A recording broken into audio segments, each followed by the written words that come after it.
Autobiography of a Yogi by Paramhansa Yogananda. Except you see signs and wonders, ye will not believe. John 4 verse 48, dedicated to the memory of Luther Burbank, an American saint. Preface by W. Y. Evans Wentz, M.A. D.Lit. D. Science, Jesus College, Oxford. Author of The Tibetan Book of the Dead, Tibet's Great Yogi Milarepa, Tibetan Yoga and Secret Doctrines, etc. The value of Yogananda's autobiography is greatly enhanced by the fact that it is one of the few books in English about the wise men of India which is being written not by a journalist or foreigner, but by one of their own race and training. In short, a book about yogis by a yogi. As an eyewitness recountal of the extraordinary lives and powers of modern Hindu saints, the book has importance both timely and timeless. To its illustrious author, whom I have had the pleasure of knowing both in India and America, may every reader render due appreciation and gratitude. His unusual life document is certainly one of the most revealing of the depths of the Hindu mind and heart and of the spiritual wealth of India ever to be published in the West. It has been my privilege to have met one of the sages whose life history is herein narrated, Sri Yukteswar Giri. A likeness of the venerable saint appeared as part of the frontispiece of my Tibetan Yoga and Secret Doctrines. It was at Puri, in Orissa, on the Bay of Bengal, that I encountered Sri Yukteswar. He was then the head of a quiet ashrama near the seashore there, and was chiefly occupied in the spiritual training of a group of youthful disciples. He expressed keen interest in the welfare of the people of the United States and of all the Americas and of England too, and questioned me concerning the distant activities, particularly those in California, of his chief disciple Paramhansa Yogananda, whom he dearly loved and whom he had sent in 1920 as his emissary to the West. Sri Yukteswar was of gentle mien and voice, of pleasing presence, and worthy of the veneration which his followers spontaneously accorded to him. Every person who knew him, whether of his own community or not, held him in the highest esteem. I vividly recall his tall, straight, ascetic figure, garbed in the saffron-colored garb of one who has renounced worldly quests, as he stood at the entrance of the hermitage to give me welcome. His hair was long and somewhat curly, and his face bearded. His body was muscularly firm but slender and well-formed, and his step energetic. He had chosen as his place of earthly abode the holy city of Puri, whither multitudes of pious Hindus, representative of every province of India, come daily on pilgrimage to the famed temple of Jagannath, Lord of the world. It was at Puri that Sri Yukteswar closed his mortal eyes in 1936 to the scenes of this transitory state of being and passed on, knowing that his incarnation had been carried to a triumphant completion. I am glad, indeed, to be able to record this testimony to the high character and holiness of Sri Yukteswar. Content to remain afar from the multitude, he gave himself unreservedly and in tranquillity to that ideal life which Paramhansa Yogananda, his disciple, has now described for the ages. W. Y. Evans Wentz. Author's Acknowledgements.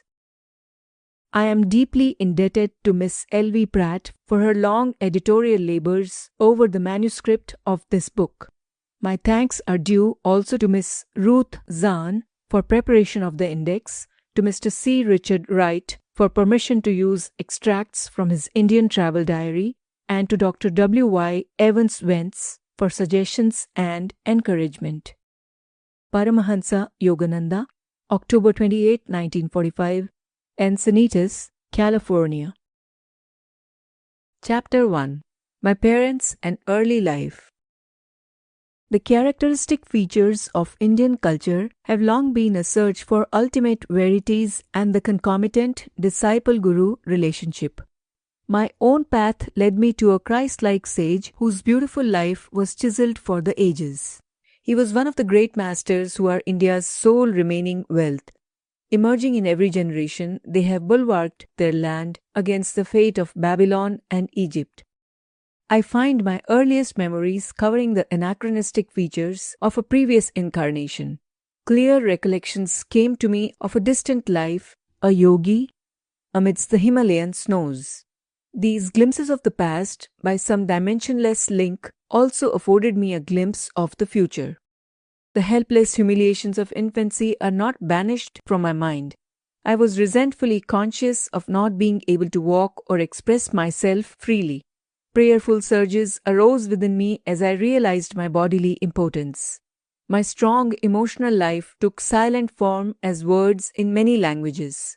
Among the inward confusion of tongues, my ear gradually accustomed itself to the circumambient Bengali syllables of my people. The beguiling scope of an infant's mind, adultly considered limited to toys and toes. Psychological ferment and my unresponsive body brought me to many obstinate crying spells. I recall the general family bewilderment at my distress. Happier memories too crowd in on me, my mother's caresses and my first attempts at lisping phrase and toddling step. These early triumphs, usually forgotten quickly, are yet a natural basis of self-confidence. My far-reaching memories are not unique. Many yogis are known to have retained their self-consciousness without interruption by the dramatic transition to and from life and death. If man be solely a body, its loss indeed places the final period to identity.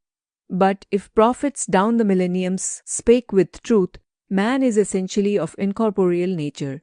The persistent core of human egoity is only temporarily allied with sense perception. Although odd, clear memories of infancy are not extremely rare. During travels in numerous lands, I have listened to early recollections from the lips of veracious men and women. I was born in the last decade of the 19th century and passed my first 8 years at Gorakhpur. This was my birthplace in the United Provinces of northeastern India. We were 8 children, 4 boys and 4 girls. I, Mukundalal Ghosh, was the second son and the 4th child. Father and mother were Bengalis of the Kshatriya caste. Both were blessed with saintly nature. Their mutual love, tranquil and dignified, never expressed itself frivolously. A perfect parental harmony was the calm center for the revolving tumult of 8 young lives. Father Bhagavati Charan Ghosh was kind, grave, at times stern. Loving him dearly, we children yet observed a certain reverential distance. An outstanding mathematician and logician, he was guided principally by his intellect. But mother was a queen of hearts and taught us only through love. After her death, father displayed more of his inner tenderness. I noticed then that his gaze often metamorphosed into my mother's. In mother's presence, we tasted our earliest bittersweet acquaintance with the scriptures. Tales from the Mahabharata and Ramayana were resourcefully summoned to meet the exigencies of discipline. Instruction and chastisement went hand in hand. A daily gesture of respect to father was given by mothers dressing us carefully in the afternoons to welcome him home from the office. His position was similar to that of a vice president in the Bengal-Nagpur Railway, one of India's large companies. His work involved traveling, and our family lived in several cities during my childhood. Mother held an open hand toward the needy. Father was also kindly disposed, but his respect for law and order extended to the budget. One fortnight mother spent in feeding the poor more than father's monthly income.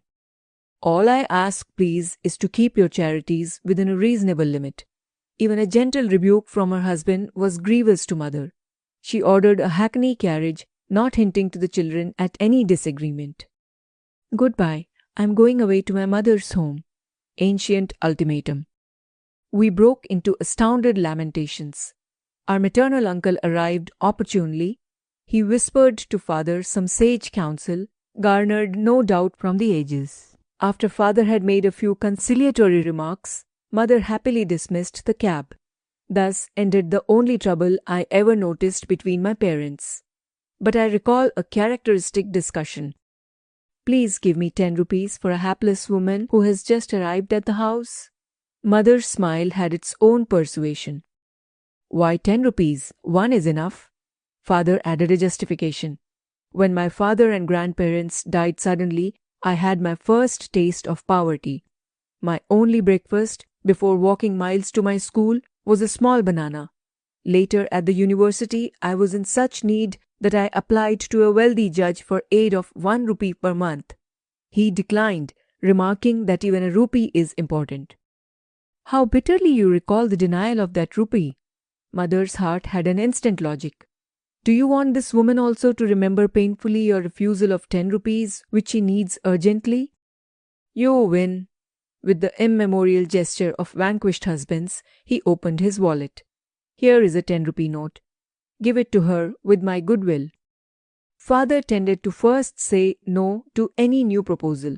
His attitude toward the strange woman who so readily enlisted mother's sympathy was an example of his customary caution. Aversion to instant acceptance, typical of the French mind in the West, is really only honoring the principle of due reflection. I always found Father reasonable and evenly balanced in his judgments. If I could bolster up my numerous requests with 1 or 2 good arguments, he invariably put the coveted goal within my reach, whether it were a vacation trip or a new motorcycle. Father was a strict disciplinarian to his children in their early years, but his attitude toward himself was truly Spartan. He never visited the theatre, for instance, but sought his recreation in various spiritual practices and in reading the Bhagavad Gita. Shunning all luxuries, he would cling to one old pair of shoes until they were useless. His sons bought automobiles after they came into popular use, but Father was always content with the trolley car for his daily ride to the office. The accumulation of money for the sake of power was alien to his nature. Once, after organizing the Calcutta Urban Bank, he refused to benefit himself by holding any of its shares. He had simply wished to perform a civic duty in his spare time. Several years after Father had retired on a pension, an English accountant arrived to examine the books of the Bengal-Nagpur Railway Company. The amazed investigator discovered that Father had never applied for overdue bonuses. He did the work of 3 men, the accountant told the company. He has rupees 125,000, about $41,250, owing to him as back compensation. The officials presented Father with a check for this amount. He thought so little about it that he overlooked any mention to the family. Much later, he was questioned by my youngest brother, Bishnu, who noticed the large deposit on a bank statement. Why be elated by material profit? Father replied. The one who pursues a goal of even-mindedness is neither jubilant with gain nor depressed by loss. He knows that man arrives penniless in this world and departs without a single rupee.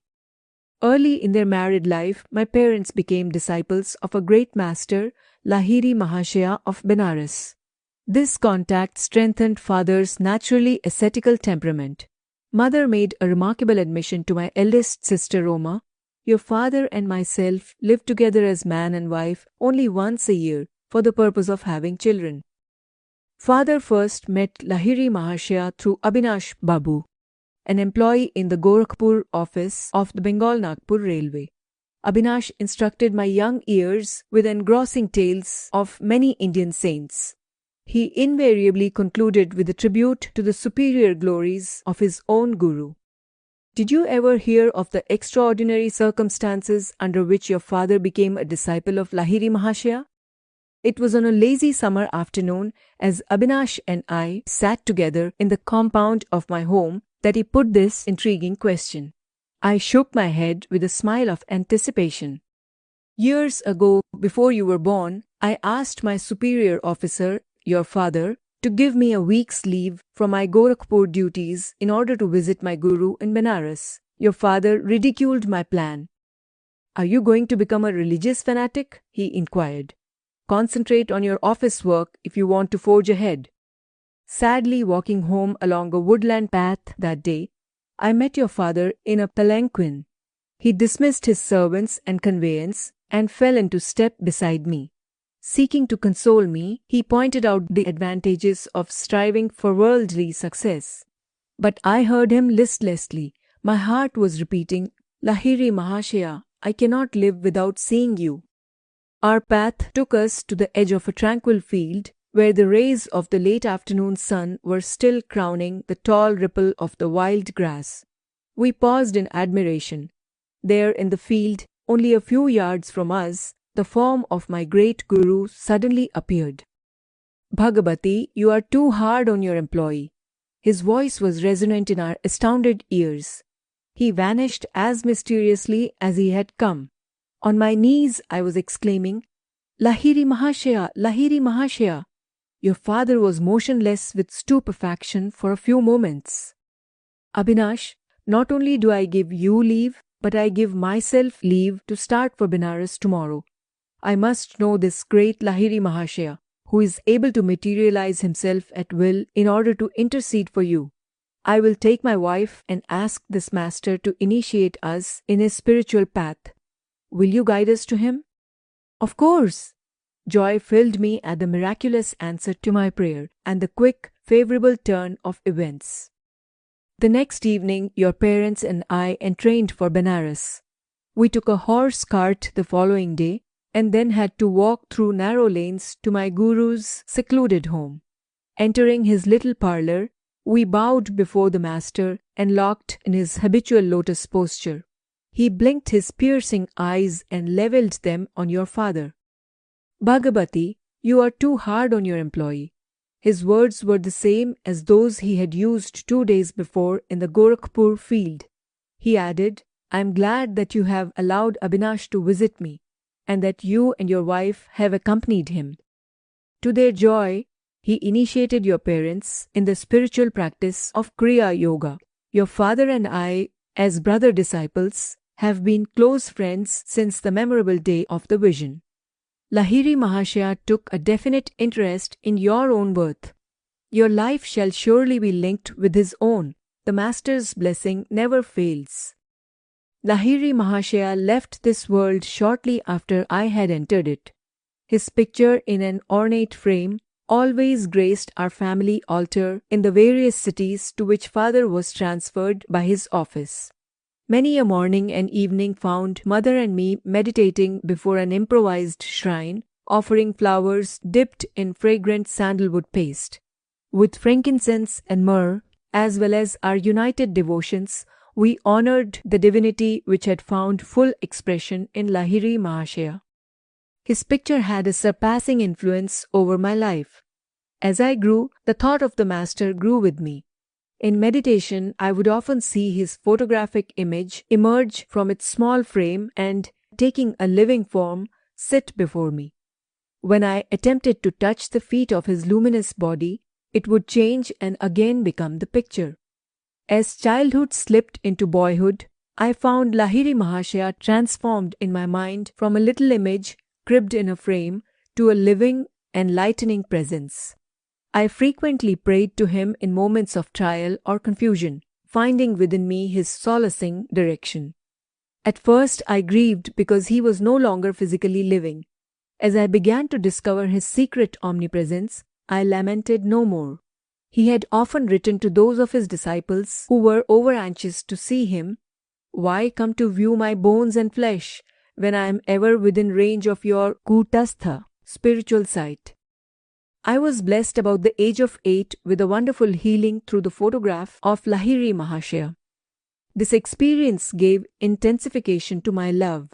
While at our family estate in Ichhapur, Bengal, I was stricken with Asiatic cholera.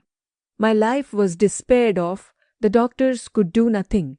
At my bedside, mother frantically motioned me to look at Lahiri Mahashaya's picture on the wall above my head. Bow to him mentally. She knew I was too feeble even to lift my hands in salutation. If you really show your devotion and inwardly kneel before him, your life will be spared. I gazed at his photograph and saw there a blinding light enveloping my body and the entire room. My nausea and other uncontrollable symptoms disappeared. I was well. At once, I felt strong enough to bend over and touch Mother's feet in appreciation of her immeasurable faith in her Guru. Mother pressed her head repeatedly against the little picture. O omnipresent Master, I thank thee that thy light hath healed my son. I realized that she too had witnessed the luminous blaze through which I had instantly recovered from a usually fatal disease. One of my most precious possessions is that same photograph. Given to Father by Lahiri Mahashaya himself, it carries a holy vibration. The picture had a miraculous origin. I heard the story from Father's brother disciple, Kali Kumar Roy.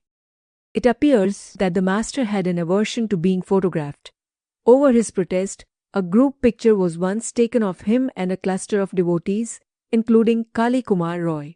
It was an amazed photographer who discovered that the plate, which had clear images of all the disciples, revealed nothing more than a blank space in the center where he had reasonably expected to find the outlines of Lahiri Mahashaya. The phenomenon was widely discussed. A certain student and expert photographer, Gangadhar Babu, boasted that the fugitive figure would not escape him. The next morning, as the Guru sat in lotus posture on a wooden bench with a screen behind him, Gangadhar Babu arrived with his equipment. Taking every precaution for success, he greedily exposed 12 plates. On each one he soon found the imprint of the wooden bench and screen, but once again the master's form was missing. With tears and shattered pride, Gangadhar Babu sought out his Guru. It was many hours before Lahiri Mahashaya broke his silence with a pregnant comment. I am spirit. Can your camera reflect the omnipresent invisible? I see it cannot, but holy sir, I lovingly desire a picture of the bodily temple where alone, to my narrow vision, that spirit appears fully to dwell. Come then tomorrow morning. I will pose for you. Again the photographer focused his camera. This time the sacred figure, not cloaked with mysterious imperceptibility, was sharp on the plate. The master never posed for another picture, at least I have seen none. The photograph is reproduced in this book. Lahiri Mahashaya's fair features of a universal caste hardly suggest to what race he belonged. His intense joy of God communion is slightly revealed in a somewhat enigmatic smile. His eyes, half opened to denote a nominal direction on the outer world, are half closed also. Completely oblivious to the poor lures of the earth, he was fully awake at all times to the spiritual problems of seekers who approached for his bounty. Shortly after my healing through the potency of the Guru's picture, I had an influential spiritual vision. Sitting on my bed one morning, I fell into a deep reverie. What is behind the darkness of closed eyes? This probing thought came powerfully into my mind. An immense flash of light at once manifested to my inward gaze. Divine shapes of saints, sitting in meditation posture in mountain caves, formed like miniature cinema pictures on the large screen of radiance within my forehead. Who are you? I spoke aloud. We are the Himalayan yogis. The celestial response is difficult to describe. My heart was thrilled. Ah, I long to go to the Himalayas and become like you. The vision vanished, but the silvery beams expanded in ever-widening circles to infinity. What is this wondrous glow? I am Ishvara. I am light. The voice was as murmuring clouds. I want to be one with thee. Out of the slow dwindling of my divine ecstasy, I salvaged a permanent legacy of inspiration to seek God. He is eternal, ever new joy. This memory persisted long after the day of rapture. Another early recollection is outstanding, and literally so, for I bear the scar to this day. My elder sister Uma and I were seated in the early morning under a neem tree in our Gorakhpur compound. She was helping me with a Bengali primer, what time I could spare my gaze from the nearby parrots eating ripe margosa fruit. Uma complained of a boil on her leg and fetched a jar of ointment. I smeared a bit of the salve on my forearm. Why do you use medicine on a healthy arm? Well, sis, I feel I'm going to have a boil tomorrow. I am testing your ointment on the spot where the boil will appear. You little liar. Sis, don't call me a liar until you see what happens in the morning. Indignation filled me. Uma was unimpressed and thrice repeated her taunt. An adamant resolution sounded in my voice as I made slow reply. By the power of will in me, I say that tomorrow I shall have a fairly large boil in this exact place on my arm, and your boil shall swell to twice its present size. Morning found me with a stalwart boil on the indicated spot. The dimensions of Uma's boil had doubled. With a shriek, my sister rushed to mother. Mukunda has become a necromancer. Gravely, mother instructed me never to use the power of words for doing harm. I have always remembered her counsel and followed it. My boil was surgically treated. A noticeable scar, left by the doctor's incision, is present today. On my right forearm is a constant reminder of the power in man's sheer word.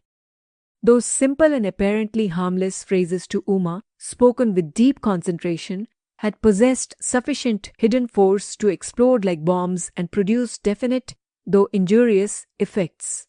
I understood later that the explosive vibratory power in speech could be wisely directed to free one's life from difficulties and thus operate without scar or rebuke. Our family moved to Lahore in the Punjab. There I acquired a picture of the Divine Mother in the form of the goddess Kali. It sanctified a small informal shrine on the balcony of our home. An unequivocal conviction came over me that fulfillment would crown any of my prayers uttered in that sacred spot. Standing there with Uma one day, I watched two kites flying over the roofs of the buildings on the opposite side of the very narrow lane. Why are you so quiet? Uma pushed me playfully. I'm just thinking how wonderful it is that Divine Mother gives me whatever I ask. I suppose she would give you those two kites. My sister laughed derisively. Why not? I began silent prayers for their possession. Matches are played in India with kites whose strings are covered with glue and ground glass. Each player attempts to sever the string of his opponent. A freed kite sails over the roofs.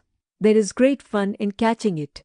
Inasmuch as Uma and I were on the balcony, it seemed impossible that any loosed kite could come into our hands. Its string would naturally dangle over the roofs. The players across the lane began their match. One string was cut.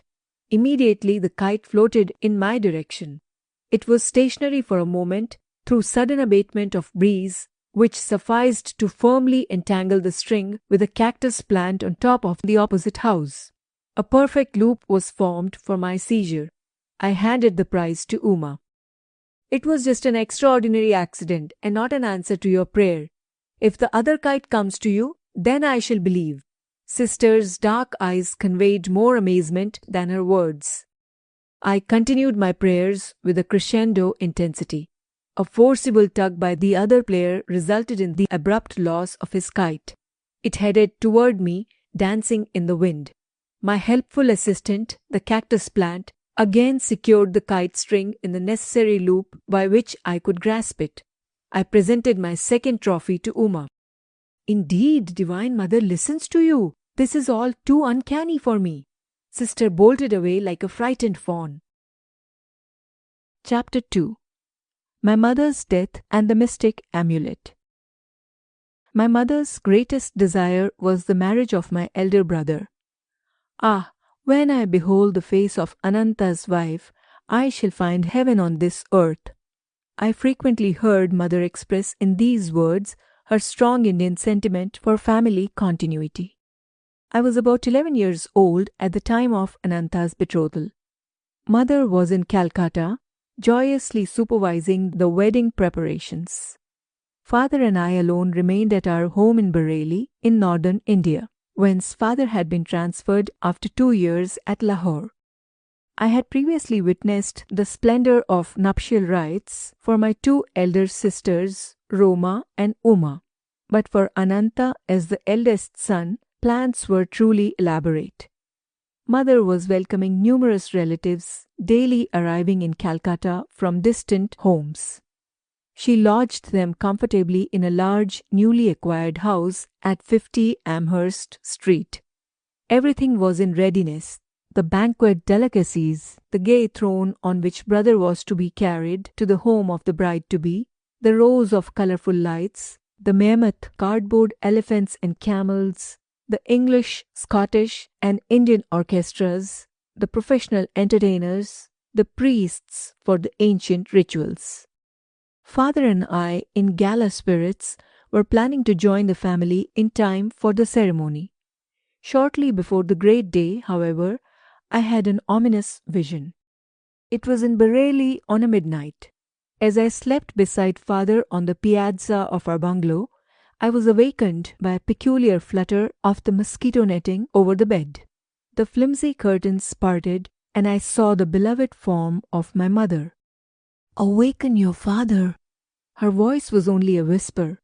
"Take the first available train at 4 o'clock this morning. Rush to Calcutta if you would see me." The wraith-like figure vanished. "Father, father, mother is dying." The terror in my tone aroused him instantly. I sobbed out the fatal tidings. "Never mind that hallucination of yours." Father gave his characteristic negation to a new situation. "Your mother is in excellent health. If we get any bad news, we shall leave tomorrow." "You shall never forgive yourself for not starting now," anguish caused me to add bitterly. "Nor shall I ever forgive you." The melancholy morning came with explicit words: "Mother dangerously ill. Marriage postponed. Come at once." Father and I left distractedly. One of my uncles met us en route at a transfer point. A train thundered toward us, looming with telescopic increase. From my inner tumult, an abrupt determination arose to hurl myself on the railroad tracks. Already bereft, I felt of my mother. I could not endure a world suddenly barren to the bone. I loved mother as my dearest friend on earth. Her solacing black eyes had been my surest refuge in the trifling tragedies of childhood. "Does she yet live?" I stopped for one last question to my uncle. "Of course she is alive." He was not slow to interpret the desperation in my face, but I scarcely believed him. When we reached our Calcutta home, it was only to confront the stunning mystery of death. I collapsed into an almost lifeless state. Years passed before any reconciliation entered my heart. Storming the very gates of heaven, my cries at last summoned the Divine Mother. Her words brought final healing to my suppurating wounds. "It is I who have watched over thee, life after life, in the tenderness of many mothers. See in my gaze the two black eyes, the lost beautiful eyes thou seekest."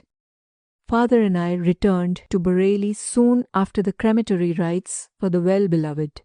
Early every morning I made a pathetic memorial pilgrimage to a large shioli tree which shaded the smooth green-gold lawn before our bungalow.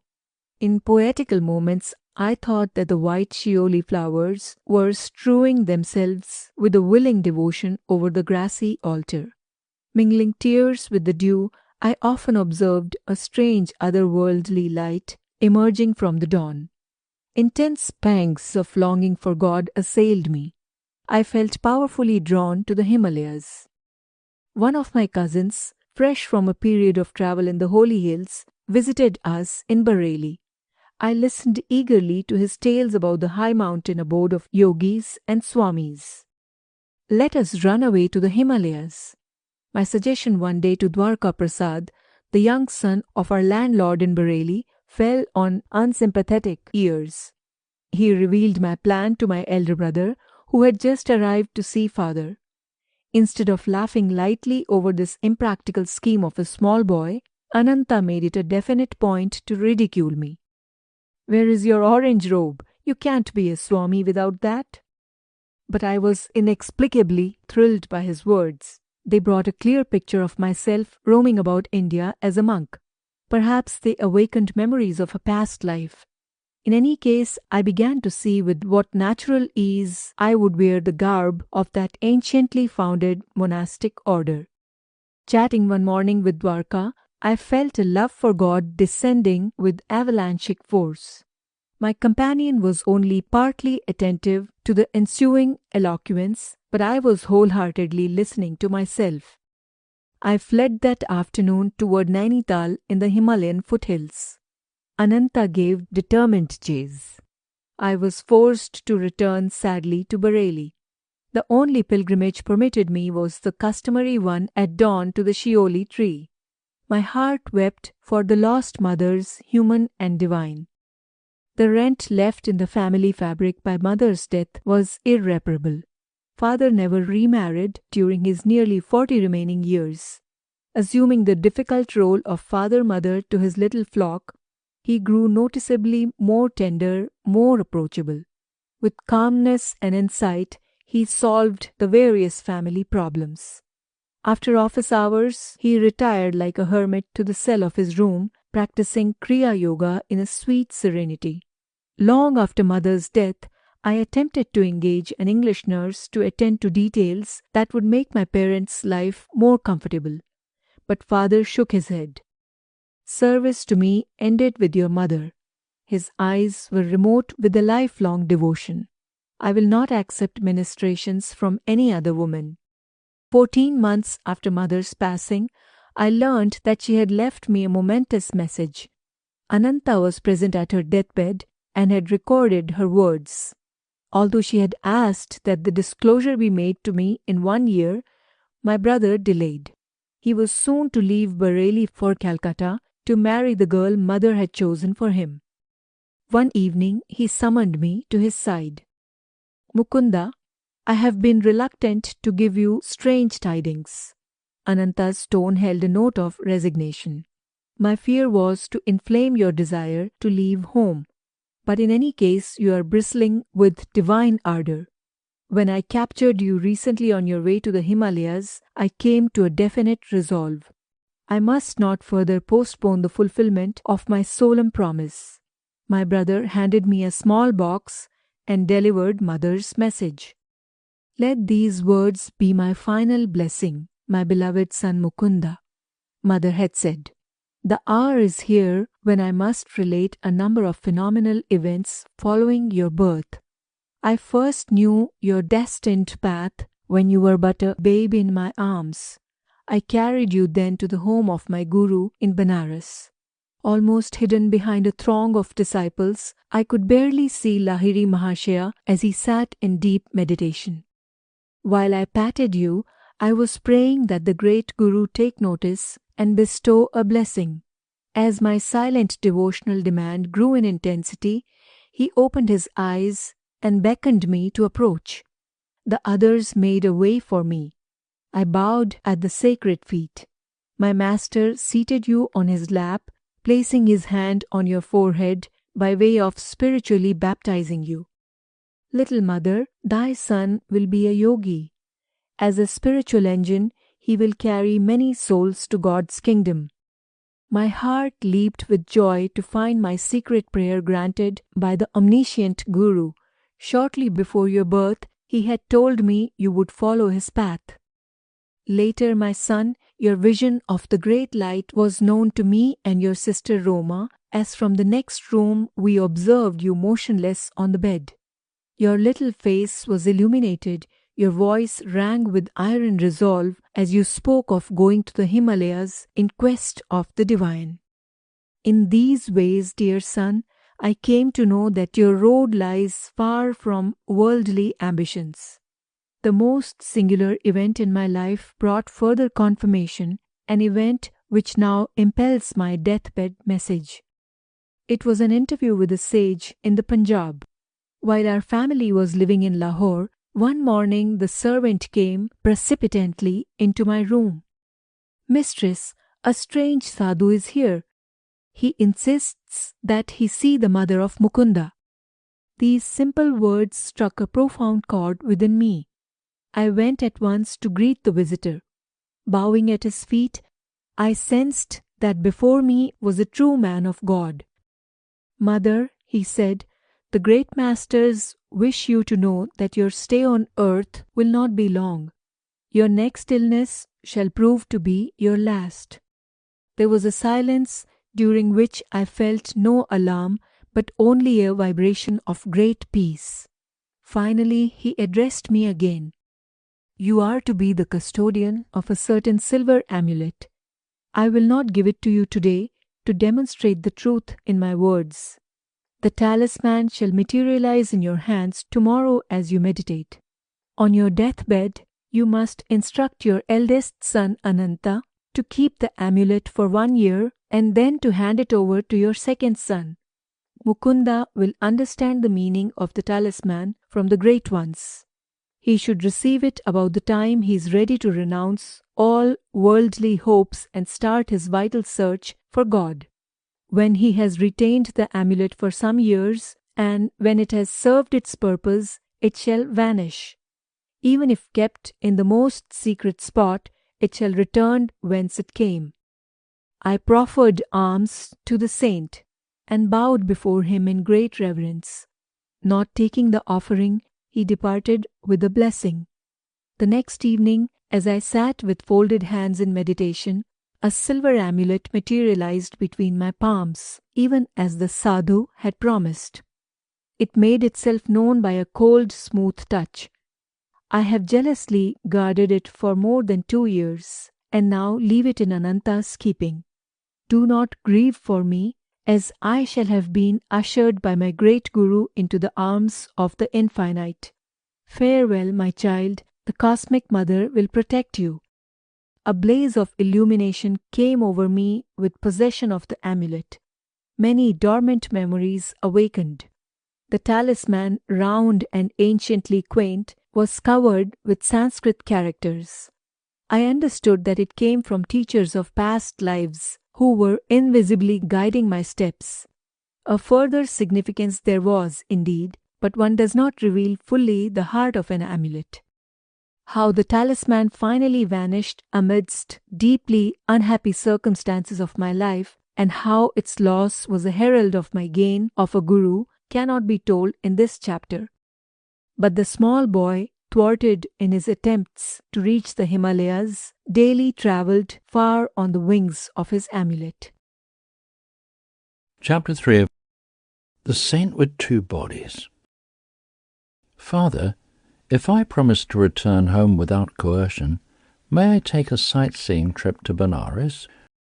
My keen love of travel was seldom hindered by my father. He permitted me, even as a mere boy, to visit many cities and pilgrimage spots. Usually one or more of my friends accompanied me. We would travel comfortably on first-class passes provided by father. His position as a railroad official was fully satisfactory to the nomads in the family. Father promised to give my request due consideration. The next day he summoned me and held out a round-trip pass from Bareilly to Benares, a number of rupee notes, and 2 letters.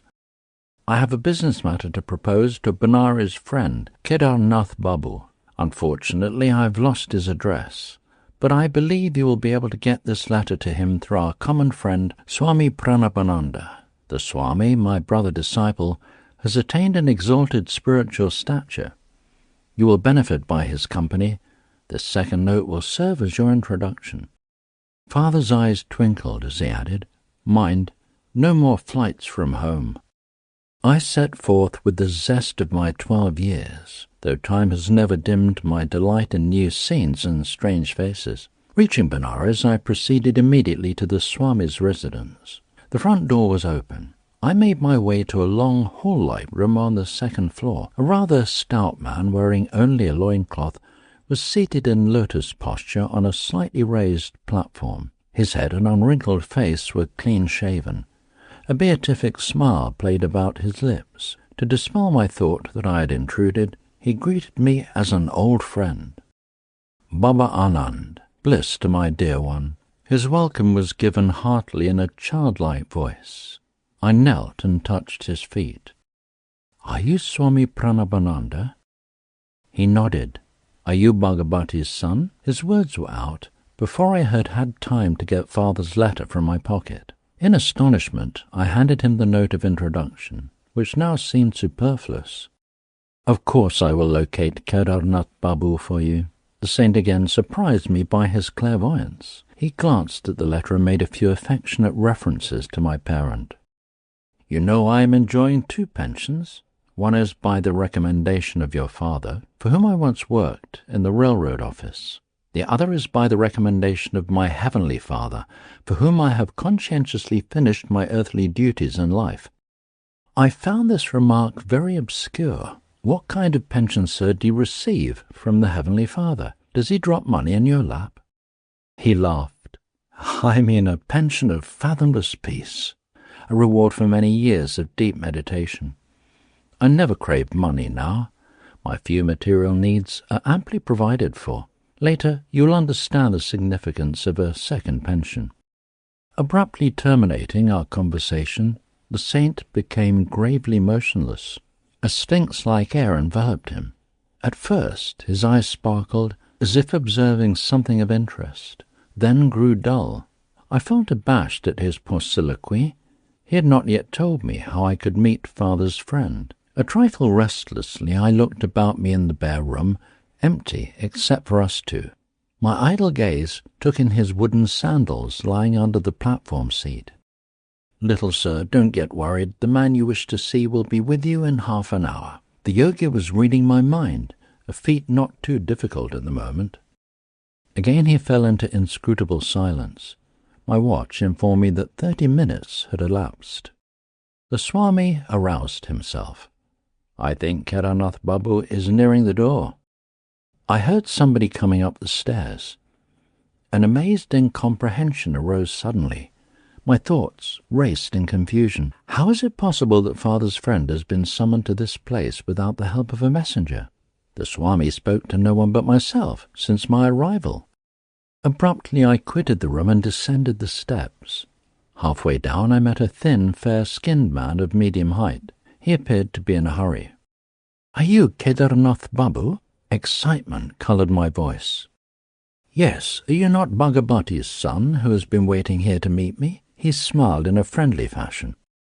"Sir, how do you happen to come here?" I felt baffled resentment over his inexplicable presence. Everything is mysterious today. Less than an hour ago I had just finished my bath in the Ganges when Swami Pranabananda approached me.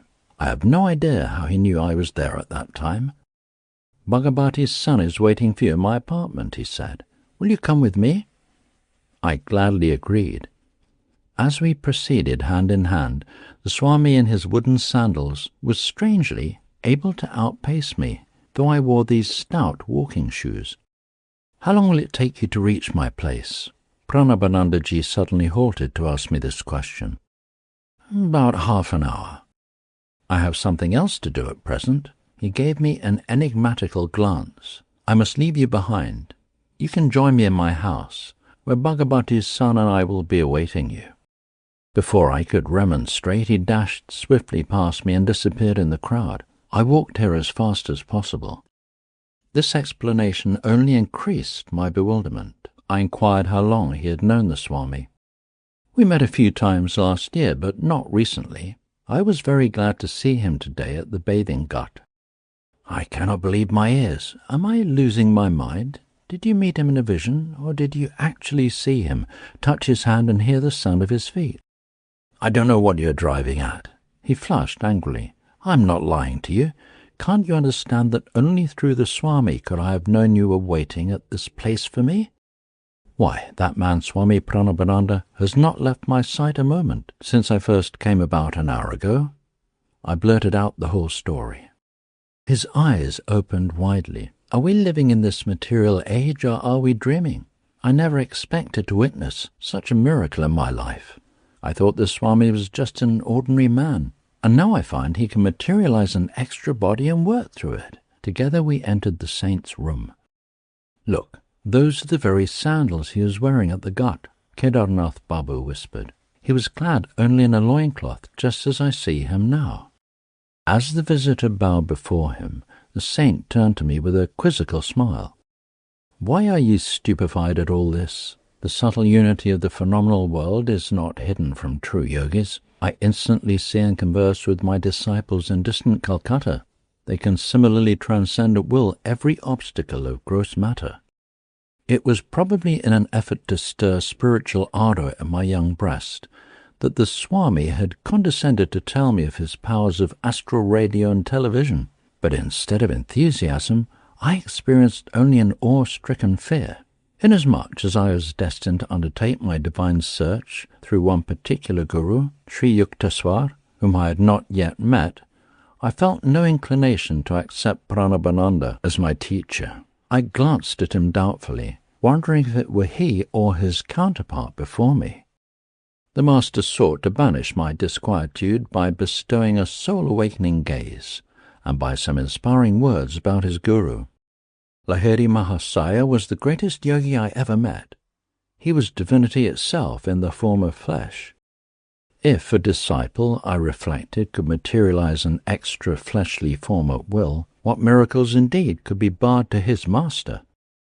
I will tell you how priceless is a guru's help. I used to meditate with another disciple for 8 hours every night. We had to work at the railroad office during the day. Finding difficulty in carrying on my clerical duties, I desired to devote my whole time to God. For 8 years I persevered, meditating half the night. I had wonderful results. Tremendous spiritual perceptions illumined my mind, but a little veil always remained between me and the infinite. Even with superhuman earnestness, I found the final irrevocable union to be denied me. One evening I paid a visit to Lahiri Mahasaya and pleaded for his divine intercession. My importunities continued during the entire night. Angelic Guru, my spiritual anguish is such that I can no longer bear my life without meeting the great beloved face to face. What can I do? You must meditate more profoundly. I am appealing to thee, O God, my master. I see thee materialized before me in a physical body. Bless me that I may perceive thee in thine infinite form. Lahiri Mahasaya extended his hand in a benign gesture. You may go now and meditate. I have interceded for you with Brahma. Immeasurably uplifted, I returned to my home. In meditation that night, the burning goal of my life was achieved. Now I ceaselessly enjoyed the spiritual pension. Never from that day has the blissful Creator remained hidden from my eyes behind any screen of delusion. Pranabananda's face was suffused with divine light. The peace of another world entered my heart. All fear had fled. The saint made a further confidence. Some months later I returned to Lahiri Mahasaya and tried to thank him for his bestowal of the infinite gift. Then I mentioned another matter. Divine Guru, I can no longer work in the office. Please release me. Brahma keeps me continuously intoxicated. Apply for a pension from your company. What reason shall I give so early in my service? Say what you feel. The next day I made my application. The doctor inquired the grounds for my premature request. At work I find an overpowering sensation rising in my spine. It permeates my whole body, unfitting me for the performance of my duties. Without further questioning, the physician recommended me highly for a pension, which I soon received. I know the divine will of Lahiri Mahasaya worked through the doctor and the railroad officials, including your father. Automatically they obeyed the great Guru's spiritual direction and freed me for a life of unbroken communion with the Beloved. After this extraordinary revelation, Swami Pranabananda retired into one of his long silences. As I was taking leave, touching his feet reverently, he gave me his blessing. Your life belongs to the path of renunciation and yoga. I shall see you again with your father later on. The years brought fulfillment to both these predictions. Kedarnath Babu walked by my side in the gathering darkness. I delivered father's letter, which my companion read under a street lamp. Your father suggests that I take a position in the Calcutta office of his railroad company. How pleasant to look forward to at least one of the pensions that Swami Pranabananda enjoys. But it is impossible. I cannot leave Benares. Alas, 2 bodies are not yet for me. Chapter 4. My interrupted flight toward the Himalayas. Leave your classroom on some trifling pretext and engage a hackney carriage. Stop in the lane where no one in my house can see you. These were my final instructions to Amarmita, a high school friend who planned to accompany me to the Himalayas. We had chosen the following day for our flight. Precautions were necessary as Ananta exercised a vigilant eye. He was determined to foil the plans of escape which he suspected were uppermost in my mind. The amulet, like a spiritual yeast, was silently at work within me. Amidst the Himalayan snows, I hoped to find the master whose face often appeared to me in visions. The family was living now in Calcutta, where father had been permanently transferred. Following the patriarchal Indian custom, Ananta had brought his bride to live in our home now at Forgurpa Road. There, in a small attic room, I engaged in daily meditations and prepared my mind for the divine search. The memorable morning arrived with inauspicious rain. Hearing the wheels of Amar's carriage in the road, I hastily tied together a blanket, a pair of sandals, Lahiri Mahasya's picture, a copy of the Bhagavad Gita, a string of prayer beads and 2 loincloths. This bundle I threw from my 3rd-story window. I ran down the steps and passed my uncle buying fish at the door. "What is the excitement?" His gaze roved suspiciously over my person. I gave him a non-committal smile and walked to the lane. Retrieving my bundle, I joined Amar with conspiratorial caution. We drove to Chandni Chowk, a merchandise centre. For months we had been saving our tiffin money to buy English clothes. Knowing that my clever brother could easily play the part of a detective, we thought to outwit him by European garb. On the way to the station, we stopped for my cousin Jatin Ghosh, whom I called Jatinder. He was a new convert longing for a guru in the Himalayas. He donned the new suit we had in readiness. Well camouflaged, we hoped. A deep elation possessed our hearts. All we need now are canvas shoes.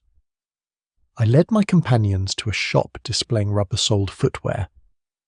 Articles of leather gotten only through the slaughter of animals must be absent on this holy trip. I halted on the street to remove the leather cover from my Bhagavad Gita and the leather straps from my English-made solar topi helmet. At the station, we bought tickets to Burdwan, where we planned to transfer for hardware in the Himalayan foothills. As soon as the train like ourselves was in flight, I gave utterance to a few of my glorious anticipations. "Just imagine," I ejaculated. "We shall be initiated by the masters and experience the trance of cosmic consciousness. Our flesh will be charged with such magnetism that wild animals of the Himalayas will come tamely near us. Tigers will be no more than meek house cats awaiting our caresses." This remark, picturing a prospect I considered entrancing both metaphorically and literally, brought an enthusiastic smile from Amar. But Jatinder averted his gaze, directing it through the window at the scampering landscape. "Let the money be divided in 3 portions." Jatinder broke a long silence with this suggestion. "Each of us should buy his own ticket at Burdwan. Thus no one at the station will surmise that we are running away together." I unsuspectingly agreed. At dusk our train stopped at Burdwan. Jatinder entered the ticket office. Amar and I sat on the platform. We waited 15 minutes, then made unavailing inquiries. Searching in all directions, we shouted Jatinder's name with the urgency of fright. But he had faded into the dark unknown surrounding the little station. I was completely unnerved, shocked to a peculiar numbness. That God would countenance this depressing episode. The romantic occasion of my first carefully planned flight after him was cruelly marred. "Amar, we must return home." I was weeping like a child. "Jatinder's callous departure is an ill omen. This trip is doomed to failure." "Is this your love for the Lord? Can't you stand the little test of a treacherous companion?" Through Amar's suggestion of a divine test, my heart steadied itself. We refreshed ourselves with famous Burdwan sweetmeat sitterbog, food for the goddess, and motichur, nuggets of sweet pearl. In a few hours we entrained for hardware via Bareilly.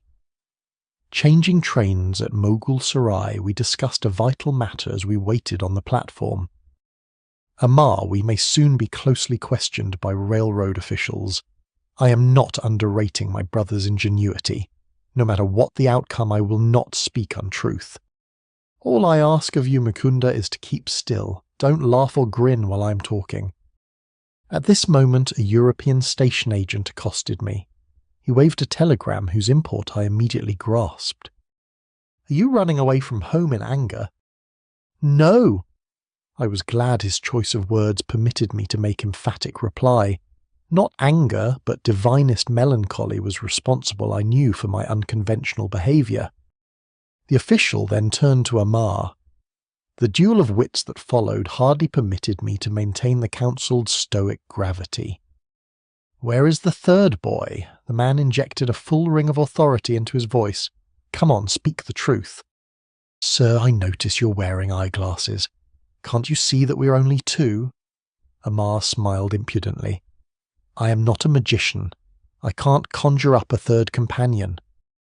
The official, noticeably disconcerted by this impertinence, sought a new field of attack. What is your name? I am called Thomas. I am the son of an English mother and a converted Christian Indian father. What is your friend's name? I call him Thompson. By this time my inward mirth had reached a zenith. I unceremoniously made for the train, whistling for departure. Amar followed with the official, who was credulous and obliging enough to put us into a European compartment. It evidently pained him to think of two half-English boys travelling in the section allotted to natives. After his polite exit, I lay back on the seat and laughed uncontrollably. My friend wore an expression of blithe satisfaction at having outwitted a veteran European official. On the platform I'd contrived to read the telegram. From my brother it went thus. 3 Bengali boys in English clothes running away from home toward hardware via Mughal Sarai. Please detain them until my arrival. Ample reward for your services. Amar, I told you not to leave mark timetables in your home. My glance was reproachful. Brother must have found one there. My friend sheepishly acknowledged the thrust. We halted briefly in Bareilly, where Dwarka Prasad awaited us with a telegram from Ananta. My old friend tried valiantly to detain us. I convinced him that our flight had not been undertaken lightly. As on a previous occasion, Dwarka refused my invitation to set forth to the Himalayas. While our train stood in a station that night and I was half asleep, Amar was awakened by another questioning official. He too fell a victim to the hybrid charms of Thomas and Thompson. The train bore us triumphantly into a dawn arrival at Hardwar. The majestic mountains loomed invitingly in the distance. We dashed through the station and entered the freedom of city crowds. Our first act was to change into native costume, as Ananta had somehow penetrated our European disguise. A premonition of capture weighed on my mind. Deeming it advisable to leave Hardwar at once, we bought tickets to proceed north to Rishikesh, a soil long hallowed by feet of many masters. I had already boarded the train while Amar lagged on the platform. He was brought to an abrupt halt by a shout from a policeman. Our unwelcome guardian escorted us to a station bungalow and took charge of our money. He explained courteously that it was his duty to hold us until my elder brother arrived. Learning that the truant's destination had been the Himalayas, the officer related a strange story. I see you are crazy about saints.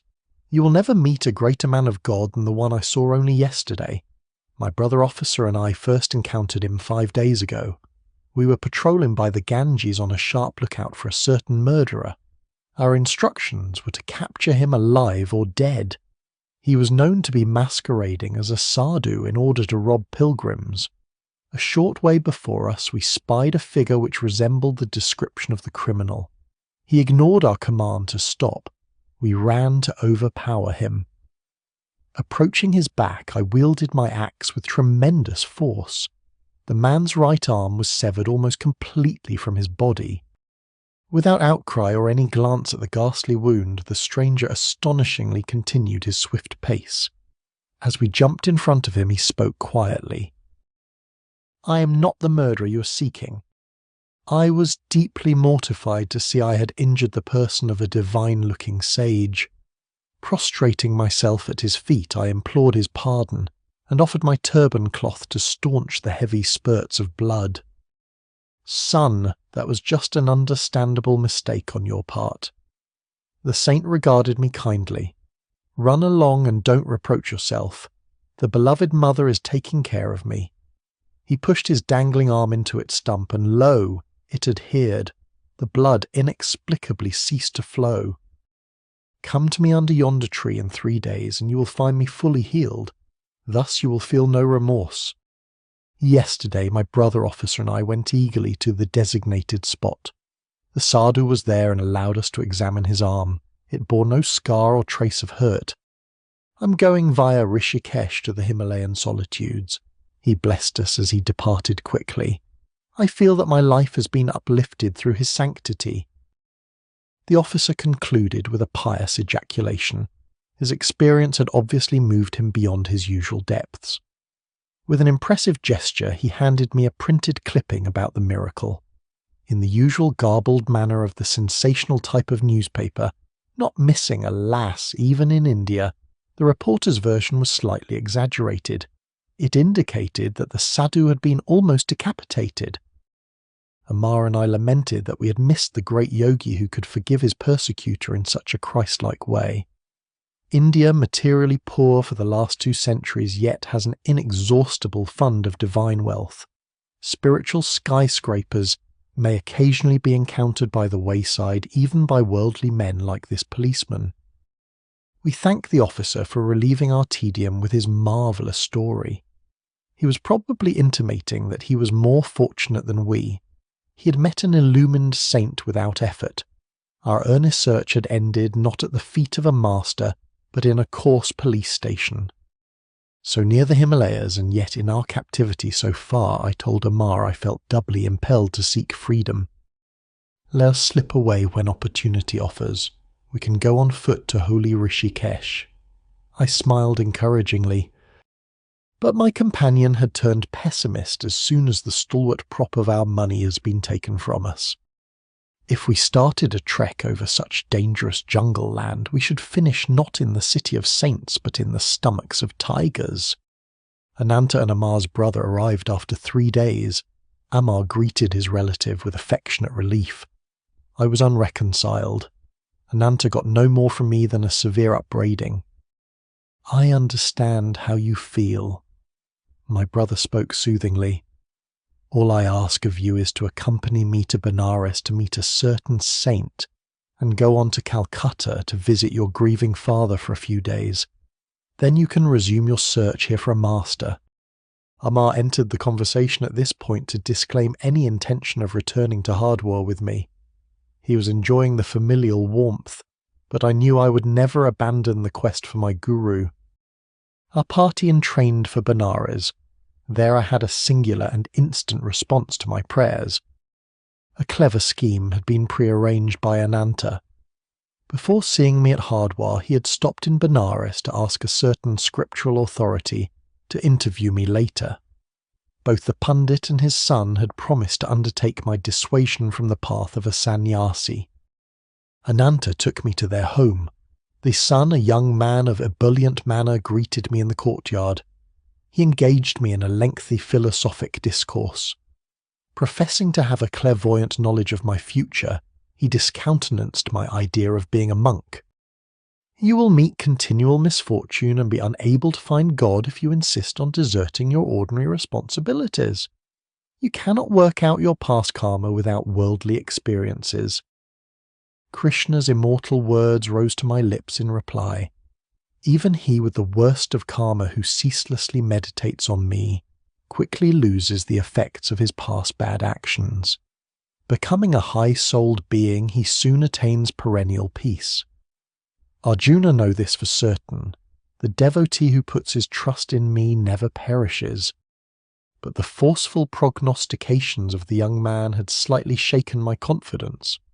With all the fervour of my heart, I prayed silently to God. "Please solve my bewilderment and answer me right here and now, if thou dost desire me to lead the life of a renunciate or a worldly man."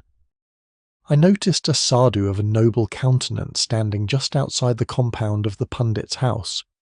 Evidently he had overheard the spirited conversation between the self-styled clairvoyant and myself, for the stranger called me to his side. I felt a tremendous power flowing from his calm eyes. "Son, don't listen to that ignoramus. In response to your prayer, the Lord tells me to assure you that your sole path in this life is that of the renunciate." With astonishment as well as gratitude, I smiled happily at this decisive message. "Come away from that man!" The ignoramus was calling me from the courtyard. My saintly guide raised his hand in blessing and slowly departed. "That sadhu is just as crazy as you are." It was the hoary-headed pundit who made this charming observation. He and his son were gazing at me lugubriously. I heard that he too has left his home in a vague search for God. I turned away. To Ananta I remarked that I would not engage in further discussion with our hosts. My brother agreed to an immediate departure. We soon entrained for Calcutta. "Mr. Detective, how did you discover I had fled with 2 companions?" I vented my lively curiosity to Ananta during our homeward journey. He smiled mischievously. "At your school, I found that Amar had left his classroom and had not returned. I went to his home the next morning and unearthed a marked timetable. Amar's father was just leaving by carriage and was talking to the coachman. 'My son will not ride with me to his school this morning. He has disappeared,' the father moaned. 'I heard from a brother coachman that your son and 2 others dressed in European suits boarded the train at Harrow Station,' the man stated. 'They made a present of their leather shoes to the cab driver.' Thus I had 3 clues: the timetable, the trio of boys, and the English clothing. I was listening to Ananta's disclosures with mingled mirth and vexation. Our generosity to the coachman had been slightly misplaced. Of course, I rushed to send telegrams to station officials in all the cities which Amar had underlined in the timetable. He had checked Bareilly, so I wired your friend Walker there. After inquiries in our Calcutta neighbourhood, I learned that cousin Jatinder had been absent one night, but had arrived home the following morning in European garb. I sought him out and invited him to dinner. He accepted, quite disarmed by my friendly manner. On the way, I led him unsuspectingly to a police station. He was surrounded by several officers whom I had previously selected for their ferocious appearance. Under their formidable gaze, Jatinder agreed to account for his mysterious conduct. "I started for the Himalayas in a buoyant spiritual mood," he explained. "Inspiration filled me at the prospect of meeting the masters. But as soon as Mukunda said, 'During our ecstasies in the Himalayan caves, tigers will be spellbound and sit around us like tame pussies,' my spirits froze. Beads of perspiration formed on my brow. What then, I thought, if the vicious nature of the tigers be not changed through the power of our spiritual trance, shall they treat us with the kindness of house cats? In my mind's eye, I already saw myself the compulsory inmate of some tiger's stomach, entering there not at once with the whole body, but by instalments of its several parts. My anger at Jatinder's vanishment was evaporated in laughter. The hilarious sequel on the train was worth all the anguish he had caused me. I must confess to a slight feeling of satisfaction. Jatinder, too, had not escaped an encounter with the police. "Ananta, you are a born sleuth-hound." My glance of amusement was not without some exasperation. "And I shall tell Jatinder I am glad he was prompted by no mood of treachery as it appeared, but only by the prudent instinct of self-preservation." At home in Calcutta, father touchingly requested me to curb my roving feet, until at least the completion of my high school studies. In my absence, he had lovingly hatched a plot by arranging for a saintly pundit, Swami Kabalananda, to come regularly to the house. "The sage will be your Sanskrit tutor," my parent announced confidently. Father hoped to satisfy my religious yearnings by instructions from a learned philosopher, but the tables were subtly turned. My new teacher, far from offering intellectual aridities, fanned the embers of my God aspiration. Unknown to Father Swami Kabalananda was an exalted disciple of Lahiri Mahasaya. The peerless guru had possessed thousands of disciples silently drawn to him by the irresistibility of his divine magnetism. I learned later that Lahiri Mahasaya had often characterized Kebbalananda as rishi or illumined sage. Luxuriant curls framed my tutor's handsome face. His dark eyes were guileless with the transparency of a child's. All the movements of his slight body were marked by a restful deliberation. Ever gentle and loving, he was firmly established in the infinite consciousness. Many of our happy hours together were spent in deep Kriya meditation. Kebbalananda was a noted authority on the ancient Shastras or sacred books. His erudition had earned him the title of Shastri Mahasaya, by which he was usually addressed. But my progress in Sanskrit scholarship was unnoteworthy. I sought every opportunity to forsake prosaic grammar and to talk of yoga and Lahiri Mahasaya. My tutor obliged me one day by telling me something of his own life with the master. Rarely fortunate, I was able to remain near Lahiri Mahasaya for 10 years. His Benares home was my nightly goal of pilgrimage. The guru was always present in a small front parlour on the first floor. As he sat in lotus posture on a backless wooden seat, his disciples garlanded him in a semicircle. His eyes sparkled and danced with the joy of the divine. They were ever half closed, peering through the inner telescopic orb into a sphere of eternal bliss. He seldom spoke at length. Occasionally his gaze would focus on a student in need of help. Healing words poured then like an avalanche of light. An indescribable peace blossomed within me at the master's glance. I was permeated with his fragrance as though from a lotus of infinity. To be with him even without exchanging a word for days was experience which changed my entire being. If any invisible barrier rose in the path of my concentration, I would meditate at the Guru's feet. There the most tenuous states came easily within my grasp. Such perceptions eluded me in the presence of lesser teachers. The Master was a living temple of God whose secret doors were open to all disciples through devotion. Lahiri Mahasaya was no bookish interpreter of the scriptures. Effortlessly he dipped into the divine library. Foam of words and spray of thoughts gushed from the fountain of his omniscience. He had the wondrous clavis which unlocked the profound philosophical science, embedded ages ago in the Vedas. If asked to explain the different planes of consciousness mentioned in the ancient texts, he would smilingly assent. I will undergo those states and presently tell you what I perceive. He was thus diametrically unlike the teachers who commit scripture to memory and then give forth unrealized abstractions. Please expound the holy stanzas as the meaning occurs to you. The taciturn guru often gave this instruction to a nearby disciple. I will guide your thoughts that the right interpretation be uttered. In this way, many of Lahiri Mahasaya's perceptions came to be recorded with voluminous commentaries by various students. The master never counselled slavish belief. Words are only shells, he said. Win conviction of God's presence through your own joyous contact in meditation.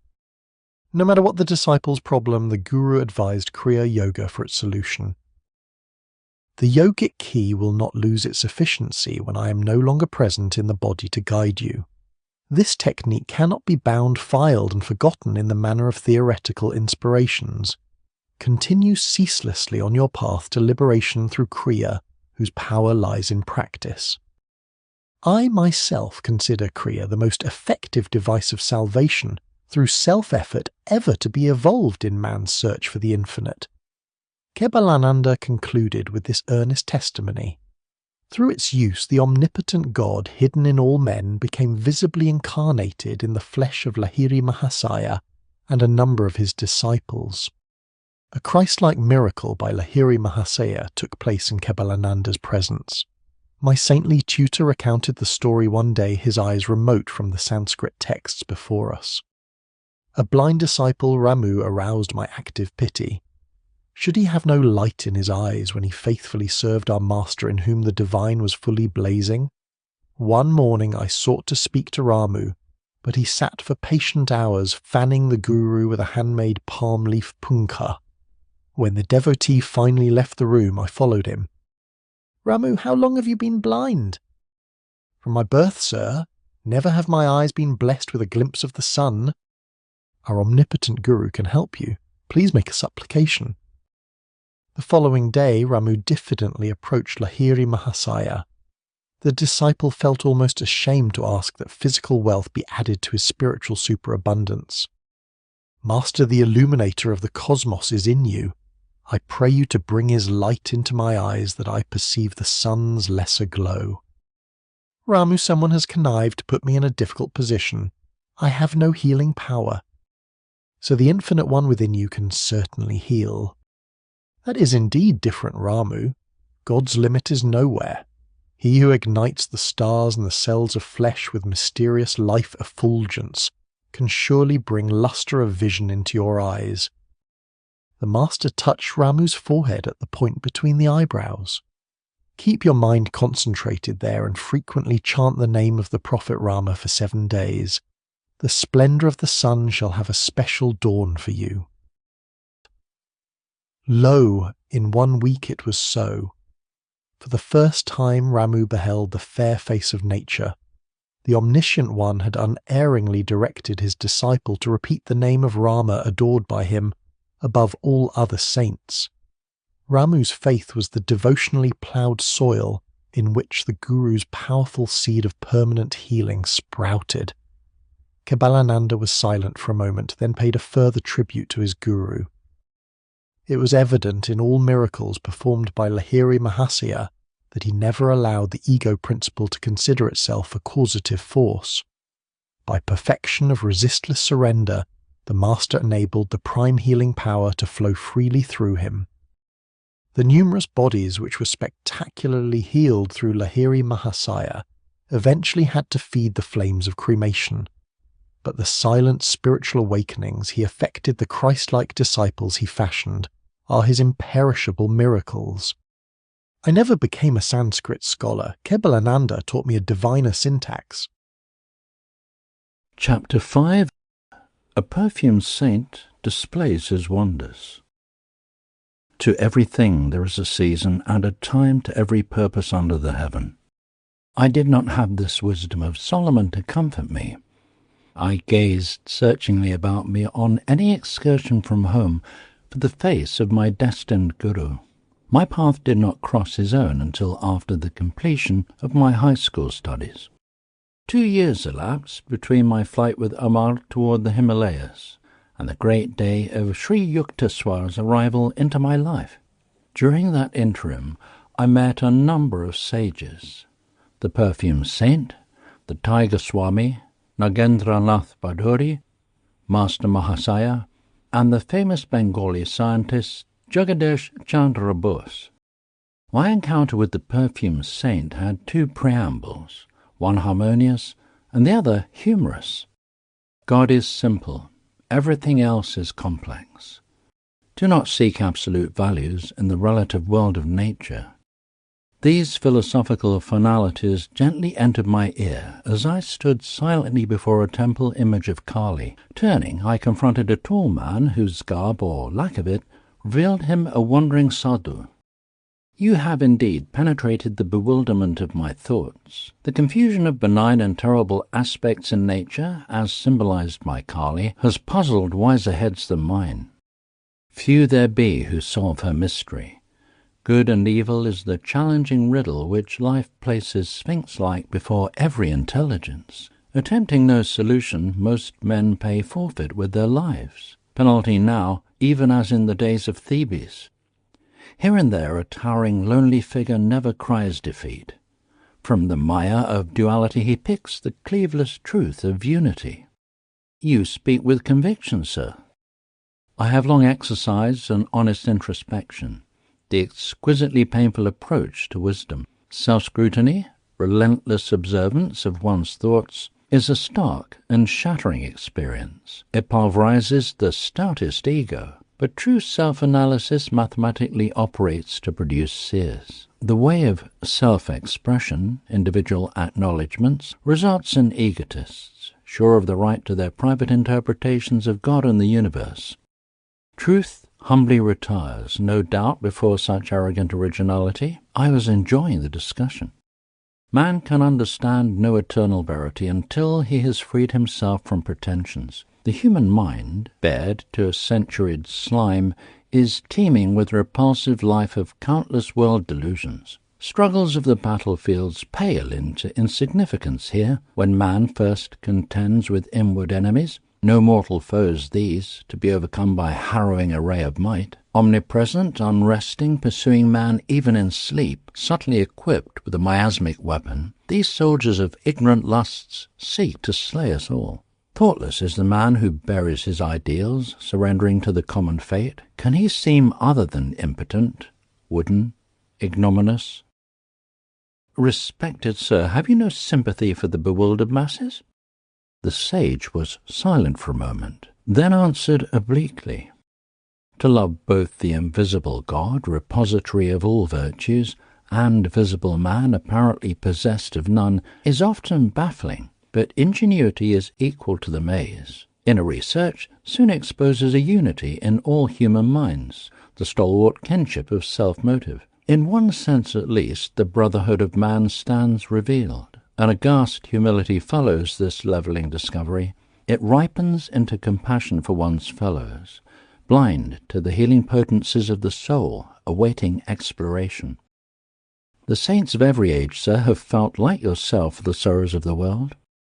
Only the shallow man loses responsiveness to the woes of others' lives as he sinks into narrow suffering of his own. The sadhu's austere face was noticeably softened. The one who practices a scalpel self-dissection will know an expansion of universal pity. Release is given him from the deafening demands of his ego. The love of God flowers on such soil. The creature finally turns to his Creator, if for no other reason than to ask in anguish, "Why, Lord, why?" By ennoble whips of pain, man is driven at last into the infinite presence, whose beauty alone should lure him.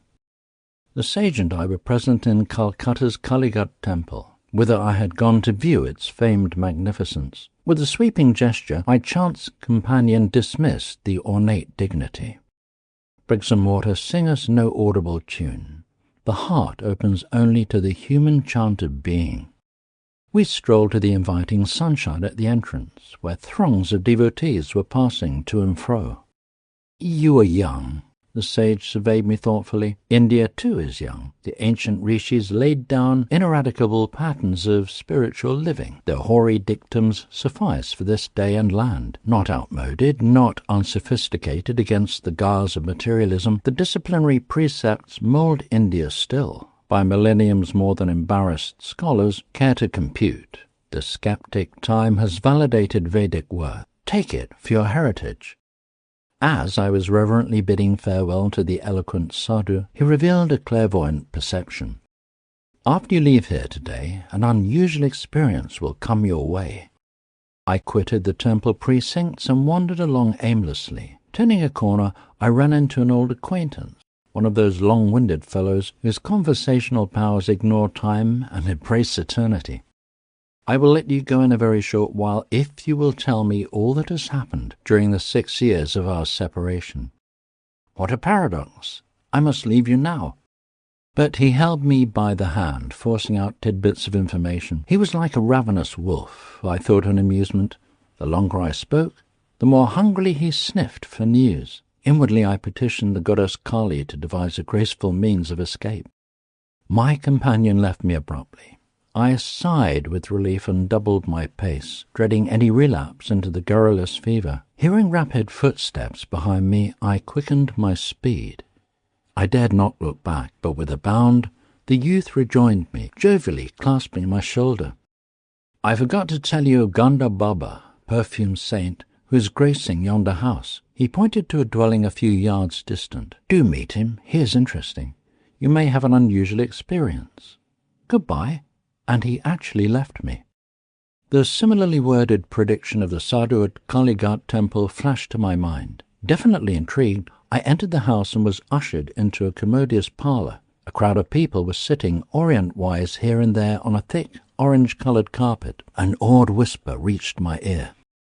"Behold Ganda Baba on the leopard skin. He can give the natural perfume of any flower to a scentless one, or revive a wilted blossom, or make a person's skin exude delightful fragrance." I looked directly at the saint. His quick gaze rested on mine. He was plump and bearded, with dark skin and large, gleaming eyes. "Son, I am glad to see you. Say what you want. Would you like some perfume?" "What for?" I thought his remark rather childish. "To experience the miraculous way of enjoying perfumes." "Harnessing God to make odours?" "What of it? God makes perfume anyway." "Yes, but he fashions frail bottles of petals for fresh use and discard. Can you materialize flowers?" "I materialize perfumes, little friend. The scent factories will go out of business. I will permit them to keep their trade. My own purpose is to demonstrate the power of God." "Sir, is it necessary to prove God? Isn't he performing miracles in everything, everywhere?" "Yes, but we too should manifest some of his infinite creative variety." "How long did it take to master your art?" 12 years. "For manufacturing scents by astral means. It seems, my honoured saint, you have been wasting a dozen years for fragrances which you can obtain for a few rupees from a florist's shop." "Perfumes fade with flowers." "Perfumes fade with death. Why should I desire that which pleases the body only?" "Mr. Philosopher, you please my mind. Now stretch forth your right hand." He made a gesture of blessing. I was a few feet away from Ganda Baba. No one else was near enough to contact my body. I extended my hand, which the yogi did not touch. "What perfume do you want?" "Rose." "Be it so." To my great surprise, the charming fragrance of rose was wafted strongly from the centre of my palm. I smilingly took a large white, scentless flower from a nearby vase. "Can this odorless blossom be permeated with jasmine?" "Be it so." A jasmine fragrance instantly shot from the petals. I thanked the wonder worker and seated myself by one of his students. He informed me that Ganda Baba, whose proper name was Vishuddhananda, had learned many astonishing yoga secrets from a master in Tibet. The Tibetan yogi, I was assured, had attained the age of over 1,000 years. His disciple, Ganda Baba, does not always perform his perfume feats in the simple verbal manner you have just witnessed. The student spoke with obvious pride in his master. His procedure differs widely to accord with diversity in temperaments. He is marvellous. Many members of the Calcutta intelligentsia are among his followers. I inwardly resolved not to add myself to their number. A guru too literally marvellous was not to my liking. With polite thanks to Ganda Baba, I departed. Sauntering home, I reflected on the 3 varied encounters the day had brought forth. My sister Uma met me as I entered our Gurpa Road door. "You're getting quite stylish using perfumes." Without a word, I motioned her to smell my hand. "What an attractive rose fragrance! It is unusually strong." Thinking it was strongly unusual, I silently placed the astrally scented blossom under her nostrils. "Oh, I love jasmine." She seized the flower. A ludicrous bafflement passed over her face as she repeatedly sniffed the odour of jasmine from a type of flower she well knew to be scentless. Her reactions disarmed my suspicion that Ganda Baba had induced an autosuggestive state, whereby I alone could detect the fragrances. Later, I heard from a friend, Alakananda, that the perfume saint had a power which I wish were possessed by starving millions of Asia, and today of Europe as well. I was present with 100 other guests at Ganda Baba's home in Burdwan, Alakananda told me. It was a gala occasion. Because the yogi was reputed to have the power of extracting objects out of thin air, I laughingly requested him to materialize some out-of-season tangerines. Immediately the luchis, which were present on all the banana leaf plates, became puffed up. Each of the bread envelopes proved to contain a peeled tangerine. I bit into my own with some trepidation, but found it delicious. Years later I understood by inner realization how Ganda Baba accomplished his materializations. The method, alas, is beyond the reach of the world's hungry hordes. The different sensory stimuli to which man reacts, tactual, visual, gustatory, auditory, and olfactory, are produced by vibratory variations in electrons and protons. The vibrations in turn are regulated by lifetrons, subtle life forces or finer than atomic energies, intelligently charged with the 5 distinctive sensory idea substances. Gandhababa, tuning himself with the cosmic force by certain yogic practices, was able to guide the lifetrons to rearrange their vibratory structure and objectivize the desired result. His perfume, fruit, and other miracles were actual materializations of mundane vibrations, and not inner sensations hypnotically produced. Performances of miracles such as shown by the perfume saint are spectacular but spiritually useless. Having little purpose beyond entertainment, they are digressions from a serious search for God. Hypnotism has been used by physicians in minor operations as a sort of psychical chloroform for persons who might be endangered by an anesthetic. But a hypnotic state is harmful to those often subjected to it. A negative psychological effect ensues which in time deranges the brain cells. Hypnotism is trespass into the territory of another's consciousness. Its temporary phenomena have nothing in common with the miracles performed by men of divine realization. Awake in God, true saints effect changes in this dream world by means of a will harmoniously attuned to the creative cosmic dreamer. Ostentatious display of unusual powers are decried by masters. The Persian mystic, Abu Sa'id, once laughed at certain fakirs who were proud of their miraculous powers over water, air, and space. A frog is also at home in the water, Abu Sa'id pointed out in gentle scorn. The crow and the vulture easily fly in the air. The devil is simultaneously present in the east and in the west. A true man is he who dwells in righteousness among his fellow men, who buys and sells, yet is never for a single instant forgetful of God. On another occasion, the great Persian teacher gave his views on the religious life thus: to lay aside what you have in your head, selfish desires and ambitions, to freely bestow what you have in your hand, and never to flinch from the blows of adversity. Neither the impartial sage at Kaligat temple nor the Tibetan-trained yogi had satisfied my yearning for a guru. My heart needed no tutor for its recognitions, and cried its own bravos the more resoundingly because unoften summoned from silence. When I finally met my master, he taught me by sublimity of example alone the measure of a true man. Chapter 6. The Tiger Swami. I've discovered the Tiger Swami's address. Let us visit him tomorrow. This welcome suggestion came from Chandai, one of my high school friends. I was eager to meet the saint who, in his pre-monastic life, had caught and fought tigers with his naked hands. A boyish enthusiasm over such remarkable feats was strong within me. The next day dawned wintry cold, but Chandi and I sallied forth gaily. After much vain hunting in Bhawanipur, outside Calcutta, we arrived at the right house. The door held 2 iron rings, which I sounded piercingly. Notwithstanding the clamour, a servant approached with leisurely gait. His ironical smile implied that visitors, despite their noise, were powerless to disturb the calmness of a saint's home. Feeling the silent rebuke, my companion and I were thankful to be invited into the parlour. Our long wait there caused uncomfortable misgivings.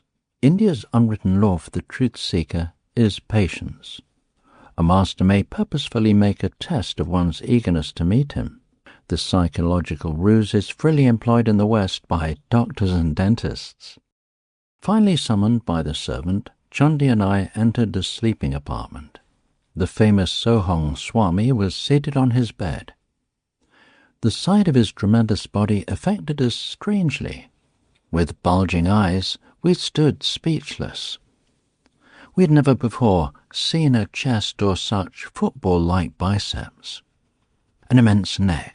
The Swami's fierce yet calm face was adorned with flowing locks, beard, and moustache. A hint of dove-like and tiger-like qualities shone in his dark eyes. He was unclothed, save for a tiger skin about his muscular waist. Finding our voices, my friend and I greeted the monk. expressing our admiration for his prowess in the extraordinary feline arena. Will you not tell us, please, how it is possible to subdue with bare fists the most ferocious of jungle beasts, the Royal Bengals?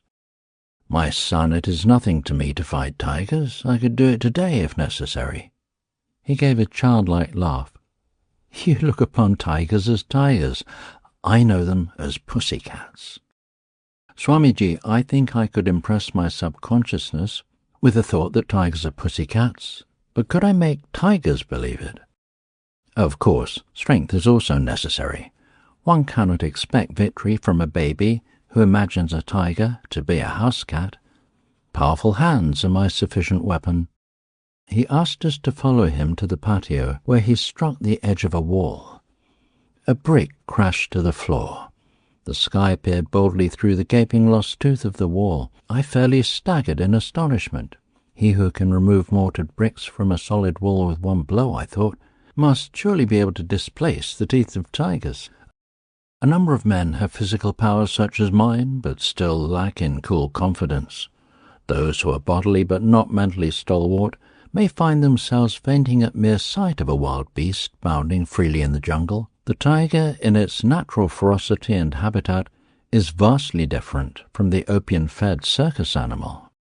Many a man with Herculean strength has nonetheless been terrorized into abject helplessness before the onslaught of a Royal Bengal. Thus the tiger has converted the man in his own mind to a state as nervousness as the pussycats. It is possible for a man owning a fairly strong body and an immensely strong determination to turn the tables on the tiger and force it to a conviction of pussycat defenselessness. How often I have done just that. I was quite willing to believe that the Titan before me was able to perform the tiger-pussycat metamorphosis. He seemed in a didactic mood. Chandi and I listened respectfully. Mind is the wielder of muscles. The force of a hammer blow depends on the energy applied. The power expressed by a man's bodily instrument depends on his aggressive will and courage. The body is literally manufactured and sustained by mind. Through pressure of instincts from past lives, strengths or weaknesses percolate gradually into human consciousness. They express as habits which in turn ossify into a desirable or undesirable body. Outward frailty has mental origin. In a vicious circle, the habit-bound body thwarts the mind. If the master allows himself to be commanded by a servant, the latter becomes autocratic. The mind is similarly enslaved by submitting to bodily dictation. At our entreaty, the impressive Swami consented to tell us something of his own life. My earliest ambition was to fight tigers. My will was mighty, but my body was feeble. An ejaculation of surprise broke from me. It appeared incredible that this man, now with Atlantean shoulders fit to bear, could ever have known weakness. It was by indomitable persistence in thoughts of health and strength that I overcame my handicap. I have every reason to extol the compelling mental vigour which I found to be the real subduer of Royal Bengals. Do you think, revered Swami, that I could ever fight tigers? This was the first and the last time that the bizarre ambition ever visited my mind. Yes, he was smiling, but there are many kinds of tigers. Some roam in jungles of human desires. No spiritual benefit accrues by knocking beasts unconscious. Rather be victor over the inner prowlers. May we hear, sir, how you changed from a tamer of wild tigers to a tamer of wild passions? The tiger Swami fell into silence. Remoteness came into his gaze, summoning visions of bygone years. I discerned his slight mental struggle to decide whether to grant my request. Finally, he smiled in acquiescence. When my fame reached the zenith, it brought the intoxication of pride. I decided not only to fight tigers, but to display them in various tricks. My ambition was to force savage beasts to behave like domesticated ones. I began to perform my feats publicly with gratifying success. One evening my father entered my room in pensive mood. Son, I have words of warning. I would save you from coming ills, produced by the grinding wheels of cause and effect. Are you a fatalist, father? Should superstition be allowed to discolor the powerful waters of my activities? I am no fatalist, son, but I believe in the just laws of retribution as taught in the Holy Scriptures. There is resentment against you in the jungle family. Sometime it may act to your cost. Father, you astonish me. You well know that tigers are beautiful but merciless. Even immediately after an enormous meal of some hapless creature, a tiger is fired with fresh lust at sight of new prey. It may be a joyous gazelle frisking over the jungle grass, capturing it and biting an opening in the soft throat. The malevolent beast tastes only a little of the mutely crying blood and goes its wanton way. Tigers are the most contemptible of the jungle breed. Who knows, my blows may inject some slight sanity of consideration into their thick heads. I am headmaster in a forest finishing school to teach them gentle manners. Please, Father, think of me as tiger tamer and never as tiger killer. How could my good actions bring ill upon me? I beg you not to impose any command that I change my way of life. Chandi and I were all attention, understanding the past dilemma. In India, a child does not lightly disobey his parents' wishes. In stoic silence, Father listened to my explanation. He followed it with a disclosure which he uttered gravely. Son, you compel me to relate an ominous prediction from the lips of a saint. He approached me yesterday as I sat on the veranda in my daily meditation. Dear friend, I come with a message for your belligerent son. Let him cease his savage activities. Otherwise his next tiger encounter shall result in his severe wounds, followed by 6 months of deathly sickness. He shall then forsake his former ways and become a monk. This tale did not impress me. I considered that Father had been the credulous victim of a deluded fanatic. The Tiger Swami made this confession with an impatient gesture, as though at some stupidity. Grimly silent for a long time, he seemed oblivious of our presence. When he took up the dangling thread of his narrative, it was suddenly with subdued voice. Not long after Father's warning, I visited the capital city of Kuch Behar.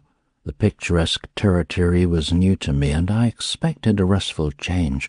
As usual everywhere, a curious crowd followed me on the streets. I would catch bits of whispered comment. This is the man who fights wild tigers. Has he legs or tree trunks? Look at his face. He must be an incarnation of the king of tigers himself. You know how village urchins function like final editions of a newspaper. With what speed do the even latest speech bulletins of the women circulate from house to house? Within a few hours the whole city was in a state of excitement over my presence. I was relaxing quietly in the evening when I heard the hoofbeats of galloping horses. They stopped in front of my dwelling place. In came a number of tall, turbaned policemen. I was taken aback. All things are possible unto these creatures of human law, I thought. I wonder if they are going to take me to task about matters utterly unknown to me. But the officers bowed with unwonted courtesy. Honoured sir, we are sent to welcome you on behalf of Prince of Kuch Behar. He is pleased to invite you to his palace tomorrow morning. I speculated a while on the prospect. For some obscure reason I felt sharp regret at this interruption in my quiet trip, but the suppliant manner of the policeman moved me. I agreed to go. I was bewildered the next day to be obsequiously escorted from my door into a magnificent coach drawn by 4 horses. A servant held an ornate umbrella to protect me from the scorching sunlight. I enjoyed the pleasant ride through the city and its woodland outskirts. The royal scion himself was at the palace door to welcome me. He proffered his own gold-brocaded seat, smilingly placing himself in a chair of simpler design. All this politeness is certainly going to cost me something, I thought in mounting astonishment. The prince's motive emerged after a few casual remarks. My city is filled with the rumour that you can fight wild tigers with nothing more than your naked hands. Is it a fact? It is quite true. I can scarcely believe it. You're a Calcutta Bengali nurtured on the white rice of city folk. Be frank, please. Have you not been fighting only spineless opium-fed animals? His voice was loud and sarcastic. tinged with provincial accent. I vouchsafed no reply to his insulting question. "I challenge you to fight my newly caught tiger, Raja Begum. If you can successfully resist him, bind him with a chain and leave his cage in a conscious state, you shall have this royal Bengal. Several thousand rupees and many other gifts shall also be bestowed. If you refuse to meet him in combat, I shall blazon your name throughout the state as an impostor." His insolent words struck me like a volley of bullets. I shot an angry acceptance. Half risen from the chair in his excitement, the prince sank back with a sadistic smile. I was reminded of the Roman emperors, who delighted in setting Christians in bestial arenas. "The match will be set for a week hence. I regret that I cannot give you permission to view the tiger in advance." Whether the prince feared I might seek to hypnotize the beast or secretly feed him opium, I know not. I left the palace, noting with amusement that the royal umbrella and panoplied coach were now missing. The following week I methodically prepared my mind and body for the coming ordeal. Through my servant I learned of fantastic tales. The saint's direful prediction to my father had somehow got abroad, enlarging as it ran.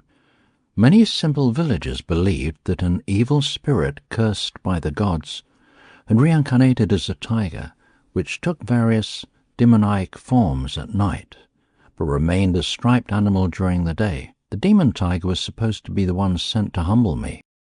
Another imaginative version was that animal prayers to Tiger Heaven had achieved a response in the shape of Raja Begum. He was to be the instrument to punish me, the audacious biped, so insulting to the entire tiger species. A furless, fangless man daring to challenge a claw-armed, sturdy-limbed tiger. The concentrated venom of all humiliated tigers, the villager declared, had gathered momentum sufficient to operate hidden laws and bring about the fall of the proud tiger tamer. My servant further apprised me that the prince was in his element as manager of the bout between man and beast. He had supervised the erection of a storm-proof pavilion designed to accommodate thousands. Its centre held Raja Begum in an enormous iron cage, surrounded by an outer safety room.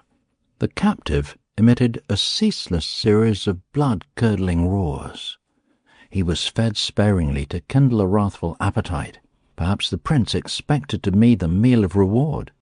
Crowds from the city and suburbs bought tickets eagerly in response to the beat of drums announcing the unique contest. The day of battle saw hundreds turn away for lack of seats. Many men broke through the tent openings or crowded any space below the galleries. As the Tiger Swami story approached a climax, my excitement mounted with it. Chundi also was raptly mute. Amidst piercing sound explosions from Raja Begum and the hubbub of the somewhat terrified crowd, I quietly made my appearance. Scantily clad around the waist, I was otherwise unprotected by clothing. I opened the bolt on the door of the safety room and calmly locked it behind me. The tiger sensed blood. Leaping with a thunderous crash on his bars, he sent forth a fearsome welcome. The audience was hushed with pitiful fear. I seemed a meek lamb before the raging beast. In a trice I was within the cage, but as I slammed the door, Raja Begum was headlong upon me. My right hand was desperately torn. Human blood, the greatest treat a tiger can know, fell in appalling streams. The prophecy of the saint seemed about to be fulfilled. I rallied instantly from the shock of the first serious injury I'd ever received. Banishing the sight of my gory fingers by thrusting them beneath my waistcloth, I swung my left arm in a bone-cracking blow. The beast reeled back, swirled around the rear of the cage, and sprang forward convulsively. My famous fistic punishment rained on his head. But Raja Begum's taste of blood had acted like the maddening first sip of wine to a dipsomaniac long deprived. Punctuated by deafening roar, the brute's assaults grew in fury. My inadequate defence of only one hand left me vulnerable before claws and fangs, but I dealt out dazing retribution. Mutually ensanguined, we struggled as to the death. The cage was pandemonium, as blood splashed in all directions and blasts of pain and lethal lust came from the bestial throat. "Shoot him! Kill the tiger!" Shrieks arose from the audience. So fast did man and beast move that a guard's bullet went amiss. I mustered all my will force, bellowed fiercely, and landed a final concussive blow. The tiger collapsed and lay quietly. "Like a pussy-cat," I interjected. The Swami laughed in hearty appreciation, then continued the engrossing tale. Raja Begum was vanquished at last. His royal pride was further humbled. With my lacerated hands, I audaciously forced open his jaws. For a dramatic moment I held my head within the yawning death-trap. I looked around for a chain. Pulling one from a pile on the floor, I bound the tiger by his neck to the cage bars. In triumph I moved toward the door. But that fiend incarnate, Raja Begum, had stamina worthy of his supposed demoniac origin. With an incredible lunge, he snapped the chain and leaped on my back. My shoulder fast in his jaws, I fell violently, but in a trice I had him pinned beneath me. Under merciless blows, the treacherous animal sank into semi-consciousness. This time I secured him more carefully. Slowly, I left the cage. I found myself in a new uproar, this time one of delight. The crowd's cheer broke as though from a single gigantic throat. Disastrously mauled, I had yet fulfilled the 3 conditions of the fight stunning the tiger, binding him with a chain and leaving him without required assistance for myself. In addition, I had so drastically injured and frightened the aggressive beast that he had been content to overlook the opportune prize of my head in his mouth. After my wounds were treated, I was honoured and garlanded. Hundreds of gold pieces showered at my feet. The whole city entered a holiday period. Endless discussions were heard on all sides about my victory over one of the largest and most savage tigers ever seen. Raja Begum was presented to me as promised, but I felt no elation. A spiritual change had entered my heart. It seemed that with my final exit from the cage, I had also closed the door on my worldly ambitions. A woeful period followed. For 6 months I lay near death from blood poisoning. As soon as I was well enough to leave Cooch Behar, I returned to my native town. I know now that my teacher is the holy man who gave the wise warning. I humbly made this confession to my father. Oh, if I could only find him! My longing was sincere, for one day the saint arrived unheralded. Enough of tiger taming. He spoke with calm assurance. Come with me. I will teach you to subdue the beasts of ignorance roaming in jungles of the human mind. You are used to an audience. Let it be a galaxy of angels entertained by your thrilling mastery of yoga. I was initiated into the spiritual path by my saintly guru. He opened my soul doors, rusty and resistant with long disuse. Hand in hand, we soon set out for my training in the Himalayas. Chandi and I bowed at the Swami's feet, grateful for his vivid outline of a life truly cyclonic. I felt amply repaid for the long probationary wait in the cold parlour. Chapter 7. The Levitating Saint. I saw Yogi remain in the air several feet above the ground last night at a group meeting. My friend Upendra Mohan Chowdhury spoke impressively. I gave him an enthusiastic smile. Perhaps I can guess his name. Was it Banduri Mahasaya of Upper Circular Road? Upendra nodded, a little crestfallen not to be a news-bearer. My inquisitiveness about saints was well known among my friends. They delighted in setting me on a fresh track. The yogi lives so close to my home that I often visit him. My words brought keen interest to Upendra's face, and I made a further confidence. I have seen him in remarkable feats. He has expertly mastered the various pranayamas of the ancient eightfold yoga outlined by Patanjali. Once Banduri Mahasaya performed Bhastrika pranayama before me with such amazing force that it seemed an actual storm had arisen in the room. Then he extinguished the thundering breath and remained motionless in a high state of superconsciousness. The aura of peace after the storm was vivid beyond forgetting. I heard that the saint never leaves his home. Upendra's tone was a trifle incredulous. Indeed, it is true. He has lived indoors for the past 20 years. He slightly relaxes his self-imposed rule at the times of our holy festivals when he goes as far as his front sidewalk. Beggars gather there because Saint Baduri is known for his tender heart. How does he remain in the air, defying the law of gravitation? A yogi's body loses its grossness after use of certain pranayamas. Then it will levitate or hop about like a leaping frog. Even saints who do not practice a formal yoga have been known to levitate during a state of intense devotion to God. I would like to know more of this sage. Do you attend his evening meetings? Upendra's eyes were sparkling with curiosity. Yes, I go often. I am vastly entertained by the wit in his wisdom. Occasionally my prolonged laughter mars the solemnity of his gatherings. The saint is not displeased, but his disciple looked daggers. On my way home from school that afternoon, I passed Baduri Mahasaya's cloister and decided on a visit. The yogi was inaccessible to the general public. A lone disciple occupying the ground floor guarded his master's privacy. The student was something of a martinet. He now inquired formally if I had an engagement. His guru put in an appearance just in time to save me from summary ejection. Let Mukunda come when he will. The sage's eyes twinkled. My rule of seclusion is not for my own comfort, but for that of others. Worldly people do not like the candour which shatters their delusions. Saints are not only rare but disconcerting. Even in Scripture they are often found embarrassing. I followed Baduri Mahasaya to his austere quarters on the top floor, from which he seldom stirred. Masters often ignore the panorama of the world's ado, out of focus till centered in the ages. The contemporaries of a sage are not alone those of the narrow present. Maharishi, you are the first yogi I have known who always stays indoors. God plants his saints sometimes in unexpected soil, lest we think we may reduce him to a rule. The sage locked his vibrant body in the lotus posture. In his 70s, he displayed no unpleasing signs of age or sedentary life. Stalwart and straight, he was ideal in every respect.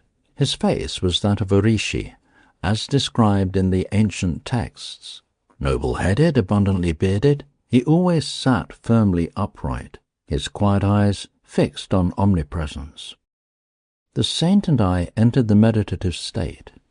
After an hour, his gentle voice roused me. You go often into the silence, but have you developed anubhava? He was reminding me to love God more than meditation. Do not mistake the technique for the goal. He offered me some mangoes. With that good-humoured wit that I found so delightful in his grave nature, he remarked, people in general are more fond of jala yoga, union with food, than of dhyana yoga, union with God. His yogic pun affected me uproariously. What a laugh you have! An affectionate gleam came into his gaze. His own face was always serious, yet touched with an ecstatic smile. His large lotus eyes held a hidden divine laughter. Those letters come from far-off America. The sage indicated several thick envelopes on a table. I correspond with a few societies there whose members are interested in yoga. They are discovering India anew, with a better sense of direction than Columbus. I am glad to help them. The knowledge of yoga is free to all who will receive, like the ungarnishable daylight. What rishis perceived as essential for human salvation need not be diluted for the West. Alike in soul, though diverse in outer experience, neither West nor East will flourish if some form of disciplinary yoga be not practiced. The saint held me with his tranquil eyes. I did not realize that his speech was a veiled prophetic guidance. It is only now, as I write these words, that I understand the full meaning in the causal intimations he often gave me that someday I would carry India's teachings to America. Sir, I inquired, why do you not write a book on yoga for the benefit of the world? I am training disciples. They and their students will be living volumes, proof against the natural disintegrations of time and the unnatural interpretations of the critics. Bhaduri's wit put me into another gale of laughter. I remained alone with the yogi until his disciples arrived in the evening. Bhaduri Mahasaya entered one of his inimitable discourses. Like a peaceful flood, he swept away the mental debris of his listeners, floating them Godward. His striking parables were expressed in flawless Bengali. That evening, Bhaduri expounded various philosophical points connected with the life of Mirabai, a medieval Rajputani princess, who abandoned her court life to seek the company of sadhus. One great sannyasi refused to receive her because she was a woman. Her reply brought him humbly to her feet. "Tell the master," she had said, "that I did not know there was any male in the universe save God. Are we all not females before him?" A scriptural conception of the Lord as the only positive creative principle, his creation being naught but a passive maya. Mirabai composed many ecstatic songs, which are still treasured in India. I translate one of them here. "If by bathing daily God could be realized, sooner would I be a whale in the deep. If by eating roots and fruits he could be known, gladly would I choose the form of a goat. If the counting of rosaries uncovered him, I would say my prayers on mammoth beads. If bowing before stone images unveiled him, a flinty mountain I would humbly worship. If by drinking milk the Lord could be imbibed, many calves and children would know him. If abandoning one's wife would summon God, would not thousands be eunuchs? Mirabai knows that to find the Divine One, the only indispensable is love." Several students put rupees in Bhaduri's slippers, which lay by his side as he sat in yoga posture. This respectful offering, customary in India, indicates that the disciple places his material goods at the Guru's feet. Grateful friends are only the Lord in disguise, looking after his own. "Master, you are wonderful." A student, taking his leave, gazed ardently at the patriarchal sage. "You have renounced riches and comforts to seek God and teach us wisdom." It was well known that Bhaduri Mahasaya had forsaken great family wealth in his early childhood, when single-mindedly he entered the yogic path. "You are reversing the case." The saint's face held a mild rebuke. "I have left a few paltry rupees, a few petty pleasures, for a cosmic empire of endless bliss. How then have I denied myself anything? I know the joy of sharing the treasure. Is that a sacrifice? The short-sighted worldly folk are verily the real renunciates. They relinquish an unparalleled divine possession for a poor handful of earthly toys." I chuckled over his paradoxical view of renunciation, one which puts the cap of Croesus on any saintly beggar, whilst transforming all proud millionaires into unconscious martyrs. The divine order arranges our future more wisely than any insurance company. The Master's concluding words were the realized creed of his faith. The world is full of uneasy believers in an outward security. Their bitter thoughts are like scars on their foreheads.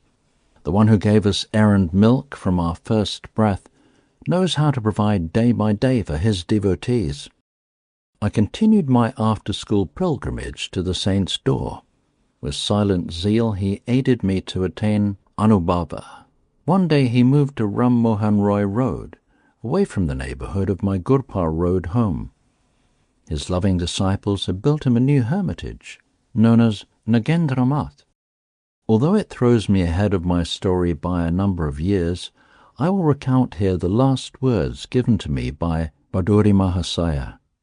Shortly before I embarked for the West, I sought him out and humbly knelt for his farewell blessing.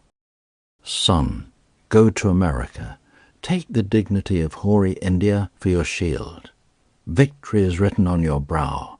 The noble distant people will well receive you." Chapter 8. India's Great Scientist, J.C. Bose. Jagadish Chandra Bose's wireless inventions antedated those of Marconi. Overhearing this provocative remark, I walked closer to a sidewalk group of professors, engaged in scientific discussion. If my motive in joining them was racial pride, I regret it. I cannot deny my keen interest in evidence that India can play a leading part in physics and not metaphysics alone." "What do you mean, sir?" The professor obligingly explained. Bose was the first one to invent a wireless coherer and an instrument for indicating the refraction of electric waves, but the Indian scientist did not exploit his inventions commercially. He soon turned his attention from the inorganic to the organic world. His revolutionary discoveries as a plant physiologist are outpacing even his radical achievements as a physicist. I politely thanked my mentor. He added, "The great scientist is one of my brother professors at Presidency College." I paid a visit the next day to the sage at his home, which was close to mine in Garpur Road. I had long admired him from a respectful distance. The grave and retiring botanist greeted me graciously. He was a handsome, robust man in his 50s with thick hair, broad forehead, and the abstracted eyes of a dreamer. The precision in his tones revealed the lifelong scientific habit. "I have recently returned from an expedition to scientific societies of the West. Their members exhibited intense interest in delicate instruments of my invention, which demonstrate the indivisible unity of all life. The Bose crescograph has the enormity of 10 million magnifications. The microscope enlarges only a few thousand times, yet it brought vital impetus to biological science. The crescograph opens incalculable vistas. You have done much, sir, to hasten the embrace of East and West in the impersonal arms of science. I was educated at Cambridge. How admirable is the Western method of submitting all theory to scrupulous experimental verification. That empirical procedure has gone hand in hand with the gift for introspection which is my Eastern heritage. Together they have enabled me to sunder the silences of natural realms long uncommunicative. The telltale charts of my crescograph are evidence for the most skeptical that plants have a sensitive nervous system and a varied emotional life. Love, hate, joy, fear, pleasure, pain, excitability, stupor, and countless appropriate responses to stimuli are as universal in plants as in animals. The unique throb of life in all creation could seem only poetic imagery before your advent, Professor. A saint I once knew would never pluck flowers. Shall I rob the rose bush of its pride in beauty? Shall I crudely affront its dignity by my rude divestment? His sympathetic words verified literally through your discoveries. The poet is intimate with truth, while the scientist approaches awkwardly. Come some day to my laboratory and see the unequivocal testimony of the crescograph. Gratefully I accepted the invitation and took my departure. I heard later that the botanist had left Presidency College and was planning a research centre in Calcutta. When the Bose Institute was opened, I attended the dedicatory services. Enthusiastic hundreds strolled over the premises. I was charmed with the artistry and spiritual symbolism of the new home of science. Its front gate, I noticed, was a centuried relic from a distant shrine. Behind the lotus fountain, a sculpted female figure with a torch conveyed the Indian respect for woman as the immortal light-bearer. The garden held a small temple consecrated to the noumenon beyond phenomena. Thought of the divine incorporeity was suggested by absence of an altar image. Bose's speech on this great occasion might have issued from the lips of one of the inspired ancient rishis. I dedicate today this institute as not merely a laboratory but a temple. His reverent solemnity stole like an unseen cloak over the crowded auditorium. In the pursuit of my investigations, I was unconsciously led into the border region of physics and physiology. To my amazement, I found boundary lines vanishing and points of contact emerging between the realms of the living and the non-living. Inorganic matter was perceived as anything but inert. It was a thrill under the action of multitudinous forces. A universal reaction seemed to bring metal, plant, and animal under a common law. They all exhibited essentially the same phenomena of fatigue and depression, with possibilities of recovery and of exaltation, as well as the permanent irresponsiveness associated with death. Filled with awe at this stupendous generalization, it was with great hope that I announced my results before the Royal Society, results demonstrated by experiments. But the physiologists present advised me to confine myself to physical investigations, in which my success had been assured, rather than encroach on their preserves. I had unwittingly strayed into the domain of an unfamiliar caste system, and so offended its etiquette. An unconscious theological bias was also present, which confounds ignorance with faith. It is often forgotten that He who surrounded us with this ever-evolving mystery of creation has also implanted in us the desire to question and understand. Through many years of miscomprehension, I came to know that the life of a devotee of science is inevitably filled with unending struggle. It is for him to cast his life as an ardent offering regarding gain and loss, success and failure as one. In time, the leading scientific societies of the world accepted my theories and results and recognized the importance of the Indian contribution to science. Can anything small or circumscribed ever satisfy the mind of India? By a continuous living tradition and a vital power of rejuvenescence, this land has readjusted itself through unnumbered transformations. Indians have always arisen, who, discarding the immediate and absorbing prize of the hour, have sought for the realization of the highest ideals in life, not through passive renunciation, but through active struggle. The weakling who has refused the conflict, acquiring nothing, has had nothing to renounce. He alone who has striven and won can enrich the world by bestowing the fruits of his victorious experience. The work already carried out in the Bose laboratory on the response of matter and the unexpected revelations in plant life have opened out very extended regions of inquiry in physics, in physiology, in medicine, in agriculture, and even in psychology. Problems hitherto regarded as insoluble have now been brought within the sphere of experimental investigation. But high success is not to be obtained without rigid exactitude. Hence the long battery of supersensitive instruments and apparatus of my design, which stand before you today in their cases in the entrance hall. They tell you of the protracted efforts to get behind the deceptive seeming into the reality that remains unseen, of the continuous toil and persistence and resourcefulness called forth to overcome human limitations. All creative scientists know that the true laboratory is the mind, where behind illusions they uncover the laws of truth. The lectures given here will not be mere repetitions of second-hand knowledge. They will announce new discoveries, demonstrated for the first time in these halls. Through regular publication of the work of the Institute, these Indian contributions will reach the whole world. They will become public property. No patents will ever be taken. The spirit of our national culture demands that we should forever be free from the desecration of utilizing knowledge only for personal gain.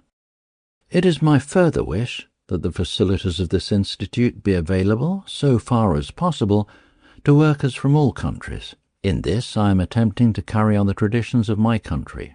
So far back as 25 centuries, India welcomed to its ancient universities, at Nalanda and Taxila, scholars from all parts of the world. Although science is neither of the East nor of the West, but rather international in its universality, yet India is specially fitted to make contributions. The burning Indian imagination, which can extort new order out of a mass of apparently contradictory facts, is held in check by the habit of concentration. This restraint confers the power to hold the mind to the pursuit of truth with an infinite patience. Tears stood in my eyes at the scientist's concluding words. Is patience not indeed a synonym of India, confounding time and the historians alike? I visited the research centre again, soon after the day of opening. The great botanist, mindful of his promise, took me to his quiet laboratory. I will attach the cruskograph to this fern. The magnification is tremendous. If a snail's crawl were enlarged in the same proportion, the creature would appear to be travelling like an express train. My gaze was fixed eagerly on the screen which reflected the magnified fern shadow. Minute life movements were now clearly perceptible. The plant was growing very slowly before my fascinated eyes. The scientist touched the tip of the fern with a small metal bar. Developing pantomime came to an abrupt halt, resuming the eloquent rhythms as soon as the rod was withdrawn. You saw how any slight outside interference is detrimental to the sensitive tissues, Bose remarked. Watch. I will now administer chloroform and then give an antidote. The effect of the chloroform discontinued all growth. The antidote was revivifying. The evolutionary gestures on the screen held me more raptly than a movie plot. My companion, here in the role of villain, thrust a sharp instrument through a part of the fern. Pain was indicated by spasmodic flutters. When he passed a razor partially through the stem, the shadow was violently agitated, then stilled itself with the final punctuation of death. By first chloroforming a huge tree, I achieved a successful transplantation. Usually such monarchs of the forest die very quickly after being moved. Jagadish smiled happily as he recounted the life-saving maneuver. Graphs of my delicate apparatus have proved that trees possess a circulatory system. Their sap movements correspond to the blood pressure of animal bodies. The ascent of sap is not explicable on the mechanical grounds ordinarily advanced, such as capillary attraction. The phenomenon has been solved through the crescograph as the activity of living cells. Peristaltic waves issue from a cylindrical tube which extends down a tree and serves as an actual heart. The more deeply we perceive, the more striking becomes the evidence that a uniform plan links every form in manifold nature. The great scientist pointed to another Bose instrument. I will show you experiments on a piece of tin. The life force in metals responds adversely or beneficially to stimuli. Ink markings will register the various reactions. Deeply engrossed, I watched the graph which recorded the characteristic waves of atomic structure. When the professor applied chloroform to the tin, the vibratory writings stopped. They recommenced as the metal slowly regained its normal state. My companion dispensed a poisonous chemical. Simultaneous with the quivering end of the tin, the needle dramatically wrote on the chart a death notice. Both instruments have demonstrated that metals, such as steel used in scissors and machinery, are subject to fatigue and regain efficiency by periodic rest. The life pulse in metals is seriously harmed or even extinguished through the application of electric currents or heavy pressure. I looked around the room at the numerous inventions, eloquent testimony of a tireless ingenuity. Sir, it is lamentable that mass agricultural development is not speeded by fuller use of your marvellous mechanisms. Would it not be easily possible to employ some of them in quick laboratory experiments to indicate the influence of various types of fertilizers on plant growth? You are right. Countless uses of Bose instruments will be made by future generations. The scientist seldom knows contemporaneous reward. It is enough to possess the joy of creative service. With expressions of unreserved gratitude to the indefatigable sage, I took my leave. Can the astonishing fertility of his genius ever be exhausted? I thought. No diminution came to me with the years. Inventing an intricate instrument, the resonant cardiograph, Bose then pursued extensive researches on innumerable Indian plants. An enormous unsuspected pharmacopoeia of useful drugs was revealed.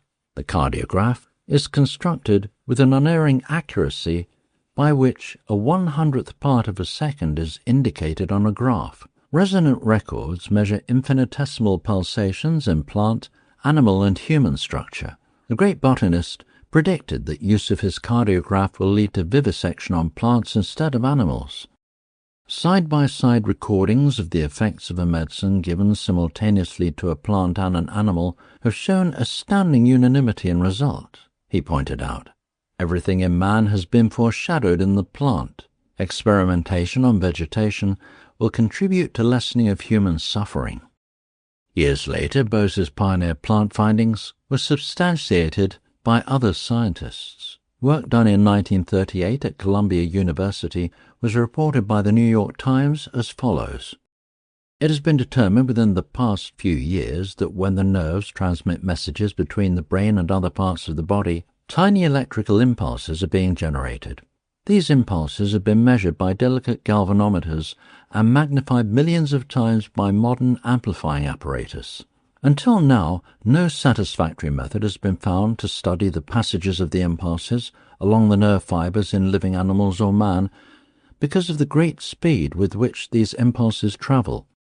Doctors K.S. Cole and H.J. Curtis reported having discovered that the long single cells of the freshwater plant Nightella, used frequently in goldfish bowls, are virtually identical with those of single nerve fibers.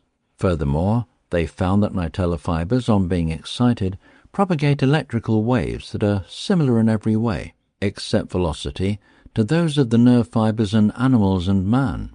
The electrical nerve impulses in the plant were found to be much slower than those in animals. This discovery was therefore seized upon by Columbia workers as a means for taking slow-motion pictures of the passage of the electrical impulses in the nerves. The Nightella plant thus may become a sort of Rosetta Stone for deciphering the closely guarded secrets close to the very borderland of mind and matter. The poet Rabindranath Tagore was a stalwart friend of India's idealistic scientist. To him, the sweet Bengali singer addressed the following lines. O hermit, call thou in the authentic words of that old hymn called Sama, rise, awake. Call to the man who boasts his shastric lore. From vain pedantic wranglings profitless, call to that foolish braggart to come forth out on the face of nature, this broad earth. Send forth this call unto thy scholar band, together round thy sacrifice of fire, let them all gather. So may our India, our ancient land, unto herself return. O once again return to steadfast work, to duty and devotion, to her trance of earnest meditation. Let her sit once more unruffled, greedless, strifeless, pure. O once again upon her lofty seat and platform, teacher of all lands. Chapter 9. The Blissful Devotee and His Cosmic Romance. Little sir, please be seated. I'm talking to my Divine Mother. Silently I had entered the room in great awe. The angelic appearance of Master Mahasaya fairly dazzled me. With silky white beard and large, lustrous eyes, he seemed an incarnation of purity. His upraised chin and folded hands apprised me that my first visit had disturbed him in the midst of his devotions. His simple words of greeting produced the most violent effect my nature had so far experienced. The bitter separation of my mother's death I had thought the measure of all anguish. Now an agony at separation from my Divine Mother was an indescribable torture of the spirit. I fell moaning to the floor. Little sir, quiet yourself. The saint was sympathetically distressed. Abandoned in some oceanic desolation, I clutched his feet as the sole raft of my rescue. Holy sir, thy intercession, ask Divine Mother if I find any favour in her sight. This promise is not one easily bestowed. The master was constrained to silence. Beyond reach of doubt, I was convinced that Master Mahasaya was in intimate converse with the Universal Mother. It was deep humiliation to realize that my eyes were blind to her who even at this moment was perceptible to the faultless gaze of the saint. Shamelessly gripping his feet, deaf to his gentle remonstrances, I besought him again and again for his intervening grace. I will make your plea to the beloved. The master's capitulation came with a slow, compassionate smile. What power in those few words, that my being should know release from its stormy exile. Sir, remember your pledge. I shall return soon for her message. Joyful anticipation rang in my voice that only a moment ago had been sobbing in sorrow. Descending the long stairway, I was overwhelmed by memories. This house at 50 Amherst Street, now the residence of Master Mahasaya, had once been my family home, scene of my mother's death. Here my human heart had broken for the vanished mother, and here today my spirit had been as though crucified by absence of the Divine Mother. Hallowed walls, silent witness of my grievous hurts and final healing. My steps were eager as I returned to my Gorpar road home. Seeking the seclusion of my small attic, I remained in meditation until 10 o'clock. The darkness of the warm Indian night was suddenly lit with a wondrous vision. Haloed in splendor, the Divine Mother stood before me. Her face, tenderly smiling, was beauty itself. Always have I loved thee, ever shall I love thee. The celestial tones still ringing in the air, she disappeared. The sun on the following morning had hardly risen to an angle of decorum when I paid my second visit to Master Mahasaya. Climbing the staircase in the house of poignant memories, I reached his fourth-floor room. The knob of the closed door was wrapped round with a cloth, a hint, I felt, that the saint desired privacy. As I stood irresolutely on the landing, the door was opened by the master's welcoming hand. I knelt at his holy feet. In a playful mood, I wore a solemn mask over my face, hiding the divine elation. "Sir, I have come very early, I confess, for your message. Did the beloved mother say anything about me?" "Mischievous little sir." Not another remark would he make. Apparently my assumed gravity was unimpressive. "Why so mysterious, so evasive? Do saints never speak plainly?" Perhaps I was a little provoked. "Must you test me?" His calm eyes were full of understanding.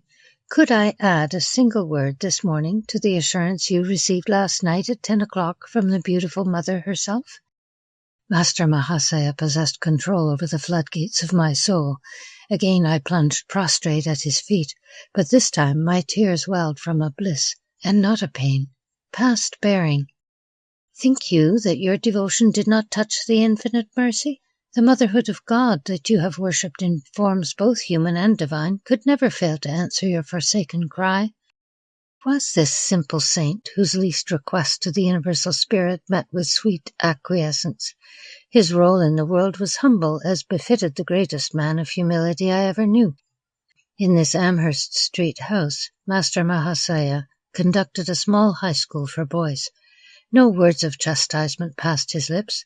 No rule and ferule maintained his discipline. Higher mathematics indeed were taught in these modest classrooms, and a chemistry of love absent from the textbooks. He spread his wisdom by spiritual contagion rather than impermeable precept. Consumed by an unsophisticated passion for the Divine Mother, the saint no more demanded the outward forms of respect than a child. "I am not your guru. He shall come a little later," he told me. "Through his guidance, your experiences of the divine in terms of love and devotion shall be translated into his terms of fathomless wisdom." Every late afternoon I betook myself to Amherst Street. I sought Master Mahasaya's divine cup, so full that its drops daily overflowed on my being. Never before had I bowed in utter reverence. Now I felt it an immeasurable privilege even to tread the same ground which Master Mahasaya sanctified. "Sir, please wear this champak garland I have fashioned especially for you." I arrived one evening holding my chain of flowers, but shyly he drew away, repeatedly refusing the honor. Perceiving my hurt, he finally smiled consent. "Since we are both devotees of the Mother, you may put the garland on this bodily temple as offering to her who dwells within." His vast nature lacked space in which any egotistical consideration could gain foothold. "Let us go tomorrow to the Dakshineshwar temple, forever hallowed by my Guru." Master Mahasaya was a disciple of a Christ-like master, Sri Ramakrishna Paramhansa. The 4-mile journey on the following morning was taken by boat on the Ganges. We entered the 9-domed temple of Kali, where the figures of the Divine Mother and Shiva rest on a burnished silver lotus, its 1,000 petals meticulously chiseled. Master Mahasaya beamed in enchantment. He was engaged in his inexhaustible romance with the beloved. As he chanted her name, my enraptured heart seemed shattered into 1,000 pieces. We strolled later through the sacred precincts, halting in a tamarisk grove. The manna characteristically exuded by this tree was symbolic of the heavenly food Master Mahasaya was bestowing. His divine invocations continued. I sat rigidly motionless on the grass amid the pink, feathery tamarisk flowers. Temporarily absent from the body, I soared in a supernal visit. This was the first of many pilgrimages to Dakshineshwar with the holy teacher. From him I learned the sweetness of God in the aspect of mother, or divine mercy. The childlike saint found little appeal in the father aspect, or divine justice. Stern, exacting, mathematical judgment was alien to his gentle nature. He can serve as an earthly prototype for the very angels of heaven, I thought fondly, watching him one day at his prayers. Without a breath of censure or criticism, he surveyed the world with eyes long familiar with the primal purity. His body, mind, speech, and actions were effortlessly harmonized with his soul's simplicity. My master told me so. Shrinking from personal assertion, the saint ended any sage counsel with this invariable tribute. So deep was his identity with Sri Ramakrishna that Master Mahasaya no longer considered his thoughts as his own. Hand in hand, the saint and I walked one evening on the block of his school. My joy was dimmed by the arrival of a conceited acquaintance who burdened us with a lengthy discourse. "I see this man doesn't please you." The saint's whisper to me was unheard by the egotist, spellbound by his own monologue. "I have spoken to Divine Mother about it. She realizes our sad predicament. As soon as we get to yonder red house, she has promised to remind him of more urgent business." My eyes were glued to the sight of salvation. Reaching its red gate, the man unaccountably turned and departed, neither finishing his sentence nor saying goodbye. The assaulted air was comforted with peace. Another day found me walking alone near the Haurath railway station. I stood for a moment by a temple, silently criticizing a small group of men with drum and cymbals who were violently reciting a chant. How undevotionally they use the Lord's divine name in mechanical repetition, I reflected. My gaze was astonished by the rapid approach of Master Mahasaya. "Sir, how come you here?" The saint, ignoring my question, answered my thought. "Isn't it true, little sir, that the beloved's name sounds sweet from all lips, ignorant or wise?" He passed his arm around me affectionately. I found myself carried on his magic carpet to the merciful presence. "Would you like to see some bioscopes?" This question one afternoon from Master Mahasaya was mystifying. The term was then used in India to signify motion pictures. I agreed, glad to be in his company in any circumstances. A brisk walk brought us to the garden fronting Calcutta University. My companion indicated a bench near the Goldiki, or pond.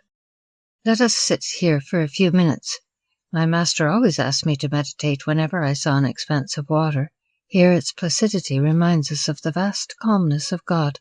As all things can be reflected in water, so the whole universe is mirrored in the lake of the cosmic mind. So my Guru Deva often said. Soon we entered a university hall where a lecture was in progress. It proved abysmally dull, though varied occasionally by lantern slide illustrations equally uninteresting. "So, this is the kind of bioscope the master wanted me to see?"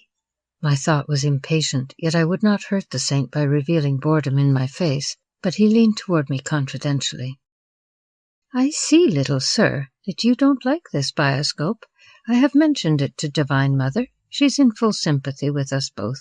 She tells me that the electric lights will now go out and won't be relit until we have a chance to leave the room."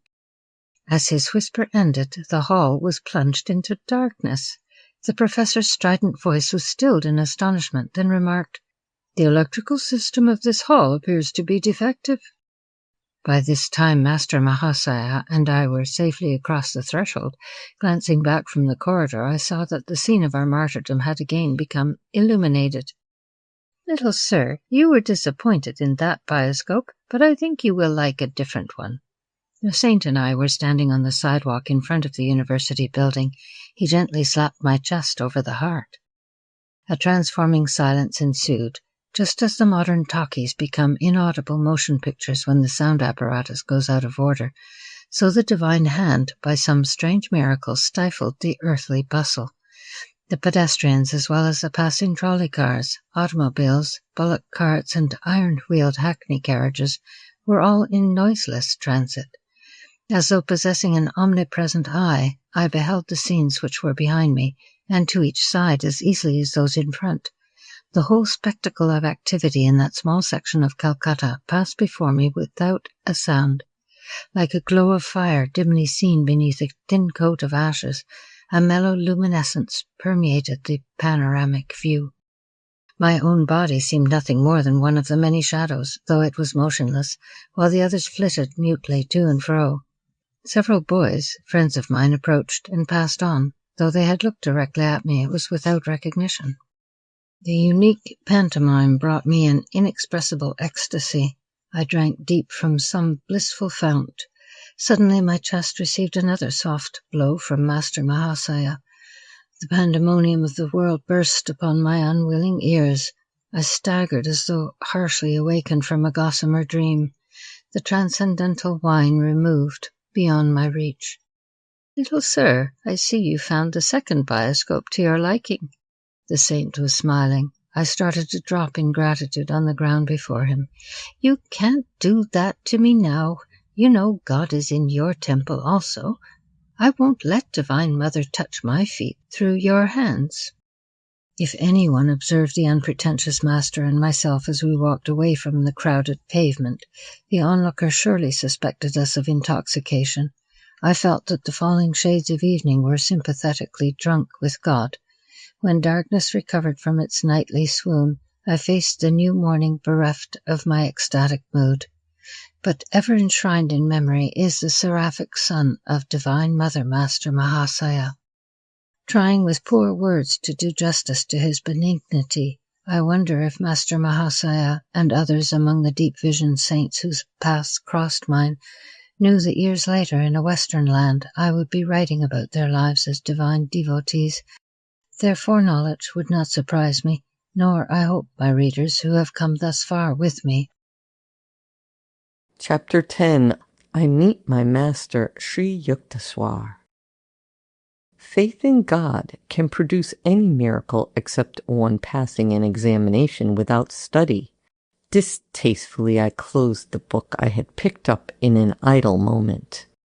The writer's exception shows his complete lack of faith, I thought. Poor chap, he has great respect for the midnight oil. My promise to father had been that I would complete my high school studies. I cannot pretend to diligence. The passing months found me less frequently in the classroom than in secluded spots along the Calcutta bathing ghats. The adjoining crematory grounds, especially gruesome at night, are considered highly attractive by the yogi. He would find the deathless essence must not be dismayed by a few unadorned skulls. Human inadequacy becomes clear in the gloomy abode of miscellaneous bones. My midnight vigils were thus a different nature from the scholars. The week of final examinations at the Hindu high school was fast approaching. This interrogatory period, like sepulchral haunts, inspires a well-known terror. My mind was nevertheless at peace. Braving the ghouls, I was exhuming a knowledge not found in lecture halls, but it lacked the art of Swami Pranabananda, who easily appeared in two places at one time. My educational dilemma was plainly a matter for the infinite ingenuity. This was my reasoning, though to many it seems illogic. The devotee's irrationality springs from 1,000 inexplicable demonstrations of God's instancy in trouble. "Hello, Mukunda. I catch hardly a glimpse of you these days," a classmate accosted me one afternoon on Gurpar Road. "Hello, Nantu. My invisibility at school has actually placed me there in a decidedly awkward position." I inverted myself under his friendly gaze. Nantu, who was a brilliant student, laughed heartily. My predicament was not without a comic aspect. "You are utterly unprepared for the finals. I suppose it is up to me to help you." The simple words conveyed divine promise to my ears. With alacrity I visited my friend's home. He kindly outlined the solutions to various problems he considered likely to be set by the instructors. "These questions are the bait which will catch many trusting boys in the examination trap. Remember my answers, and you will escape without injury." The night was far gone when I departed. Bursting with unseasoned erudition, I devoutly prayed it would remain for the next few critical days. Nantu had coached me in my various subjects, but, under press of time, had forgotten my course in Sanskrit. Fervently I reminded God of the oversight. I set out on a short walk the next morning, assimilating my new knowledge to the rhythm of swinging footsteps. As I took a shortcut through the weeds of a corner lot, my eye fell on a few loose printed sheets. A triumphant pounce proved them to be Sanskrit verse. I sought out a pundit for my aid in my stumbling interpretation. His rich voice filled the air with the edgeless, honeyed beauty of the ancient tongue.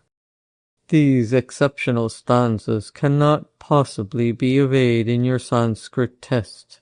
The scholar dismissed them skeptically. But familiarity with that particular poem enabled me on the following day to pass the Sanskrit examination. Through the discerning help Nantu had given, I also attained the minimum grade for success in all my other subjects. Father was pleased that I had kept my word and concluded my secondary school course. My gratitude sped to the Lord, whose sole guidance I perceived in my visit to Nantu and my walk by the unhabitual route of the debris-filled lot. Playfully he had given dual expression to his timely design for my rescue. I came across the discarded book whose author had denied God precedence in the examination halls. I could not restrain a chuckle at my own silent comment. It would only add to this fellow's confusion if I were to tell him that divine meditation among the cadavers is a shortcut to a high school diploma. In my new dignity, I was now openly planning to leave home. Together with a young friend, Jitendra Mazumdar, I decided to join a Mahamandal hermitage in Benares and receive its spiritual discipline. A desolation fell over me one morning at thought of separation from my family. Since mother's death, my affection had grown especially tender for my two younger brothers, Sananda and Bishnu. I rushed to my retreat, the little attic which had witnessed so many scenes in my turbulent sadhana. After a 2-hour flood of tears, I felt singularly transformed, as by some alchemical cleanser. All attachment disappeared.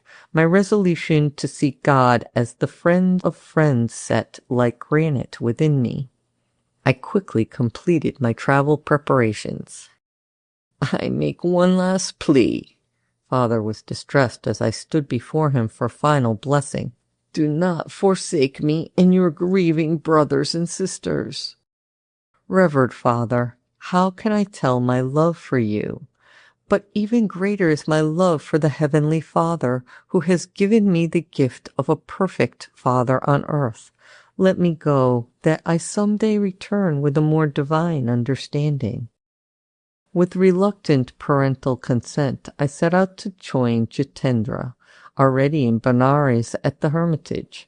On my arrival, the young head Swami Dayananda greeted me cordially. Tall and thin, of thoughtful mien, he impressed me favorably. His fair face had a Buddha-like composure.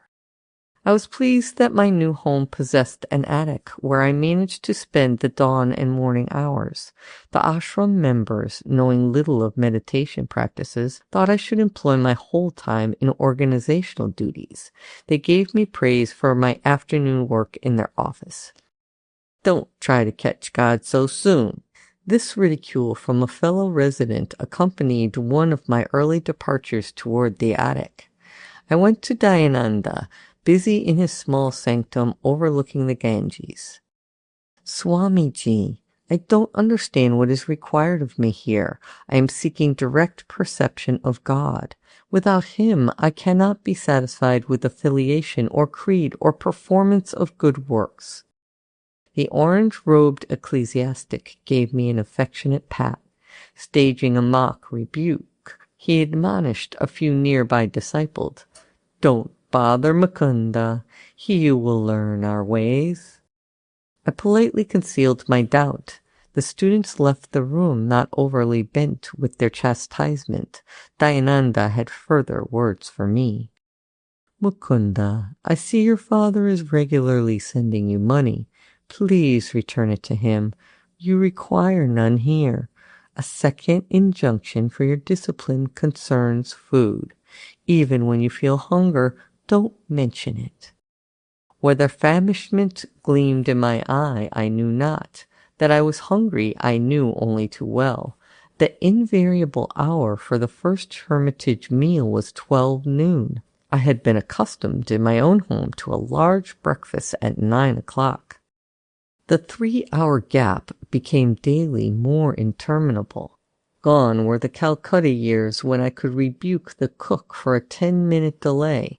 Now I tried to control my appetite. One day I undertook a 24-hour fast. With double zest I awaited the following midday. Dayanandaji's train is late. We are not going to eat until he arrives. Jitendra brought me this devastating news. As gesture of welcome to the Swami, who had been absent for 2 weeks, many delicacies were in readiness. An appetizing aroma filled the air. Nothing else offering, what else could be swallowed except pride over yesterday's achievement of a fast? Lord, hasten the train. The heavenly provider, I thought, was hardly included in the interdiction with which Dayananda had silenced me. Divine attention was elsewhere, however. The plodding clock covered the hours. Darkness was descending as our leader entered the door. My greeting was one of unfeigned joy. Dayanandaji will bathe and meditate before we can serve food. Jitendra approached me again as a bird of ill omen. I was in near collapse. My young stomach, new to deprivation, protested with gnawing vigor. Pictures I had seen of famine victims passed wraith-like before me.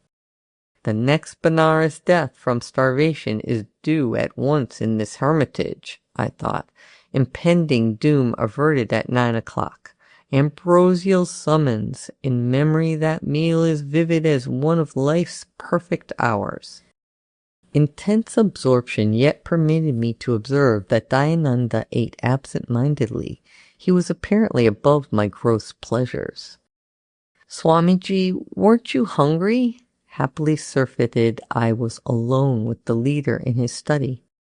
Oh, yes, I have spent the last 4 days without food or drink. I never eat on trains filled with the heterogeneous vibrations of worldly people. Strictly I observe shastric rules for monks of my particular order. Certain problems of our organizational work lie on my mind.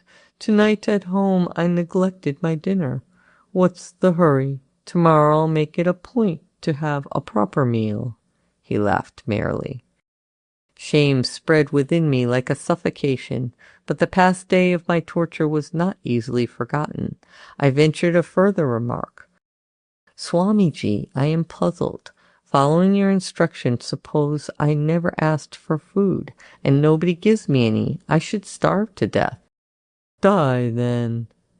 This alarming counsel split the air. Die if you must, Mukunda. Never admit that you live by the power of food and not by the power of God.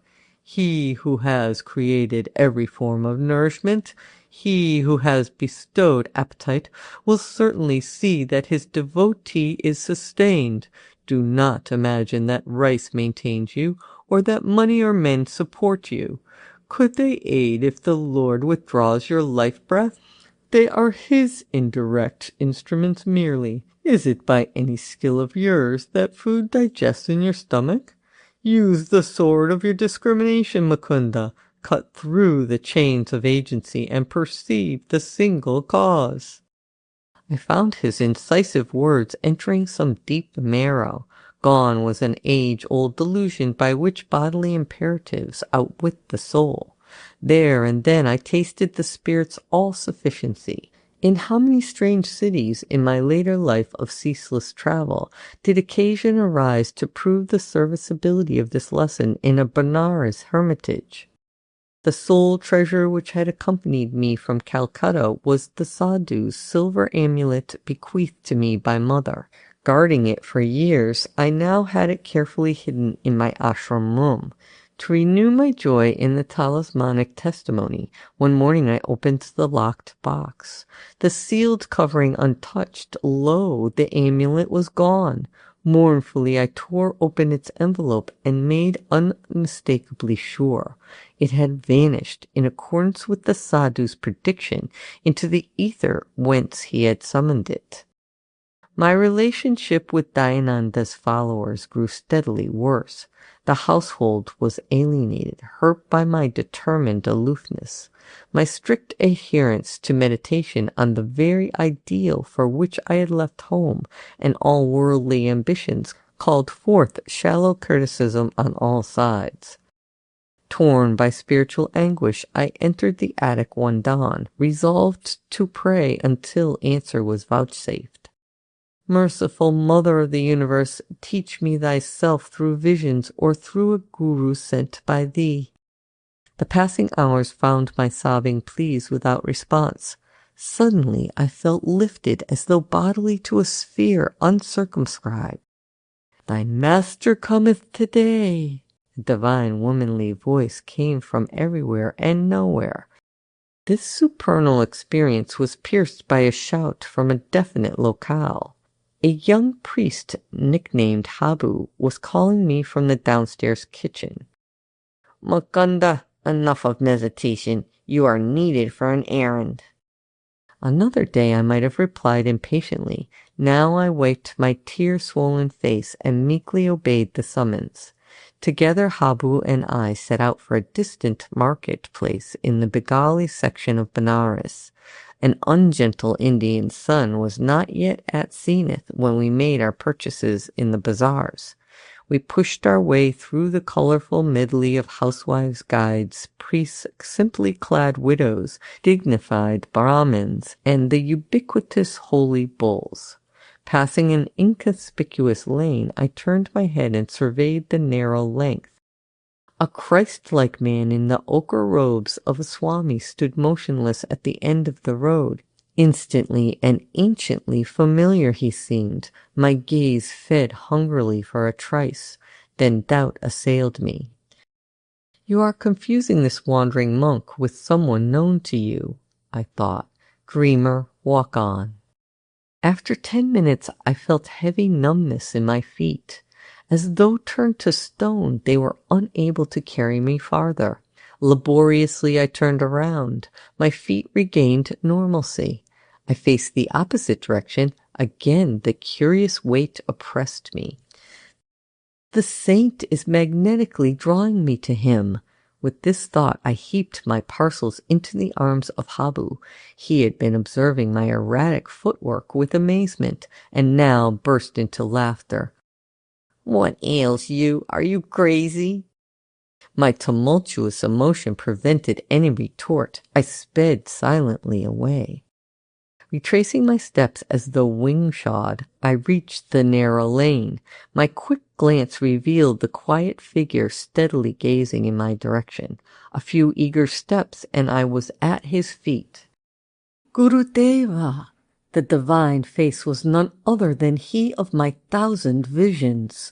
These halcyon eyes, in leonine head with pointed beard and flowing locks, had oft peered through the gloom of my nocturnal reveries, holding a promise I had not fully understood. "Oh, my own, you have come to me!" My guru uttered the words again and again in Bengali, his voice tremulous with joy. "How many years I have waited for you!" We entered a oneness of silence. Words seemed the rankest superfluities. Eloquence flowed in soundless chant from heart of master to disciple. With an antenna of irrefragable insight, I sensed that my guru knew God and would lead me to him. The obscuration of this life disappeared in a fragile dawn of prenatal memories. Dramatic time. Past, present, and future are its cycling scenes. This was not the first sun to find me at these holy feet. My hand in his, my guru led me to his temporary residence in the Rana Mahal section of the city. His athletic figure moved with firm tread. Tall, erect, about 55 at this time, he was active and vigorous as a young man. His dark eyes were large, beautiful with plumbless wisdom. Slightly curly hair softened a face of striking power. Strength mingled subtly with gentleness. As we made our way to the stone balcony of a house overlooking the Ganges, he said affectionately, "I will give you my hermitages and all I possess. Sir, I come for wisdom and God contact. Those are your treasure troves I am after." The swift Indian twilight had dropped its half-curtain before my master spoke again. His eyes held unfathomable tenderness. "I give you my unconditional love." Precious words! A quarter century elapsed before I had another auricular proof of his love. His lips were strange to ardor. Silence became his oceanic heart. "Will you give me the same unconditional love?" He gazed at me with childlike trust. "I will love you eternally, Gurudeva." Ordinary love is selfish, darkly rooted in desires and satisfactions. Divine love is without condition, without boundary, without change. The flux of the human heart is gone forever at the transfixing touch of pure love. He added humbly, "If you ever find me falling from a state of God realization, please promise to put my head on your lap and help to bring me back to the cosmic beloved we both worship." He rose then in the gathering darkness and guided me to an inner room. As we ate mangoes and almond sweetmeats, he unobtrusively wove into his conversation an intimate knowledge of my nature. I was awestruck at the grandeur of his wisdom, exquisitely blended with an innate humility. "Do not grieve for your amulet. It has served its purpose." Like a divine mirror, my guru apparently had caught a reflection of my whole life. "The living reality of your presence, Master, is joy beyond any symbol. It is time for a change, inasmuch as you are unhappily situated in the hermitage." I had made no references to my life. They now seemed superfluous. By his natural unemphatic manner, I understood that he wished no astonished ejaculations at his clairvoyance. "You should go back to Calcutta. Why exclude relatives from your love of humanity?" His suggestion dismayed me. My family was predicting my return, though I had been unresponsive to many pleas by letter. "Let the young bird fly in the metaphysical skies," Ananta had remarked. "His wings will tire in the heavy atmosphere. We shall yet see him swoop toward home, fold his pinions, and humbly rest in our family nest." This discouraging simile fresh in my mind, I was determined to do no swooping in the direction of Calcutta. "Sir, I am not returning home, but I will follow you anywhere. Please give me your address and your name." "Swami Sri Yukteswar Giri. My chief hermitage is in Serampore, on the Raigat Lane. I am visiting my mother here for only a few days." I wondered at God's intricate play with his devotees. Serampore is but 12 miles from Calcutta, yet in those regions I had never caught a glimpse of my guru. We had had to travel for our meeting to the ancient city of Kasi, Benares, hallowed by memories of Lahiri Messiah. Here too the feet of Buddha, Shankaracharya, and other yogi Christs had blessed the soil. "You will come to me in 4 weeks." For the first time, Sri Yukteswar's voice was stern. "Now I have told of my eternal affection, and have shown my happiness at finding you. That is why you disregard my request. The next time we meet, you will have to reawaken my interest. I won't accept you as a disciple easily. There must be complete surrender by obedience to my strict training." I remained obstinately silent. My guru easily penetrated my difficulty. Do you think your relatives will laugh at you? I will not return. You will return in 30 days. Never. Bowing reverently at his feet, I departed without lightening the controversial tension. As I made my way in the midnight darkness, I wondered why the miraculous meeting had ended on an inharmonious note. The dual scales of Maya that balance every joy with a grief. My young heart was not yet malleable to the transforming fingers of my guru. The next morning I noticed increased hostility in the attitude of the hermitage members. My days became spiked with invariable rudeness. In 3 weeks, Dayananda left the ashram to attend a conference in Bombay. Pandemonium broke over my hapless head. Kunda is a parasite, accepting hermitage hospitality without making proper return. Overhearing this remark, I regretted for the first time that I had obeyed the request to send back my money to father. With heavy heart, I sought out my soul friend Jitendra. I am leaving. Please convey my respectful regrets to Dayanandaji when he returns. I will leave also. My attempts to meditate here meet with no more favor than your own. Jitendra spoke with determination.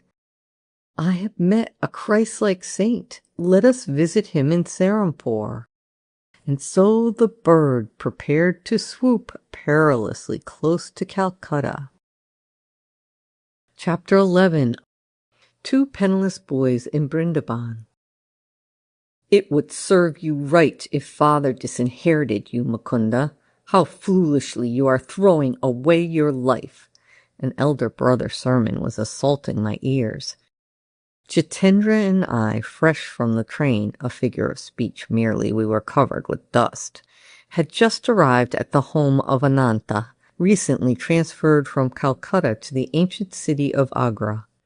Brother was a supervising accountant for the Bengal-Nagpur Railway. You well know, Ananta, I seek my inheritance from the Heavenly Father. Money first, God can come later. Who knows, life may be too long. God first, money is his slave. Who can tell, life may be too short. My retort was summoned by the exigencies of the moment, and held no presentiment. Yet the leaves of time unfolded to early finality for Ananta. A few years later he entered the land where banknotes avail neither first nor last. Wisdom from the hermitage, I suppose.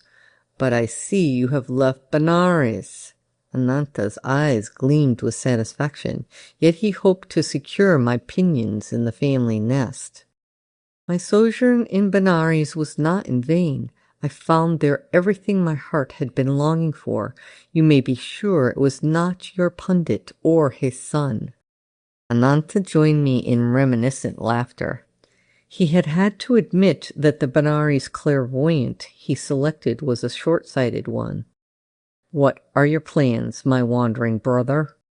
Jitendra persuaded me to Agra.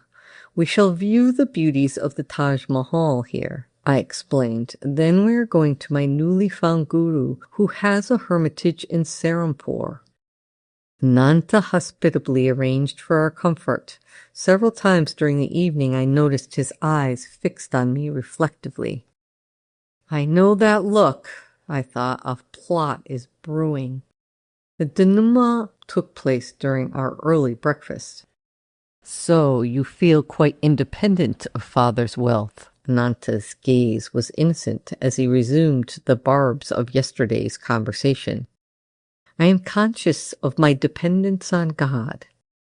Words are cheap. Life has shielded you thus far. What a plight if you were forced to look to the invisible hand for your food and shelter. You would soon be begging on the streets. Never. I would not put faith in passers-by rather than God. He can devise for his devotee 1,000 resources besides the begging bowl. More rhetoric. Suppose I suggest that your vaunted philosophy be put to a test in this tangible world. I would agree. Do you confine God to a speculative world? We shall see. Today you shall have opportunity either to enlarge or to confirm my own views. Ananta paused for a dramatic moment, then spoke slowly and seriously. I propose that I send you and your fellow disciple Jitendra this morning to the nearby city of Vrindavan. You must not take a single rupee. You must not beg, either for food or money. You must not reveal your predicament to anyone. You must not go without your meals, and you must not be stranded in Vrindavan. If you return to my bungalow here before 12 o'clock tonight without having broken any rule of the test, I shall be the most astonished man in Agra. I accept the challenge. No hesitation was in my words or in my heart. Grateful memories flashed of the instant beneficence, my healing of deadly cholera through appeal to Lahiri Mahasaya's picture, the playful gift of the 2 kites on the Lahore roof with Uma, the importune amulet amidst my discouragement, the decisive message through the unknown Banari Sadhu outside the compound of the pundit's home, the vision of Divine Mother and her majestic words of love, her swift heed through Master Mahasaya to my trifling embarrassments, the last-minute guidance which materialized my high school diploma, and the ultimate boon, my living master from the midst of lifelong dreams. Never could I admit my philosophy unequal to any tussle on the world's harsh proving ground. Your willingness does you credit. I'll escort you to the train at once. Ananta turned to the open-mouthed Jitendra. You must go along as a witness and very likely a fellow victim. A half an hour later, Jitendra and I were in possession of one-way tickets for our impromptu trip. We submitted in a secluded corner of the station to a search of our persons. Ananta was quickly satisfied that we were carrying no hidden hoard. Our simple dhotis concealed nothing more than was necessary. As faith invaded the serious realms of finance, my friend spoke protestingly. Ananta, give me 1 or 2 rupees as a safeguard. Then I can telegraph you in case of misfortune. Jitendra. My ejaculation was sharply reproachful. I will not proceed with the test if you take any money as final security. There is something reassuring about the clink of coins. Jitendra said no more as I regarded him sternly.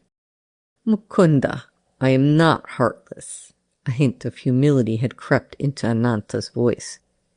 It may be that his conscience was smiting him, perhaps for sending 2 insolvent boys into a strange city, perhaps for his own religious skepticism.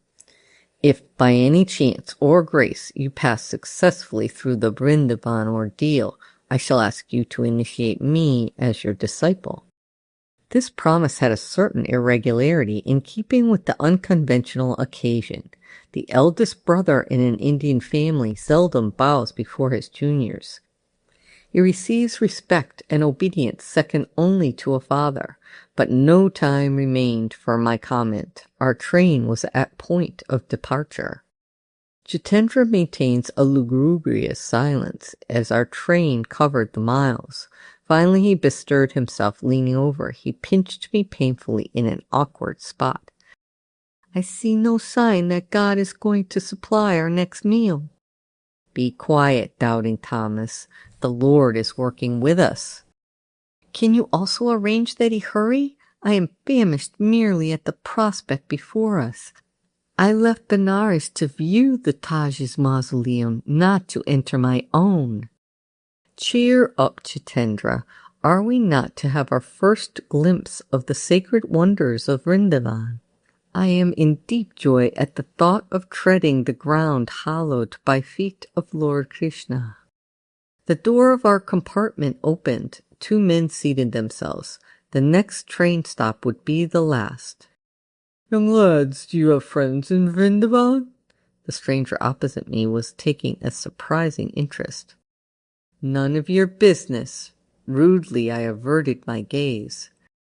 You are probably flying away from your families under the enchantment of the stealer of hearts. I am of devotional temperament myself. I will make it my positive duty to see that you receive food and shelter from this overpowering heat. No, sir, let us alone. You are very kind, but you are mistaken in judging us to be truants from home. No further conversation ensued. The train came to a halt. As Jitendra and I descended to the platform, our chance companions linked arms with us and summoned a horse cab. We alit before a stately hermitage, set amidst the evergreen trees of well-kept grounds. Our benefactors were evidently known here. A smiling lad led us without comment to a parlor. We were soon joined by an elderly woman of dignified bearing. Gari Ma! The princess would not come. One of the men addressed the ashram hostess. At the last moment their plans went awry. They send deep regrets. But we have brought 2 other guests. As soon as we met on the train, I felt drawn to them as devotees of Lord Krishna. Goodbye, young friends. Our 2 acquaintances walked to the door. We shall meet again, if God be willing. You are welcome here. Gari Ma smiled in a motherly fashion on her 2 unexpected charges. You could not have come on a better day. I was expecting 2 royal patrons of this hermitage. What a shame if my cooking had found none to appreciate it. These appetizing words had disastrous effect on Jitendra. He burst into tears. The prospect he had feared in Vrindavan was turning out as royal entertainment. His sudden mental adjustment proved too much for him. Our hostess looked at him with curiosity, but without remark. Perhaps she was familiar with adolescent quirks.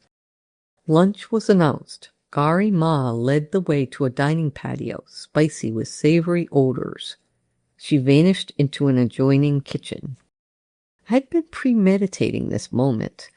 Selecting the appropriate spot on Jitendra's anatomy, I administered a pinch as resounding as the one he had given me on the train. Doubting Thomas, the Lord works in a hurry, too. The hostess re-entered with a punkah. She steadily fanned us in the oriental fashion as we squatted on ornate blanket seats. Ashram disciples passed to and fro with some 30 courses. Rather than meal, the description can only be sumptuous repast. Since arriving on this planet, Jitendra and I had never before tasted such delicacies.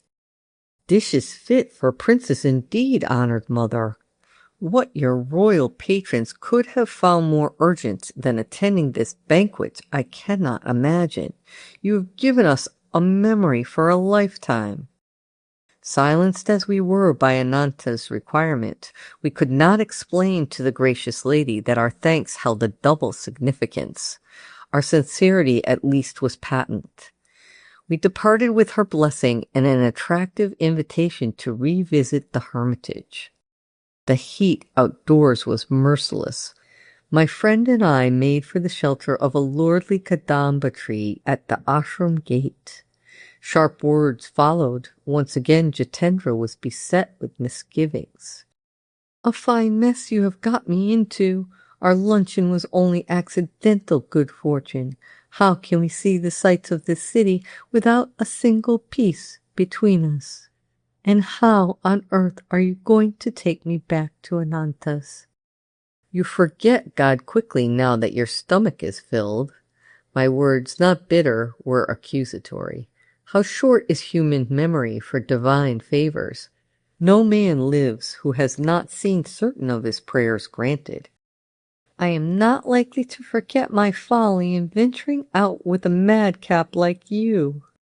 Be quiet, Jitendra. The same Lord who fed us will show us Vrindavan and return us to Agra. A slight young man of pleasing countenance approached at a rapid pace. Halting under our tree, he bowed before me. "Dear friend, you and your companion must be strangers here. Permit me to be your host and guide." It is scarcely possible for an Indian to pale, but Jitendra's face was suddenly sickly. I politely declined the offer. "You are surely not banishing me?" The stranger's alarm would have been comic in any other circumstances. "Why not?" "You are my guru." His eyes sought mine trustfully. "During my midday devotions, the blessed Lord Krishna appeared in a vision. He showed me two forsaken figures under this very tree. One face was yours, my master. Often I have seen it in meditation. What joy if you accept my humble services." "I too am glad you have found me. Neither God nor man has forsaken us." Though I was motionless, smiling at the eager face before me, an inward obeisance cast me at the divine feet. "Dear friends, will you not honor my home for a visit?" "You are kind, but the plan is unfeasible. Already we are guests of my brother in Agra." "At least give me memories of touring Vrindavan with you." I gladly consented. The young man, who said his name was Pratap Chatterjee, hailed a horse carriage. We visited Madana Mohana Temple and other Krishna shrines. Night descended while we were at our temple devotions. "Excuse me while I get a sandesh." Pratap entered a shop near the railroad station. Jitendra and I sauntered along the wide street, crowded now in the comparative coolness. Our friend was absent for some time, but finally returned with gifts of many sweetmeats. "Please allow me to gain this religious merit." Pratap smiled pleadingly as he held out a bundle of rupee notes and 2 tickets just purchased to Agra. The reverence of my acceptance was for the invisible hand, scoffed at by Ananta. Had its bounty not far exceeded necessity, we sought out a secluded spot near the station. "Pratap, I will instruct you in the Kriya of Lahari Mahasaya, the greatest yogi of modern times. His technique will be your guru." The initiation was concluded in a half hour. "Kriya is your Chintamani," I told the new student. "The technique, which as you see is simple, embodies the art of quickening man's spiritual evolution. Hindu scriptures teach that the incarnating ego requires 1,000,000 years to obtain liberation from Maya. This natural period is greatly shortened through Kriya Yoga. Just as Jagadish Chandra Bose has demonstrated that plant growth can be accelerated far beyond its normal rate, so man's psychological development can be also speeded by an inner science. Be faithful in your practice, you will approach the guru of all gurus. I am transported to find this yogic key long sought. Pratap spoke thoughtfully. Its unshackling effect on my sensory bonds will free me for higher spheres. The vision today of Lord Krishna could only mean my highest good. We sat a while in silent understanding, then walked slowly to the station. Joy was within me as I boarded the train, but this was Jitendra's day for tears. My affectionate farewell to Pratap had been punctuated by stifled sobs from both my companions. The journey once more found Jitendra in a welter of grief, not for himself this time, but against himself.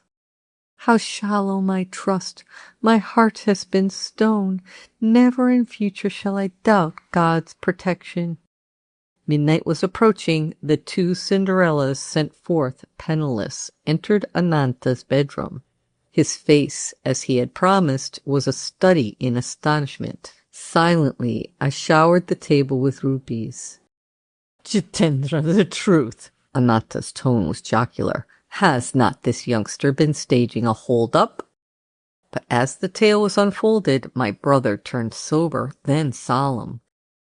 "The law of demand and supply reaches into subtler realms than I had supposed." Ananta spoke with a spiritual enthusiasm never before noticeable.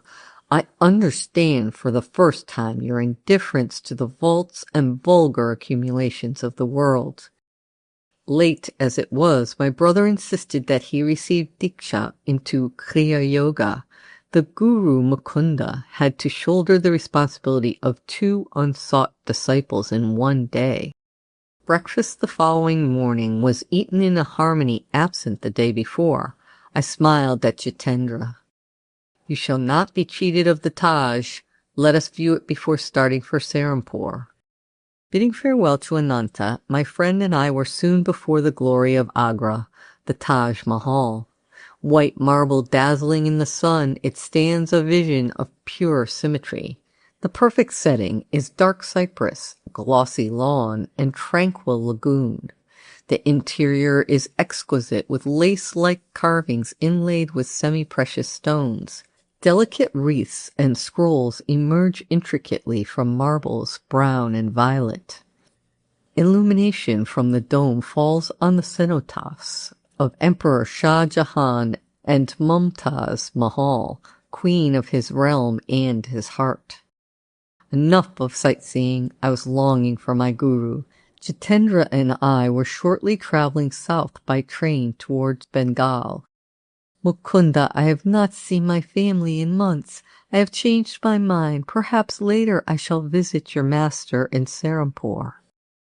My friend, who may mildly be described as vacillating in temperament, left me in Calcutta. By local train I soon reached Serampore, 12 miles to the north. A throb of wonderment stole over me as I realized that 28 days had elapsed since the Benares meeting with my guru. You will come to me in 4 weeks. Here I was, heart pounding, standing within his courtyard on the quiet Ray Ghat lane. I entered for the first time the hermitage where I was to spend the best part of the next 10 years with India's Jayanvatar, incarnation of wisdom. Chapter 12. Years in my master's hermitage. You have come. Sri Yukteswar greeted me from a tiger skin on the floor of a balconied sitting room. His voice was cold, his manner unemotional. Yes, dear master, I'm here to follow you. Kneeling, I touched his feet. How can that be? You ignore my wishes. No longer, Guruji. Your wish shall be my law. That is better. Now I can assume responsibility for your life. I willingly transfer the burden, master. My first request, then, is that you return home to your family. I want you to enter college in Calcutta. Your education should be continued. Very well, sir. I hid my consternation. Would importunate books pursue me down the years? First father, now Sri Yukteswar. Some day you will go to the West. Its people will lend ears more receptive to India's ancient wisdom if the strange Hindu teacher has a university degree. You know best, Guruji. My gloom departed. The reference to the West I found puzzling, remote, but my opportunity to please Master by obedience was vitally immediate. You will be near in Calcutta. Come here whenever you find time. Every day, if possible, Master. Gratefully, I accept your authority in every detail of my life on one condition. Yes? That you promise to reveal God to me. An hour-long verbal tussle ensued. The master's word cannot be falsified. It is not lightly given. The implications in the pledge open out vast metaphysical vistas. A guru must be on intimate terms indeed with the Creator before he can obligate him to appear. I sensed Sri Yukteswar's divine unity and was determined as his disciple to press my advantage. You are of exacting disposition. Then Master's consent rang out with compassionate finality. Let your wish be my wish. Lifelong shadows lifted from my heart.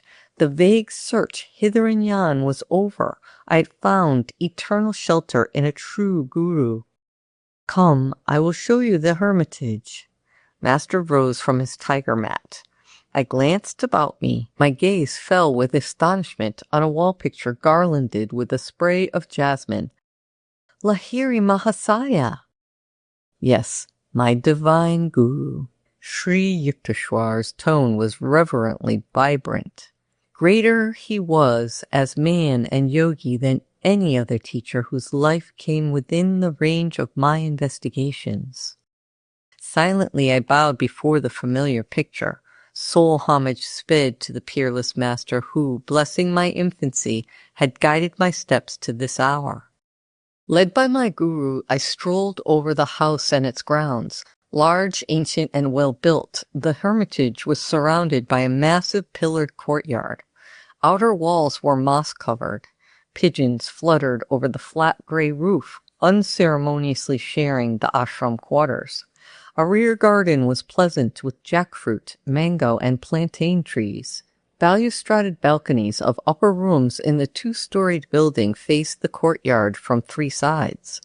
A spacious ground-floor hall, with ceilings supported by colonnades, was used, Master said, chiefly during the annual festivities of Durga Puja.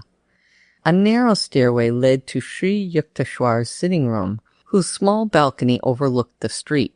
The ashram was plainly furnished. Everything was simple, clean, and utilitarian.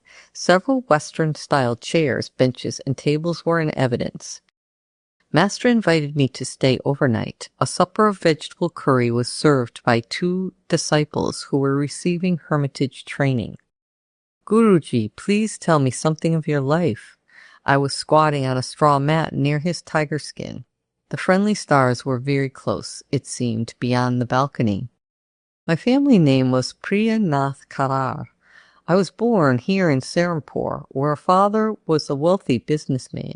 He left me this ancestral mansion, now my hermitage. My formal schooling was little. I found it slow and shallow. In early manhood, I undertook the responsibilities of a householder and have one daughter, now married. My middle life was blessed with the guidance of Lahiri Mahasaya. After my wife died, I joined the Swami order and received the new name of Sri Yukteswar Giri. Such are my simple annals. Master smiled at my eager face. Like all biographical sketches, his words had given the outward facts without revealing the inner man. Guruji, I would like to hear some stories of your childhood. I will tell you a few, each one with a moral. Sri Yukteswar's eyes twinkled with his warning. My mother once tried to frighten me with an appalling story of a ghost in a dark chamber. I went there immediately and expressed my disappointment at having missed the ghost. Mother never told me another horror tale. Moral: look fear in the face and it will cease to trouble you. Another early memory is my wish for an ugly dog belonging to a neighbor. I kept my household in turmoil for weeks to get that dog. My ears were deaf to offers of pets with more prepossessing appearance. Moral: attachment is blinding. It lends an imaginary halo of attractiveness to the object of desire. A third story concerns the plasticity of the youthful mind. I heard my mother remark occasionally, "A man who accepts a job under anyone is a slave." That impression became so indelibly fixed that even after my marriage I refused all positions. I met expenses by investing my family endowment in land. Moral: good and positive suggestions should instruct the sensitive ears of children. Their early ideas long remain sharply etched. Master fell into tranquil silence. Around midnight he led me to a narrow cot. Sleep was sound and sweet, the first night under my guru's roof. Sri Yukteswar chose the following morning to grant me his Kriya Yoga initiation. The technique I had already received from 2 disciples of Lahiri Mahasaya, father and my tutor, Swami Kabbalananda, but in Master's presence I felt a transforming power. At his touch, a great light broke upon my being, like glory of countless suns blazing together. A flood of ineffable bliss, overwhelming my heart to an innermost core, continued during the following day. It was late that afternoon before I could bring myself to leave the hermitage. You will return in 30 days. As I reached my Calcutta home, The fulfillment of Master's prediction entered with me. None of my relatives made the pointed remarks I had feared about the reappearance of the soaring bird. I climbed to my little attic and bestowed affectionate glances as though on a living presence. You have witnessed my meditations and the tears and storms of my sadhana. Now I have reached the harbor of my divine teacher. Son, I am happy for both of us. You have found your guru, as in miraculous fashion I once found my own. The holy hand of Lahiri Mahasaya is guarding our lives. Your master has proved no inaccessible Himalayan saint, but one nearby. My prayers have been answered. You have not, in your search for God, been permanently removed from my sight. Father was also pleased that my formal studies would be resumed.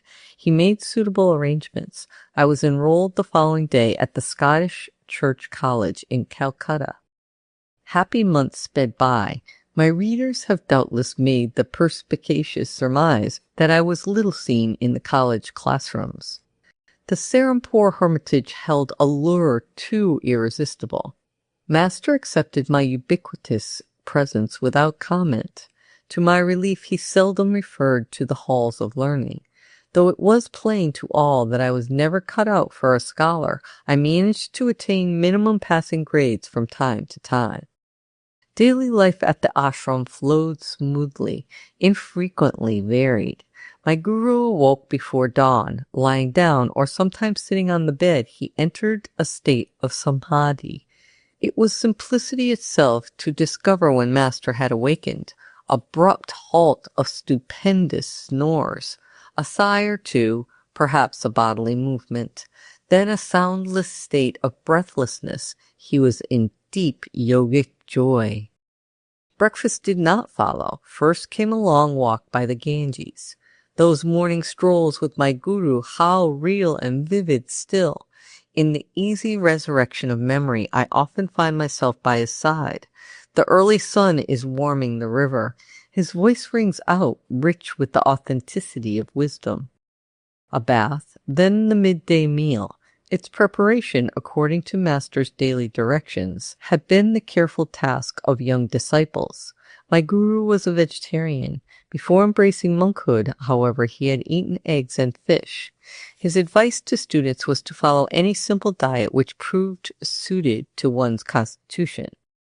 Master ate little, often rice colored with turmeric or juice of beets or spinach and lightly sprinkled with buffalo ghee or melted butter. Another day he might have lentil dal or chana curry with vegetables. For dessert, mangoes or oranges with rice pudding or jackfruit juice. Visitors appeared in the afternoons. A steady stream poured in from the world into the hermitage tranquility. Everyone found in Master an equal courtesy and kindness. To a man who has realized himself as a soul, not the body or the ego, the rest of humanity assumes a striking similarity of aspect. The impartiality of saints is rooted in wisdom. Masters have escaped Maya. Its alternating phases of intellect and idiocy no longer cast an influential glance. Sri Yukteswar showed no special consideration to those who happened to be powerful or accomplished. Neither did he slight others for their poverty or illiteracy. He would listen respectfully to words of truth from a child, and openly ignore a conceited pundit. 8 o'clock was the supper hour, and sometimes found lingering guests. My guru would not excuse himself to eat alone. None left his ashram hungry or dissatisfied. Sri Yukteswar was never at a loss, never dismayed by unexpected visitors. Scanty food would emerge a banquet under his resourceful direction. Yet he was economical. His modest funds went far. "Be comfortable with your purse," he often said. "Extravagance will buy you discomfort." Whether in the details of hermitage entertainment, or his building and repair work, or other practical concerns, Master manifested the originality of a creative spirit. Quiet evening hours often brought one of my guru's discourses, treasures against time. His every utterance was measured and chiseled by wisdom. A sublime self-assurance marked his mode of expression. It was unique. He spoke as none other in my experience ever spoke.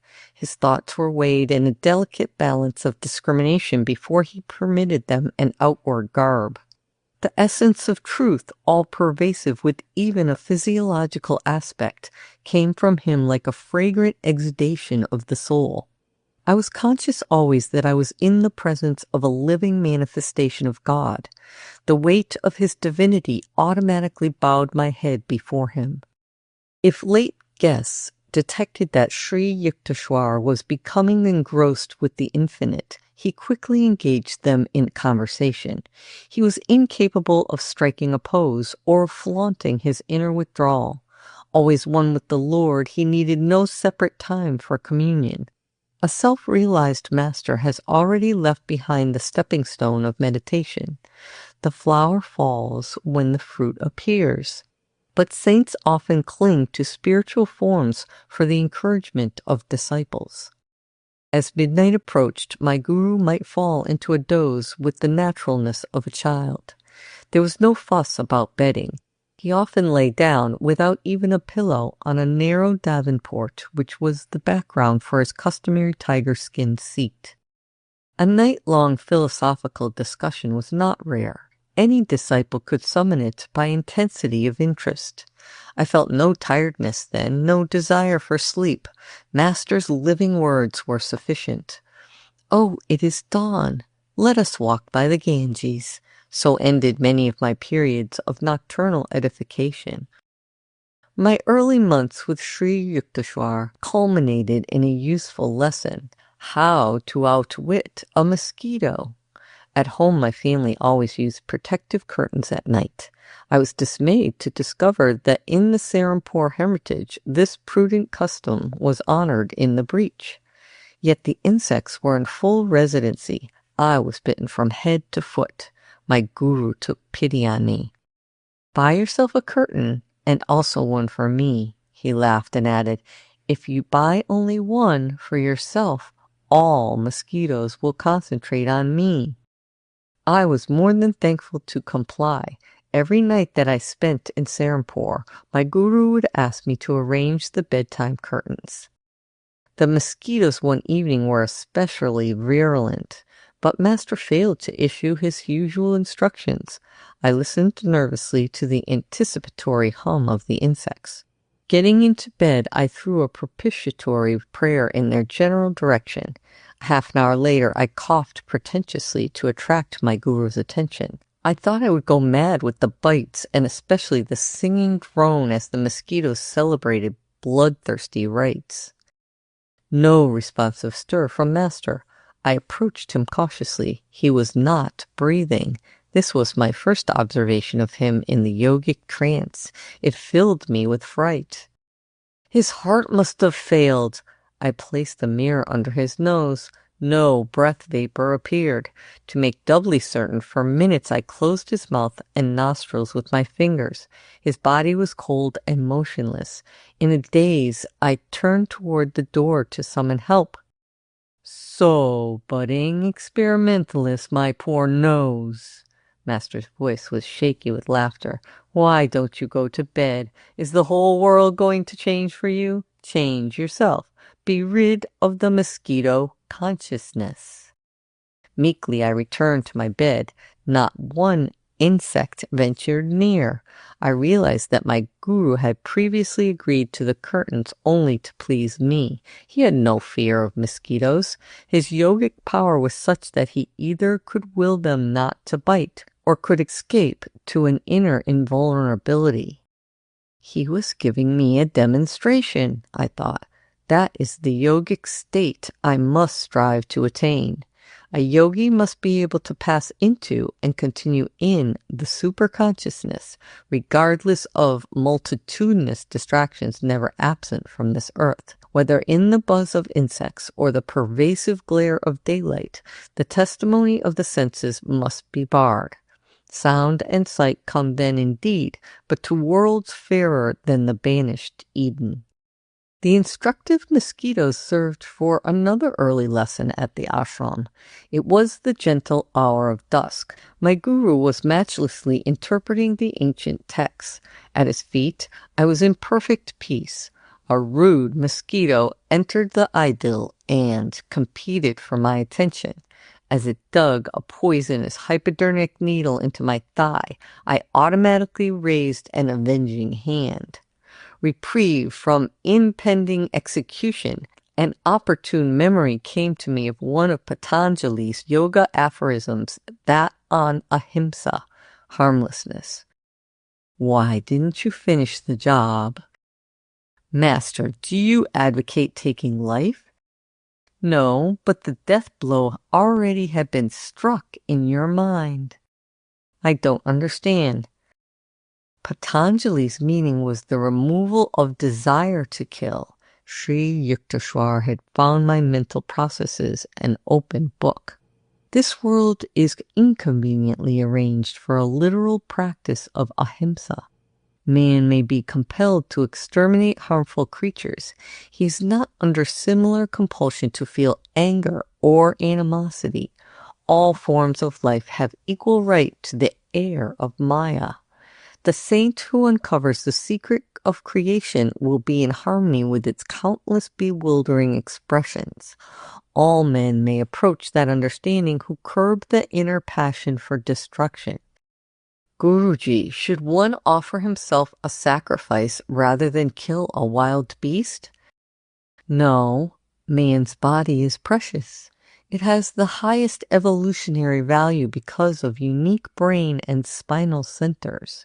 These enable the advanced devotee to fully grasp and express the loftiest aspects of divinity. No lower form is so equipped. It is true that one incurs the debt of a minor sin if he is forced to kill an animal or any living thing.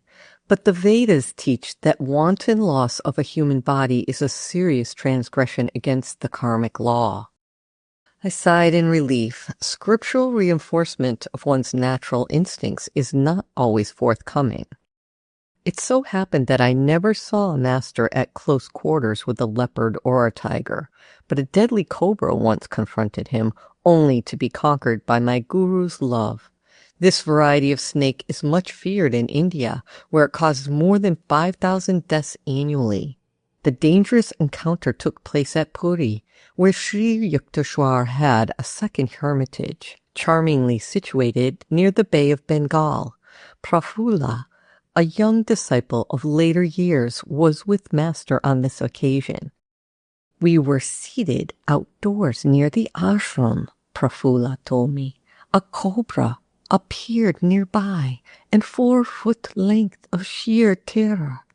Its hood was angrily expanded as it raced towards us. My guru gave a welcoming chuckle, as though to a child. I was beside myself with consternation to see Master engage in a rhythmical clapping of hands. He was entertaining the dread visitor. I remained absolutely quiet, inwardly ejaculating what fervent prayers I could muster. The serpent, very close to my guru, was now motionless, seemingly magnetized by his caressing attitude. The frightful hood gradually contracted. The snake slithered between Master's feet and disappeared into the bushes.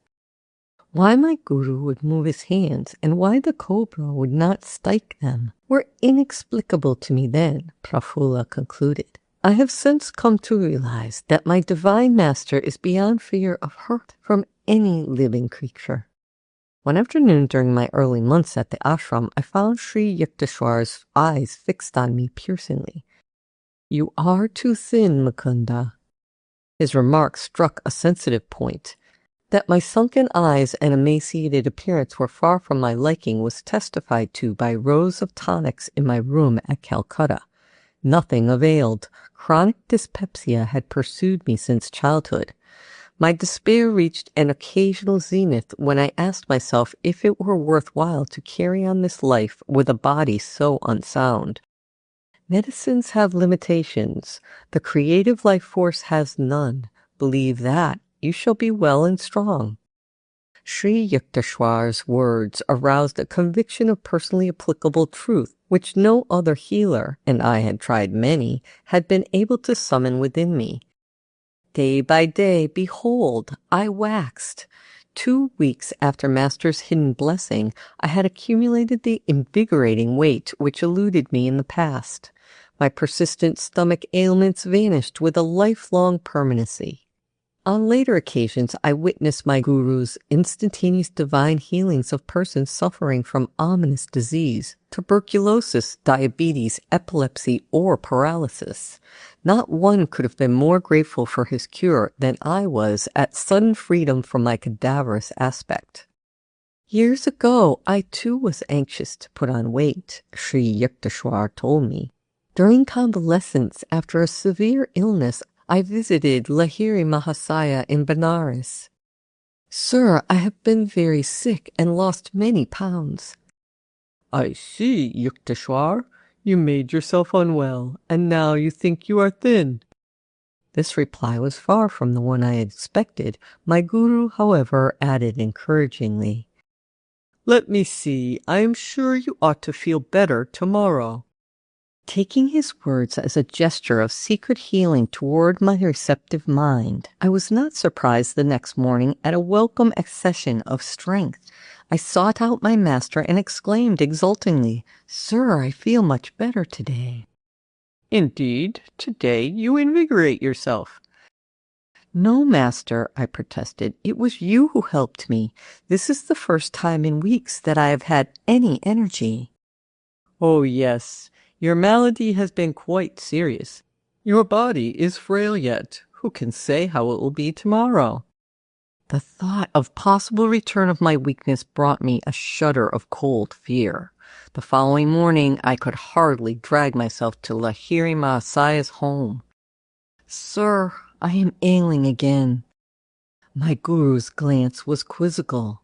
"So once more you indispose yourself." "Guru Deva, I realize now that day by day you have been ridiculing me." My patience was exhausted. "I don't understand why you disbelieve my truthful reports."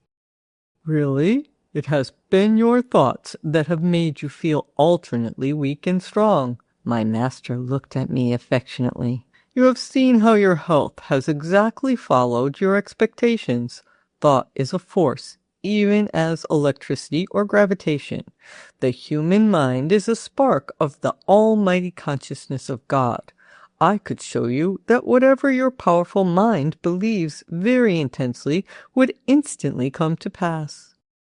Knowing that Lahiri Mahasaya never spoke idly, I addressed him with great awe and gratitude. "Master, if I think I am well and have regained my former weight, shall that happen?"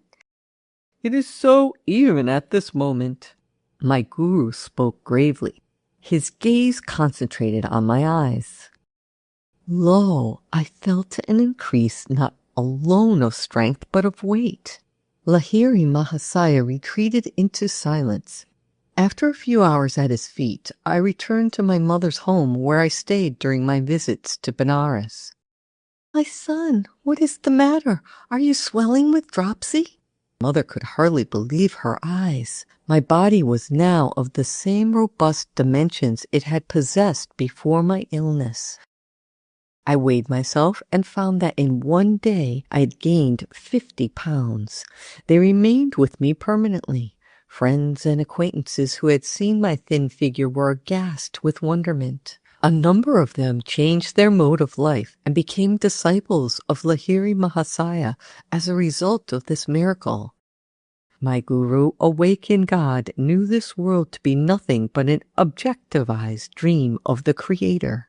Because he was completely aware of his unity with the divine dreamer, Lahiri Mahasaya could materialize or dematerialize or make any change he wished in the cosmic vision. All creation is governed by law, Sri Yukteswar concluded.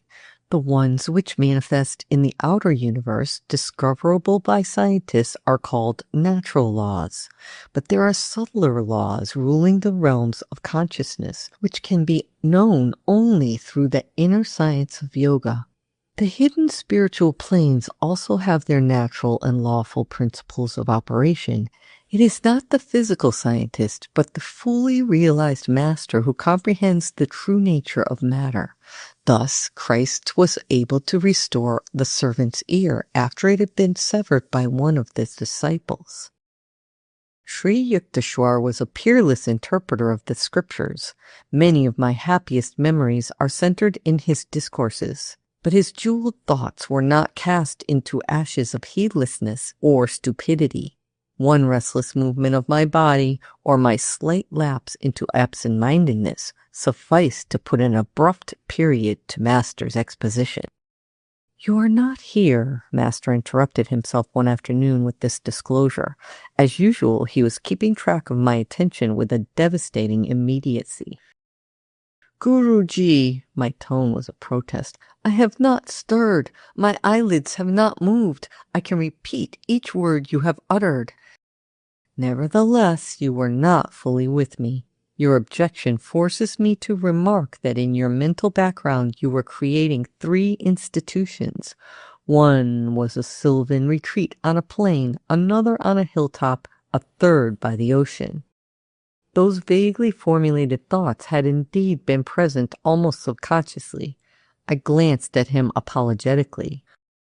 What can I do with such a master who penetrates my random musings?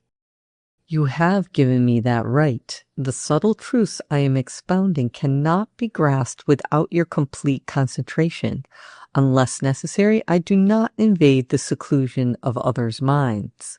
Man has the natural privilege of roaming secretly among his thoughts.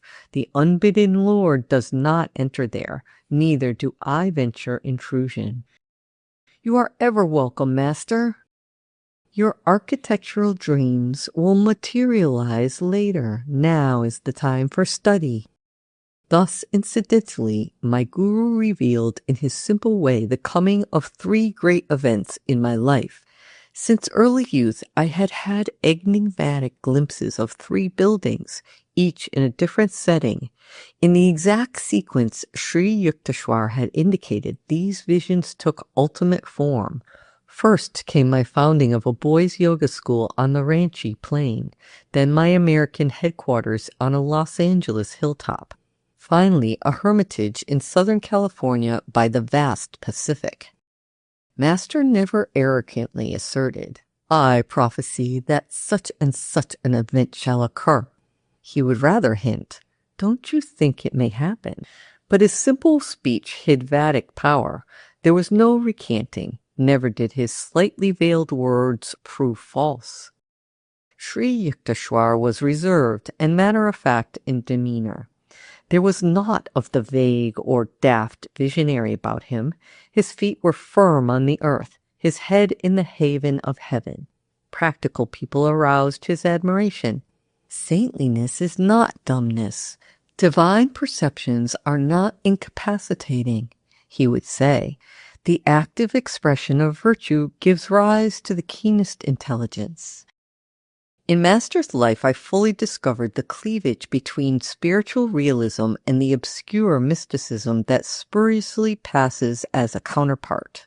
My guru was reluctant to discuss the superphysical realms. His only marvelous aura was one of perfect simplicity. In conversation, he avoided startling references. In action, he was freely expressive. Others talked of miracles but could manifest nothing. Sri Yukteswar seldom mentioned the subtle laws, but secretly operated them by will. A man of realization does not perform any miracle until he receives an inward sanction, Master explained. God does not wish the secrets of his creation revealed promiscuously. Also, every individual in the world has inalienable right to his free will. A saint will not encroach upon that independence. The silence habitual to Sri Yukteswar was caused by his deep perceptions of the infinite.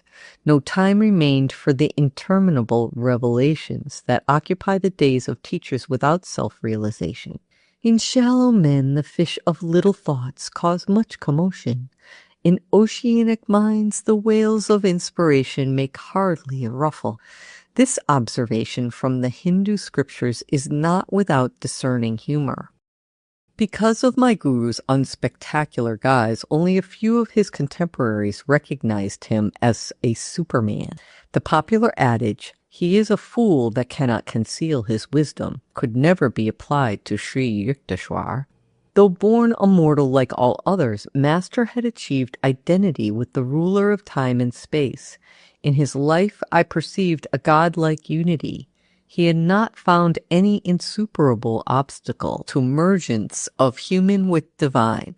No such barrier exists, I came to understand, save in man's spiritual unadventurousness. I always thrilled at the touch of Sri Yukteswar's holy feet. Yogis teach that a disciple is spiritually magnetized by reverent contact with a master. A subtle current is generated. The devotee's undesirable habit mechanisms in the brain are often cauterized, the groove of his worldly tendencies beneficially disturbed. Momentarily, at least, he may find the secret veils of Maya lifting and glimpse the reality of bliss. My whole body responded with a liberating glow whenever I knelt in the Indian fashion before my guru. Even when Lahiri Mahasaya was silent, Master told me, or when he conversed on other than strictly religious topics, I discovered that nonetheless he had transmitted to me ineffable knowledge. Sri Yukteswar affected me similarly. If I entered the hermitage in a worried or indifferent frame of mind, my attitude imperceptibly changed. A healing calm descended at mere sight of my guru. Every day with him was a new experience in joy, peace, and wisdom. Never did I find him deluded or intoxicated with greed or emotion or anger or any human attachment. The darkness of Maya is silently approaching. Let us hie homeward within. With these words at dusk, Master constantly reminded his disciples of their need for Kriya Yoga. A new student occasionally expressed doubts regarding his own worthiness to engage in yoga practice. Forget the past, Sri Yukteswar would console him. The vanished lives of all men are dark with many shames. Human conduct is ever unreliable until anchored in the divine. Everything in future will improve if you are making a spiritual effort now. Master always had young chelas in his hermitage. Their spiritual and intellectual education was his lifelong interest. Even shortly before he passed on, he accepted for training 2 6-year-old boys and 1 youth of 16. He directed their minds and lives with that careful discipline in which the word disciple is etymologically rooted. The ashram residents loved and revered their guru. A slight clap of his hand sufficed to bring them eagerly to his side. When his mood was silent and withdrawn, no one ventured to speak. When his laugh rang jovially, children looked upon him as their own. Master seldom asked others to render him a personal service, nor would he accept help from a student unless the willingness were sincere. My guru quietly washed his clothes if the disciples overlooked that privileged task. Sri Yukteswar wore the traditional ochre-colored Swami robe. His laceless shoes, in accordance with Yogi custom, were of tiger or deerskin. Master spoke fluent English, French, Hindi, and Bengali. His Sanskrit was fair. He patiently instructed his young disciples by certain shortcuts which he had ingeniously devised for the study of English and Sanskrit. Master was cautious of his body, while withholding solicitous attachment. The infinite, he pointed out, properly manifests through physical and mental soundness. He discountenanced any extremes. A disciple once started a long fast. My guru only laughed. Why not throw the dog a bone? Sri Yukteswar's health was excellent. I never saw him unwell. He permitted students to consult doctors if it seemed advisable. His purpose was to give respect to the worldly custom. Physicians must carry on their work of healing through God's laws as applied to matter. but he extolled the superiority of mental therapy and often repeated, "Wisdom is the greatest cleanser." "The body is a treacherous friend. Give it its due, no more," he said. "Pain and pleasure are transitory. Endure all dualities with calmness, while trying at the same time to remove their hold. Imagination is the door through which disease as well as healing enters. Disbelieve in the reality of sickness. Even when you are ill, an unrecognized visitor will flee." Master numbered many doctors among his disciples. "Those who have ferreted out the physical laws can easily investigate the science of the soul," he told them.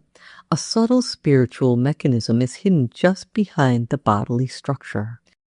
Sri Yukteswar counseled his students to be living liaisons of Western and Eastern virtues. Himself an executive Occidental in outer habits, inwardly he was the spiritual Oriental. He praised the progressive resourcefulness and hygienic habits of the West, and the religious ideals which give a centuried halo to the East. Discipline had not been unknown to me. At home, father was strict, Ananta often severe, but Sri Yukteswar's training cannot be described as other than drastic. A perfectionist, my guru was hypercritical of his disciples, whether in matters of moment or in the subtle nuances of behavior. "Good manners without sincerity are like a beautiful dead lady," he remarked on suitable occasion. "Straightforwardness without civility is like a surgeon's knife, effective but unpleasant. Candor with courtesy is helpful and admirable." Master was apparently satisfied with my spiritual progress, for he seldom referred to it. In other matters my ears were no strangers to reproof. My chief offenses were absent-mindedness, intermittent indulgence in sad moods, non-observance of certain rules of etiquette, and occasional unmethodical ways. "Observe how the activities of your father, Bhagavati, are well organized and balanced in every way," my guru pointed out. The two disciples of Lahiri Mahasaya had met soon after I began my pilgrimages to Serampore. Father and Sri Yukteswar admiringly evaluated the other's worth. Both had built an inner life of spiritual granite, insoluble against the ages. From transient teachers of my earlier life, I had imbibed a few erroneous lessons. A chela, I was told, need not concern himself strenuously over worldly duties. When I had neglected or carelessly performed my tasks, I was not chastised.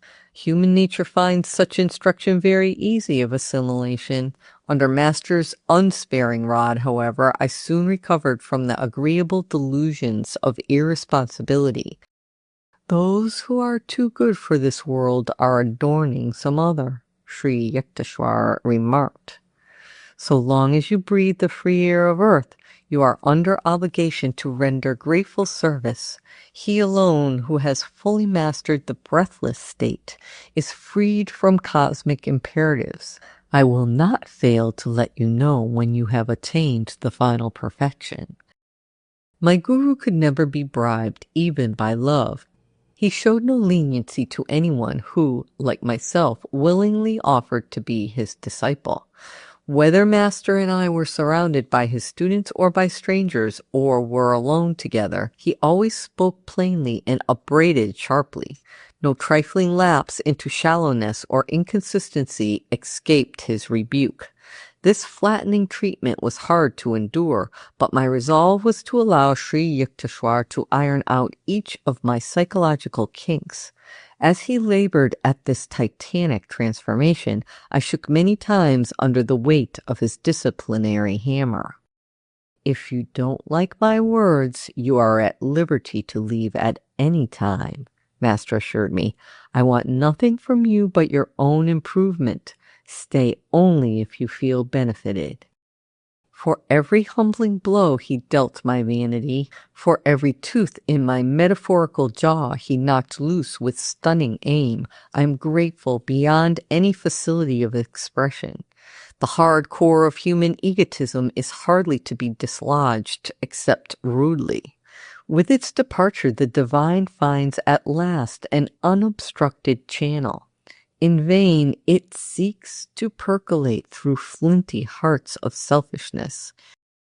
Sri Yukteswar's wisdom was so penetrating that, heedless of remarks, he often replied to one's unspoken observation. What a person imagines he hears and what the speaker has really implied may be poles apart, he said. Try to feel the thoughts behind the confusion of men's verbiage. But divine insight is painful to worldly ears. Master was not popular with superficial students. The wise, always few in number, deeply revered him. I dare say Sri Yukteswar would have been the most sought-after guru in India had his words not been so candid and so censorious. I am hard on those who come for my training, he admitted to me. That is my way, take it or leave it. I will never compromise. But you will be much kinder to your disciples. That is your way. I try to purify only in the fires of severity, searing beyond the average toleration. The gentle approach of love is also transfiguring. The inflexible and yielding methods are equally effective if applied with wisdom. You will go to foreign lands where blunt assaults on the ego are not appreciated. A teacher could not spread India's message in the West without an ample fund of accommodative patience and forbearance. I refused to state the amount of truth I later came to find in Master's words. Though Sri Yukteswar's undissembling speech prevented a large following during his years on earth, nevertheless his living spirit manifests today over the world through sincere students of his Kriya Yoga and other teachings. He has further dominion in men's souls than ever Alexander dreamed of in the soil. Father arrived one day to pay his respects to Sri Yukteswar. My parents expected very likely to hear some words in my praise. He was shocked to be given a long account of my imperfections. It was Master's practice to recount simple, negligible shortcomings with an air of portentous gravity. Father rushed to see me. From your guru's marks, I thought to find you a complete wreck. My parent was between tears and laughter. The only cause of Sri Yukteswar's displeasure at the time was that I had been trying, against his gentle hint, to convert a certain man to the spiritual path. With indignant speed I sought out my guru. He received me with downcast eyes, as though conscious of guilt. It was the only time I ever saw the divine lion meet before me. The unique moment was savored to the full. Sir, why did you judge me so mercilessly before my astounded father? Was that just? I will not do it again. Master's tone was apologetic. Instantly I was disarmed. How readily the great man admitted his fault. Though he never again upset Father's peace of mind, Master relentlessly continued to dissect me whenever and wherever he chose. New disciples often joined Sri Yukteswar in exhausted criticism of others, wise like the Guru, models of flawless discrimination. But he who takes the offensive must not be defenseless. The same carping students fled precipitately as soon as Master publicly unloosed in their direction a few shafts from his analytical quiver. Tender inner weaknesses, revolting at mild touches of censure, are like diseased parts of the body recoiling before even delicate handling. This was Sri Yukteswar's amused comment on the flighty ones. There are disciples who seek a guru made in their own image. Such students often complained that they did not understand Sri Yukteswar. Neither do you comprehend God, I retorted on one occasion. When a saint is clear to you, you will be one.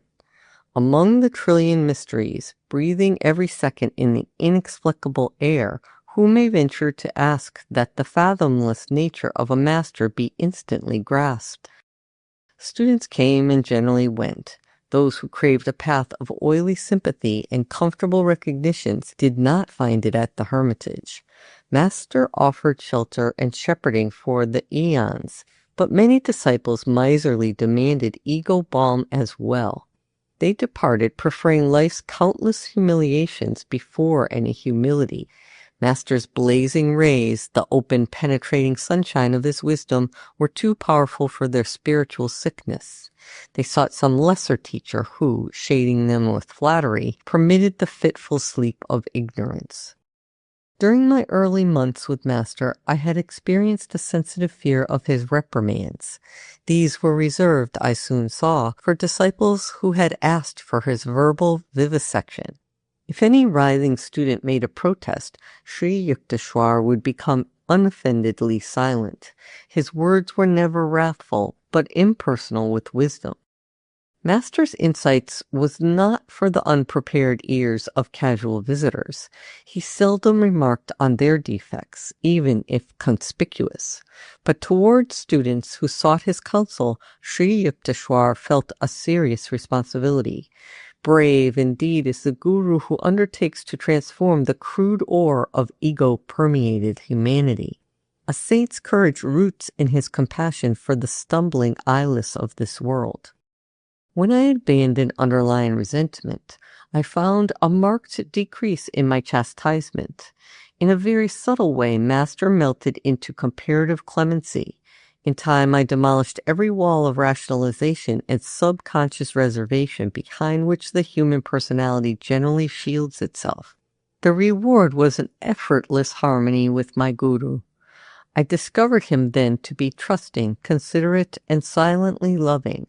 Undemonstrative, however, he bestowed no word of affection. My own temperament is principally devotional. It was disconcerting at first to find that my guru, saturated with jnana, but seemingly dry of bhakti, expressed himself only in terms of cold spiritual mathematics. But as I tuned myself to his nature, I discovered no diminution, but rather increase in my devotional approach to God. The self-realized master is fully able to guide his various disciples along natural lines of their essential bias. My relationship with Sri Yukteswar, somewhat inarticulate, nonetheless possessed all eloquence. Often I found his silent signature on my thoughts, rendering speech inutile. Quietly sitting beside him, I felt his bounty pouring peacefully over my being. Sri Yukteswar's impartial justice was notably present during the summer vacation of my first college year. I welcomed the opportunity to spend uninterrupted months at Serampore with my guru. You may be in charge of the hermitage. Master was pleased over my enthusiastic arrival. Your duties will be the reception of guests and supervision of the work of the other disciples. Kumar, a young villager from East Bengal, was accepted a fortnight later for hermitage training. Remarkably intelligent, he quickly won Sri Yukteswar's affection. For some unfathomable reason, Master was very lenient to the new resident. Mukunda, let Kumar assume your duties. Employ your own time in sweeping and cooking. Master issued these instructions after the new boy had been with us for a month. Exalted to leadership, Kumar exercised a petty household tyranny. In silent mutiny, the other disciples continued to seek me out for daily counsel. Kunda is impossible. You made me supervisor, yet the others go to him and obey him. 3 weeks later, Kumar was complaining to our guru. I overheard him from an adjoining room. That's why I assigned him to the kitchen and you to the parlor. Sri Yukteswar's withering tones were new to Kumar. In this way, you have come to realize that a worthy leader has the desire to serve and not to dominate. You wanted Mukunda's position, but could not maintain it by merit. Return now to your earlier work as cook's assistant. After this humbling incident, Master resumed toward Kumar a former attitude of unwanted indulgence. Who can solve the mystery of attraction? In Kumar, our guru discovered a charming fount which did not spurt for the fellow disciples. Though the new boy was obviously Sri Yukteswar's favorite, I felt no dismay. Personal idiosyncrasies, possessed even by masters, lend a rich complexity to the pattern of life. My nature is seldom commandeered by a detail. I was seeking from Sri Yukteswar a more inaccessible benefit than an outward praise. Kumar spoke venomously to me one day without reason. I was deeply hurt. "Your head is swelling to the bursting point." I added a warning whose truth I felt intuitively. "Unless you mend your ways, someday you will be asked to leave this ashram." Laughing sarcastically, Kumar repeated my remark to our guru, who had just entered the room. Fully expecting to be scolded, I retired meekly to a corner. "Maybe Mukunda is right." Master's reply to the boy came with unusual coldness. I escaped without castigation. A year later, Kumar set out for a visit to his childhood home. He ignored the quiet disapproval of Sri Yukteswar, who never authoritatively controlled his disciples' movements. On the boy's return to Serampore in a few months, a change was unpleasantly apparent. Gone was the stately Kumar with serenely glowing face. Only an undistinguished peasant stood before us, one who had lately acquired a number of evil habits. Master summoned me and broken-heartedly discussed the fact that the boy was now unsuited to the monastic hermitage life. "Mukunda, I will leave it to you to instruct Kumar to leave the ashram tomorrow. I can't do it." Tears stood in Sri Yukteswar's eyes, but he controlled himself quickly. The boy would never have fallen to these depths if he had listened to me and not gone away to mix with undesirable companions. He has rejected my protection. The callous world must be his guru still. Kumar's departure brought me no elation. Sadly, I wondered how one with power to win a master's love could ever respond to cheaper allures. Enjoyment of wine and sex are rooted in the natural man and require no delicacies of perception for their appreciation. Sense wiles are comparable to the evergreen oleander, fragrant with its multicolored flowers. Every part of the plant is poisonous. The land of healing lies within, radiant with that happiness blindly sought in 1,000 misdirections. Keen-eyed intelligence is two-edged, Master once remarked in reference to Kumar's brilliant mind. It may be used constructively or destructively like a knife, either to cut the boil of ignorance or to decapitate oneself. Intelligence is rightly guided only after the mind has acknowledged the inescapability of spiritual law. My guru mixed freely with men and women disciples, treating all as his children. Perceiving their soul equality, he showed no distinction or partiality. "In sleep you do not know whether you are a man or a woman," he said. "Just as a man impersonating a woman does not become one, so the soul impersonating both man and woman has no sex. The soul is the pure, changeless image of God." Sri Yukteswar never avoided or blamed women as objects of seduction. Men, he said, were also a temptation to women. I once inquired of my guru why a great ancient saint had called women the door to hell. "A girl must have proved very troublesome to his peace of mind in his early life," my guru answered caustically. "Otherwise he would have denounced not woman, but some imperfection in his own self-control." If a visitor dared to relate a suggestive story in the hermitage, Master would maintain an unresponsive silence. "Do not allow yourself to be thrashed by the provoking whip of a beautiful face," he told his disciples. "How can sense slaves enjoy the world? Its subtle flavors escape them while they grovel in primal mud. All nice discriminations are lost to the man of elemental lusts." Students seeking to escape from the dualistic Maya delusion received from Sri Yukteswar patient and understanding counsel. Just as the purpose of eating is to satisfy hunger, not greed, So the sex instinct is designed for the propagation of the species according to natural law, never for the kindling of insatiable longings, he said. Destroy wrong desires now, otherwise they will follow you after the astral body is torn from its physical casing. Even when the flesh is weak, the mind should be constantly resistant.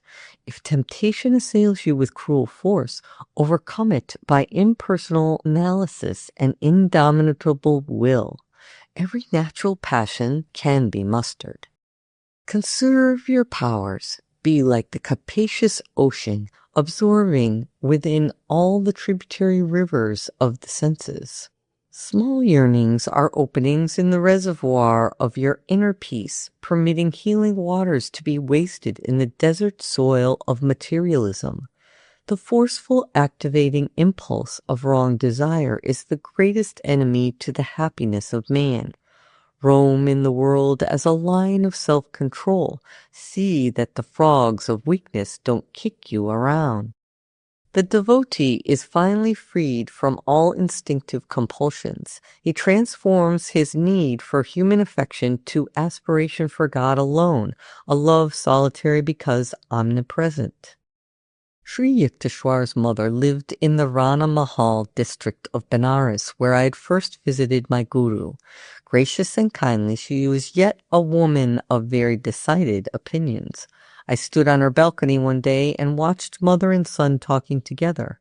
In his quiet, sensible way, Master was trying to convince her about something. He was apparently unsuccessful, for she shook her head with great vigor. "Nay, nay, my son, go away now. Your wise words are not for me. I am not your disciple."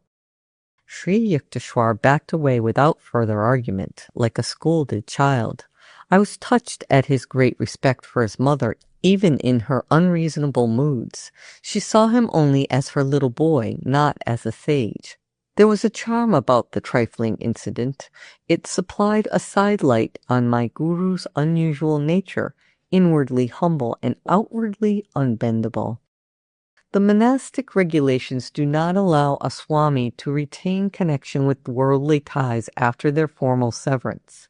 He cannot perform the ceremonial family rites which are obligatory on the householder. Yet Shankara, the ancient founder of the Swami order, disregarded the injunctions. At the death of his beloved mother, he cremated her body with heavenly fire which he caused to spurt from his upraised hand. Sri Yukteswar also ignored the restrictions in a fashion less spectacular. When his mother passed on, he arranged the crematory services by the holy Ganges in Benares and fed many Brahmins in conformance with old age custom. The Shastric prohibitions were intended to help swamis overcome narrow identifications. Shankara and Sri Yukteswar had wholly merged their beings in the impersonal spirit. They needed no rescue by rule.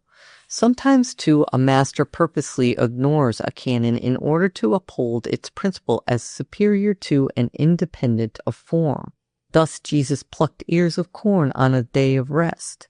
To the inevitable critics he said, "The Sabbath was made for man, and not man for the Sabbath." Outside of the scriptures, seldom was a book honored by Sri Yukteswar's perusal, yet he was invariably acquainted with the latest scientific discoveries and other advancements of knowledge. A brilliant conversationalist, he enjoyed an exchange of views on countless topics with his guests. My guru's ready wit and rollicking laugh enlivened every discussion. Often grave, Master was never gloomy. "To seek the Lord, one need not disfigure his face," he would remark. "Remember that finding God will mean the funeral of all sorrows." Among the philosophers, professors, lawyers, and scientists who came to the hermitage, a number arrived for their first visit with the expectation of meeting an orthodox religionist. A supercilious smile or a glance of amused tolerance occasionally betrayed that the newcomers anticipated nothing more than a few pious platitudes. Yet their reluctant departure would bring an expressed conviction that Sri Yukteswar had shown precise insight into their specialized fields.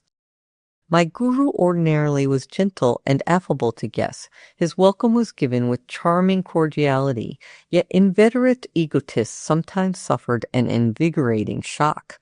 They confronted in Master either a frigid indifference or a formidable opposition, ice or iron. A noted chemist once crossed swords with Sri Yukteswar.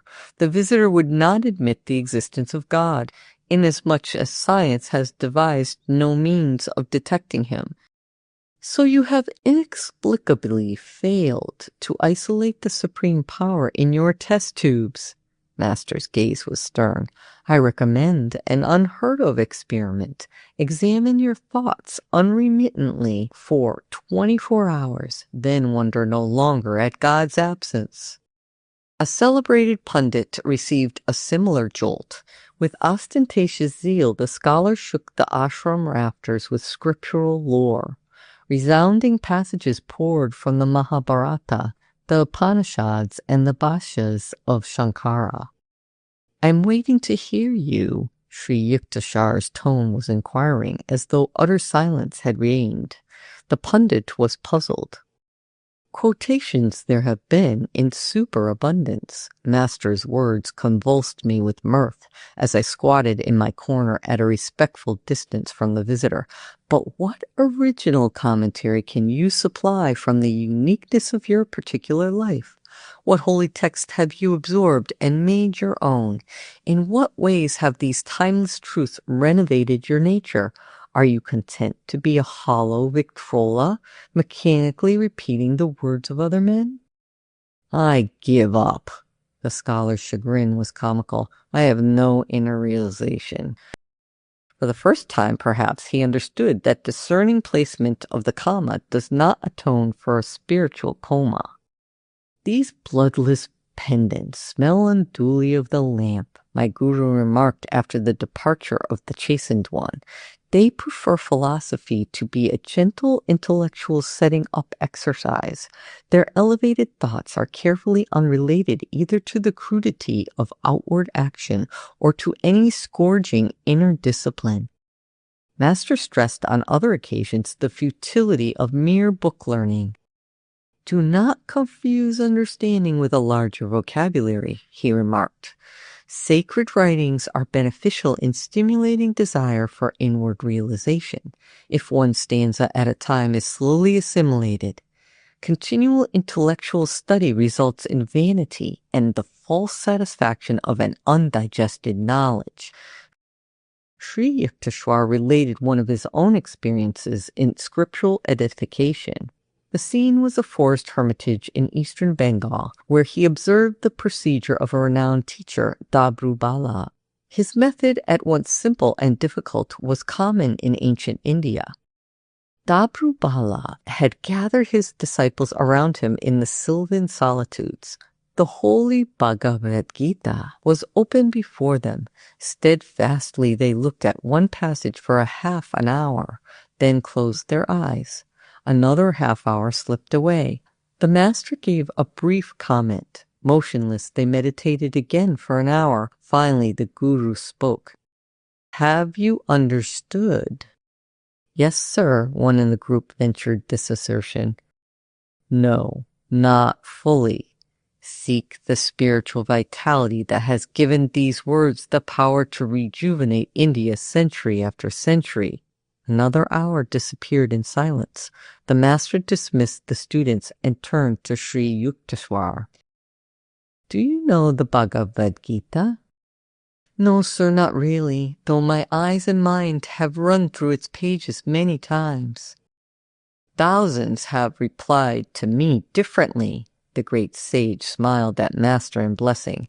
If one busies himself with an outer display of scriptural wealth, what time is left for silent inward diving after the priceless pearls? Sri Yukteswar directed the study of his own disciples by the same intensive method of one-pointedness. Wisdom is not assimilated with the eyes, but with the atoms, he said. When your conviction of a truth is not merely in your brain, but in your being, you may diffidently vouched for its meaning. He discouraged any tendency a student might have to construe book knowledge as a necessary step to spiritual realization. The rishis wrote in one sentence profundities that commentating scholars busy themselves over for generations, he remarked. Endless literary controversy is for sluggard minds. What more liberating thought than God is, nay, God? But man does not easily return to simplicity. It is seldom God for him, but rather learned pomposities. His ego is pleased that he can grasp such erudition. Men who were pridefully conscious of high worldly position were likely, in Master's presence, to add humility to their other possessions. A local magistrate once arrived for an interview at the seaside hermitage in Puri. The man who held a reputation for ruthlessness had it well within his power to oust us from the ashram. I cautioned my guru about despotic possibilities, but he seated himself with an uncompromising air and did not rise to greet the visitor. Slightly nervous, I squatted near the door. The man had to content himself with a wooden box. My guru did not request me to fetch a chair. There was no fulfillment of the magistrate's obvious expectation that his importance would be ceremoniously acknowledged. A metaphysical discussion ensued. The guest blundered through misinterpretations of the scriptures. As his accuracy sank, his ire rose. "Do you know that I stood first in the M.A. examination?" Reason had forsaken him, but he could still shout. "Mr. Magistrate, you forget that this is not your courtroom," Master replied evenly. "From your childish remarks, I would have surmised that your college career was unremarkable. A university degree, in any case, is not remotely related to Vedic realization. Saints are not produced in batches every semester like accountants." After a stunned silence, the visitor laughed heartily. "This is my first encounter with a heavenly magistrate," he said. Later he made a formal request, couched in the legal terms which were evidently part and parcel of his being, to be accepted as a probationary disciple.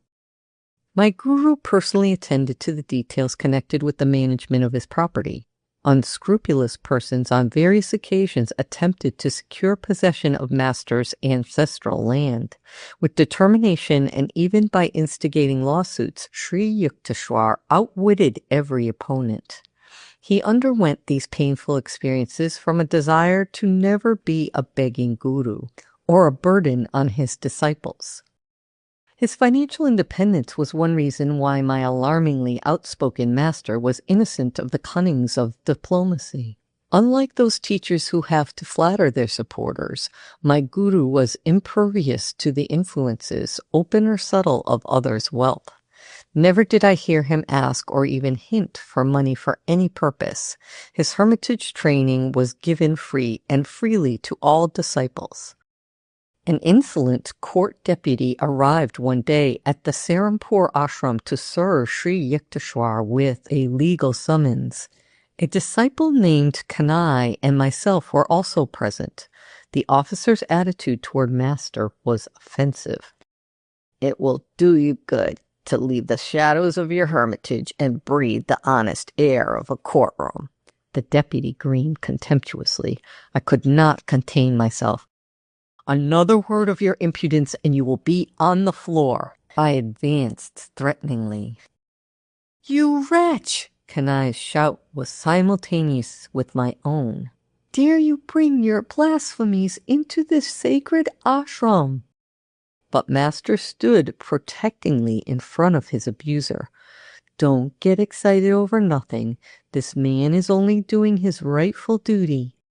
The officer, dazed at this varying reception, respectfully offered a word of apology and sped away. Amazing it was to find a master with such a fiery will could be so calm within. He fitted the Vedic definition of a man of God, softer than the flower where kindness is concerned, stronger than the thunder where principles are at stake. There are always those in this world who, in Browning's words, endure no light, being themselves obscure. An outsider occasionally berated Sri Yukteswar for an imaginary grievance. My imperturbable guru listened politely, analyzing himself to see if any shred of truth lay within the denunciation. These scenes would bring to my mind one of Master's inimitable observations. Some people try to be tall by cutting off the heads of others. The unfailing composure of a saint is impressive beyond any sermon. He that is slow to anger is better than the mighty, and he that ruleth his spirit than he taketh a city. I often reflected that my majestic master could easily have been an emperor or world-shaking warrior had his mind been centered on fame or worldly achievement. He had chosen instead to storm those inner citadels of wrath and egotism whose fall is the height of a man. Chapter 13. The Sleepless Saint. Please permit me to go to the Himalayas. I hope in unbroken solitude to achieve continuous divine communion. I actually once addressed these ungrateful words to my master. Seized by one of the unpredictable delusions which occasionally assail the devotee, I felt a growing impatience with hermitage duties and college studies. A feebly extenuating circumstance is that my proposal was made when I had been only 6 months with Sri Yukteswar. Not yet had I fully surveyed his towering stature. Many hillmen live in the Himalayas, yet possess no God-perception. My guru's answer came slowly and simply. Wisdom is better sought from a man of realization than from an inert mountain. Ignoring my master's plain hint that he, and not a hill, was my teacher, I repeated my plea. Sri Yukteswar vouchsafed no reply. I took his silence for consent, a precarious interpretation readily accepted at one's convenience. In my Calcutta home that evening, I busied myself with travel preparations. Tying a few articles inside a blanket, I remembered a similar bundle surreptitiously dropped from my attic window a few years earlier. I wondered if this were to be another ill-starred flight toward the Himalayas. The first time my spiritual elation had been high. Tonight conscience smote heavily at thought of leaving my guru. The following morning I sought out Behari Pandit, my Sanskrit professor at Scottish Church College. Sir, you have told me of your friendship with a great disciple of Lahiri Mahasaya. Please give me his address. You mean Ram Gopal Muzumdar. I call him the Sleepless Saint. He is always awake in an ecstatic consciousness. His home is at Ranbajpur near Tarakeshwar. I thanked the Pandit and entrained immediately for Tarakeshwar. I hoped to silence my misgivings by wringing a sanction from the Sleepless Saint to engage myself in lonely Himalayan meditation. Behari's friend, I heard, had received illumination after many years of Kriya Yoga practice in isolated caves. At Tarakeshwar, I approached a famous shrine. Hindus regard it with the same veneration that Catholics give to the Lourdes Sanctuary in France. Innumerable healing miracles have occurred at Tarakeshwar, including one for a member of my family.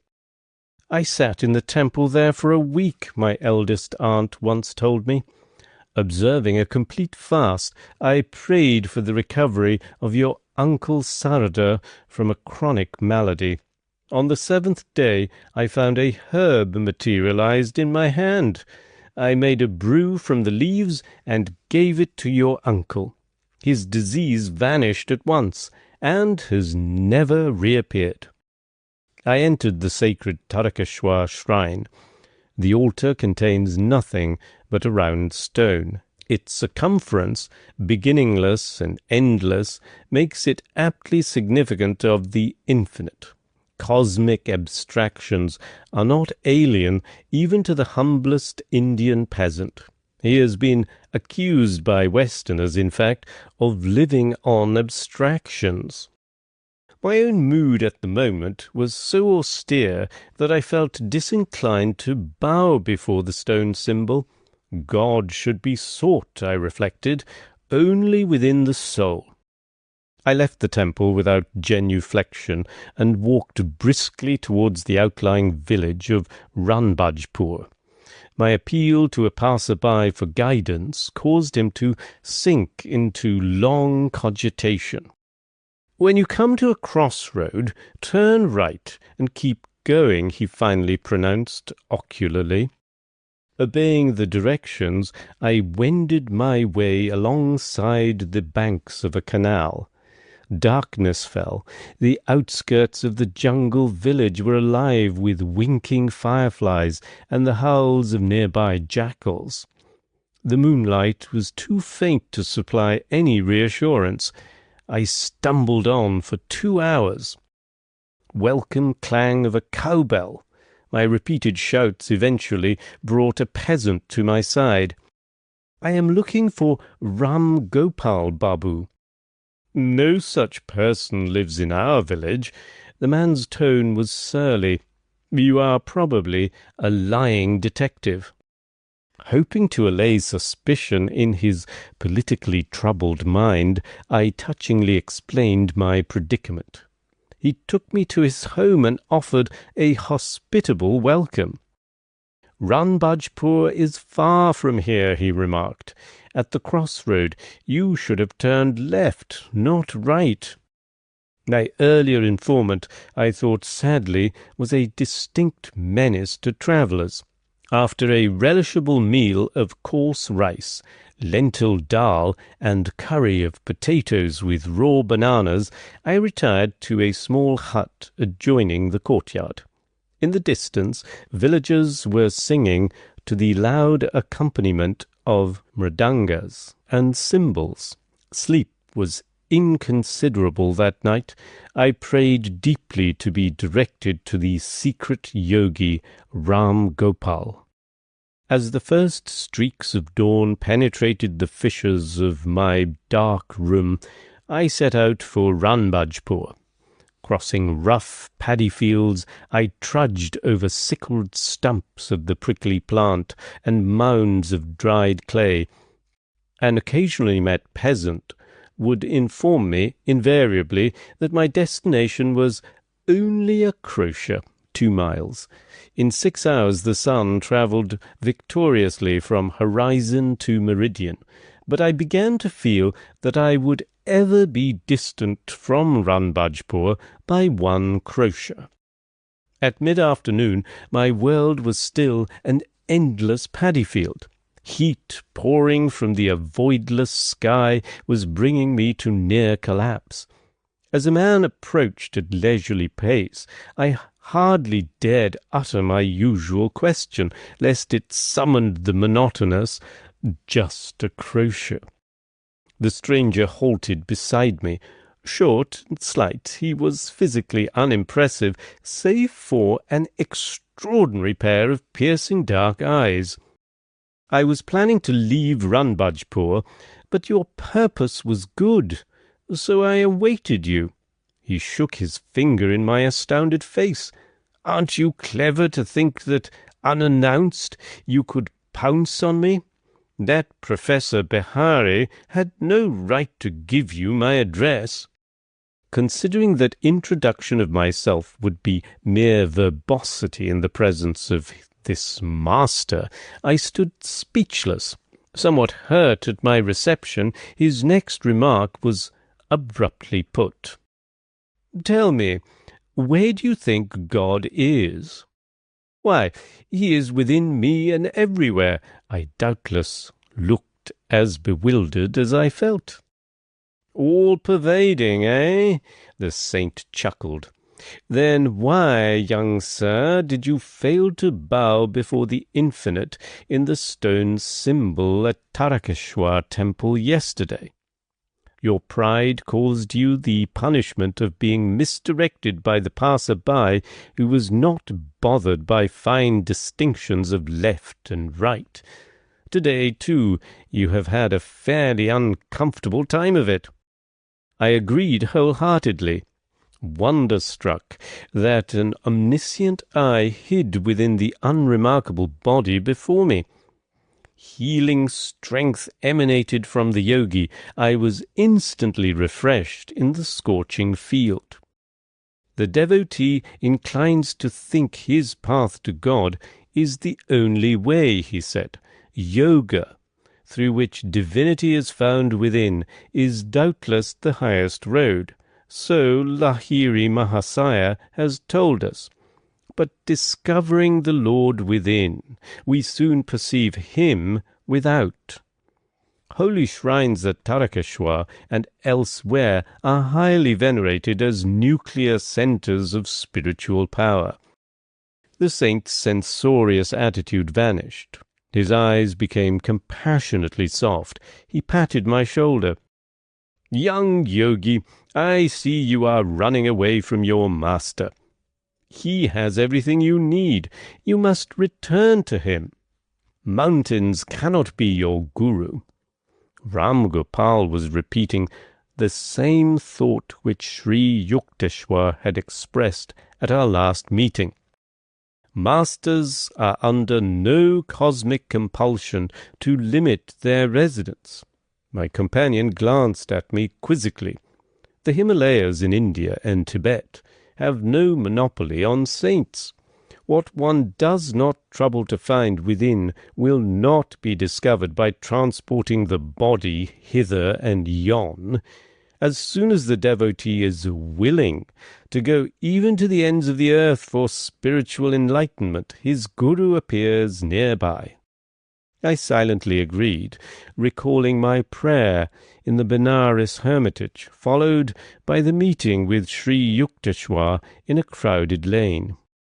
"Are you able to have a little room where you can close the door and be alone?" Yes.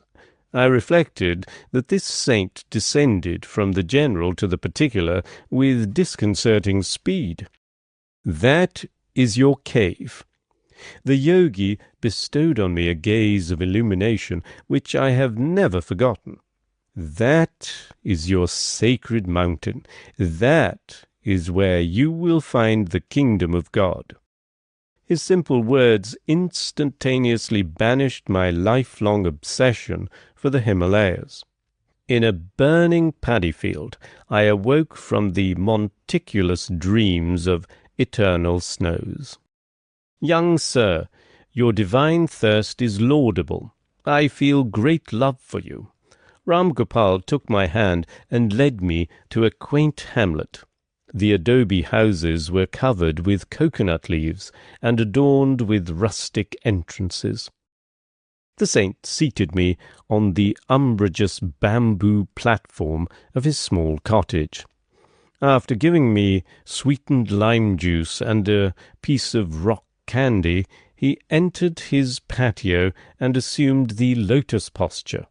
In about 4 hours I opened my meditative eyes and saw that the moonlit figure of the yogi was still motionless. As I was sternly reminding my stomach that man does not live by bread alone, Ram Gopal approached me. "I see you are famished. Food will be ready soon." A fire was kindled under a clay oven on the patio.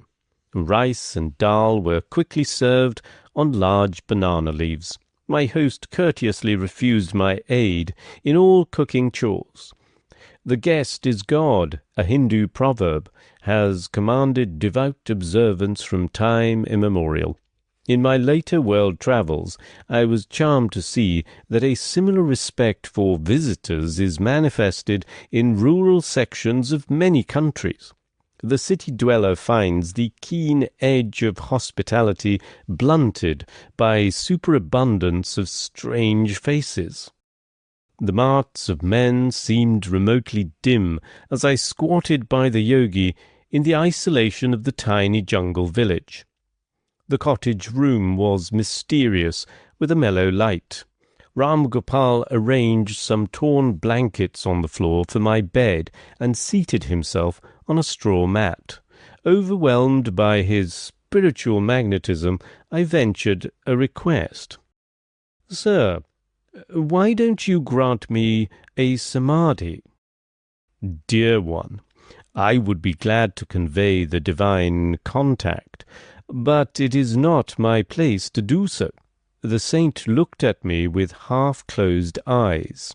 "Your master will bestow that experience shortly. Your body is not tuned just yet. As a small lamp cannot withstand excessive electrical voltage, so your nerves are unready for the cosmic current. If I gave you the infinite ecstasy right now, you would burn as if every cell were on fire."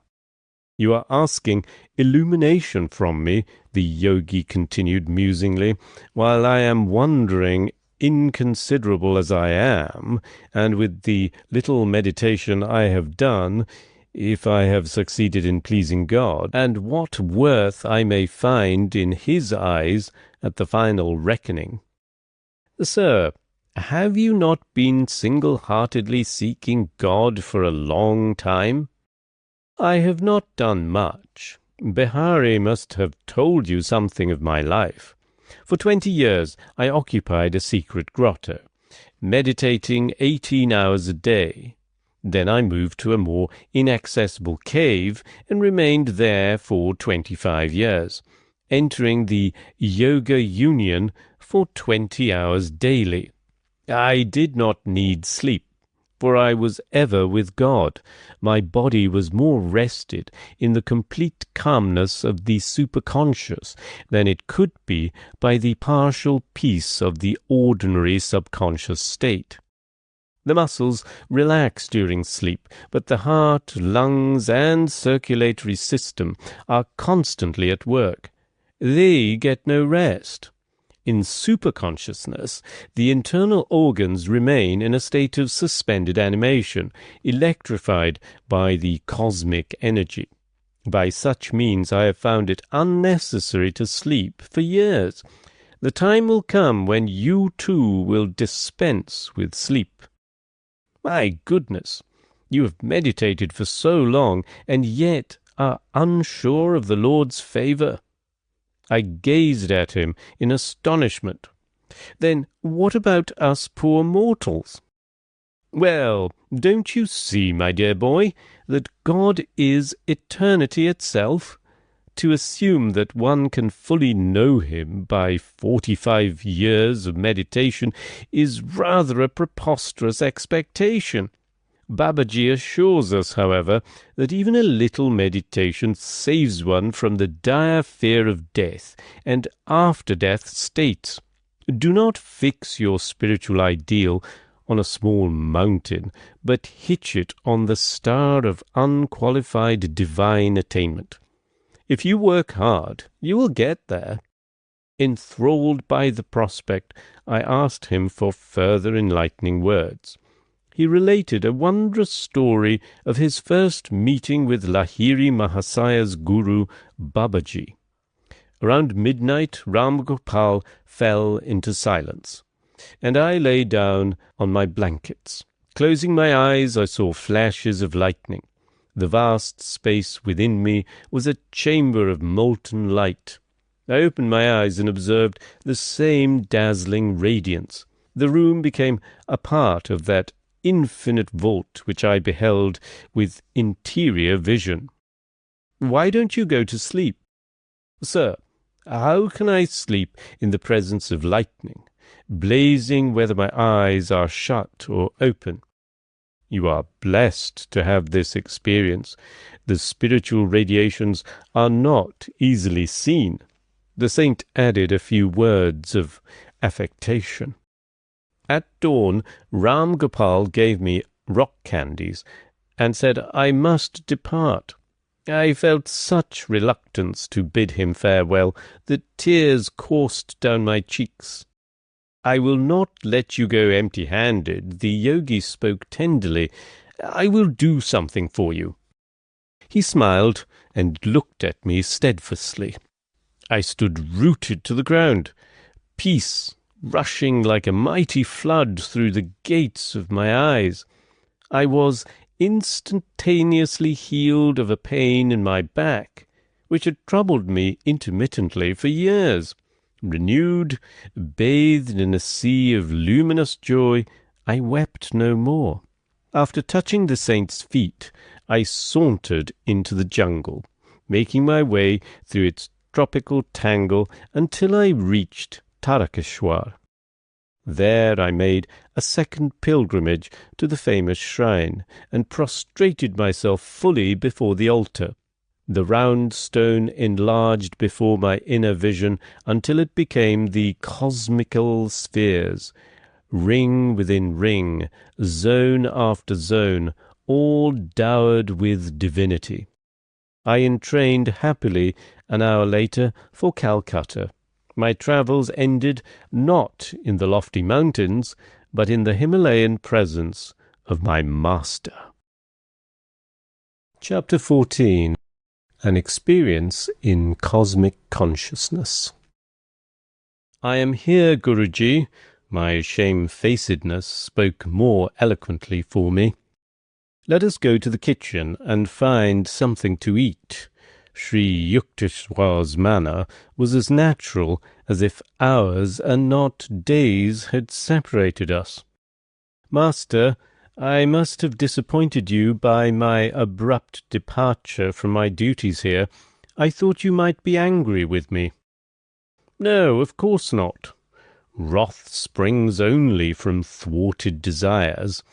I do not expect anything from others, so their actions cannot be in opposition to wishes of mine. I would not use you for my own ends. I am happy only in your own true happiness. Sir, one hears of divine love in a vague way, but for the first time I am having a concrete example in your angelic self, in the world. Even a father does not easily forgive his son if he leaves his parents' business without warning, but you show not the slightest vexation, though you must have been put to great inconvenience by the many unfinished tasks I left behind. We looked into each other's eyes, where tears were shining. A blissful wave engulfed me.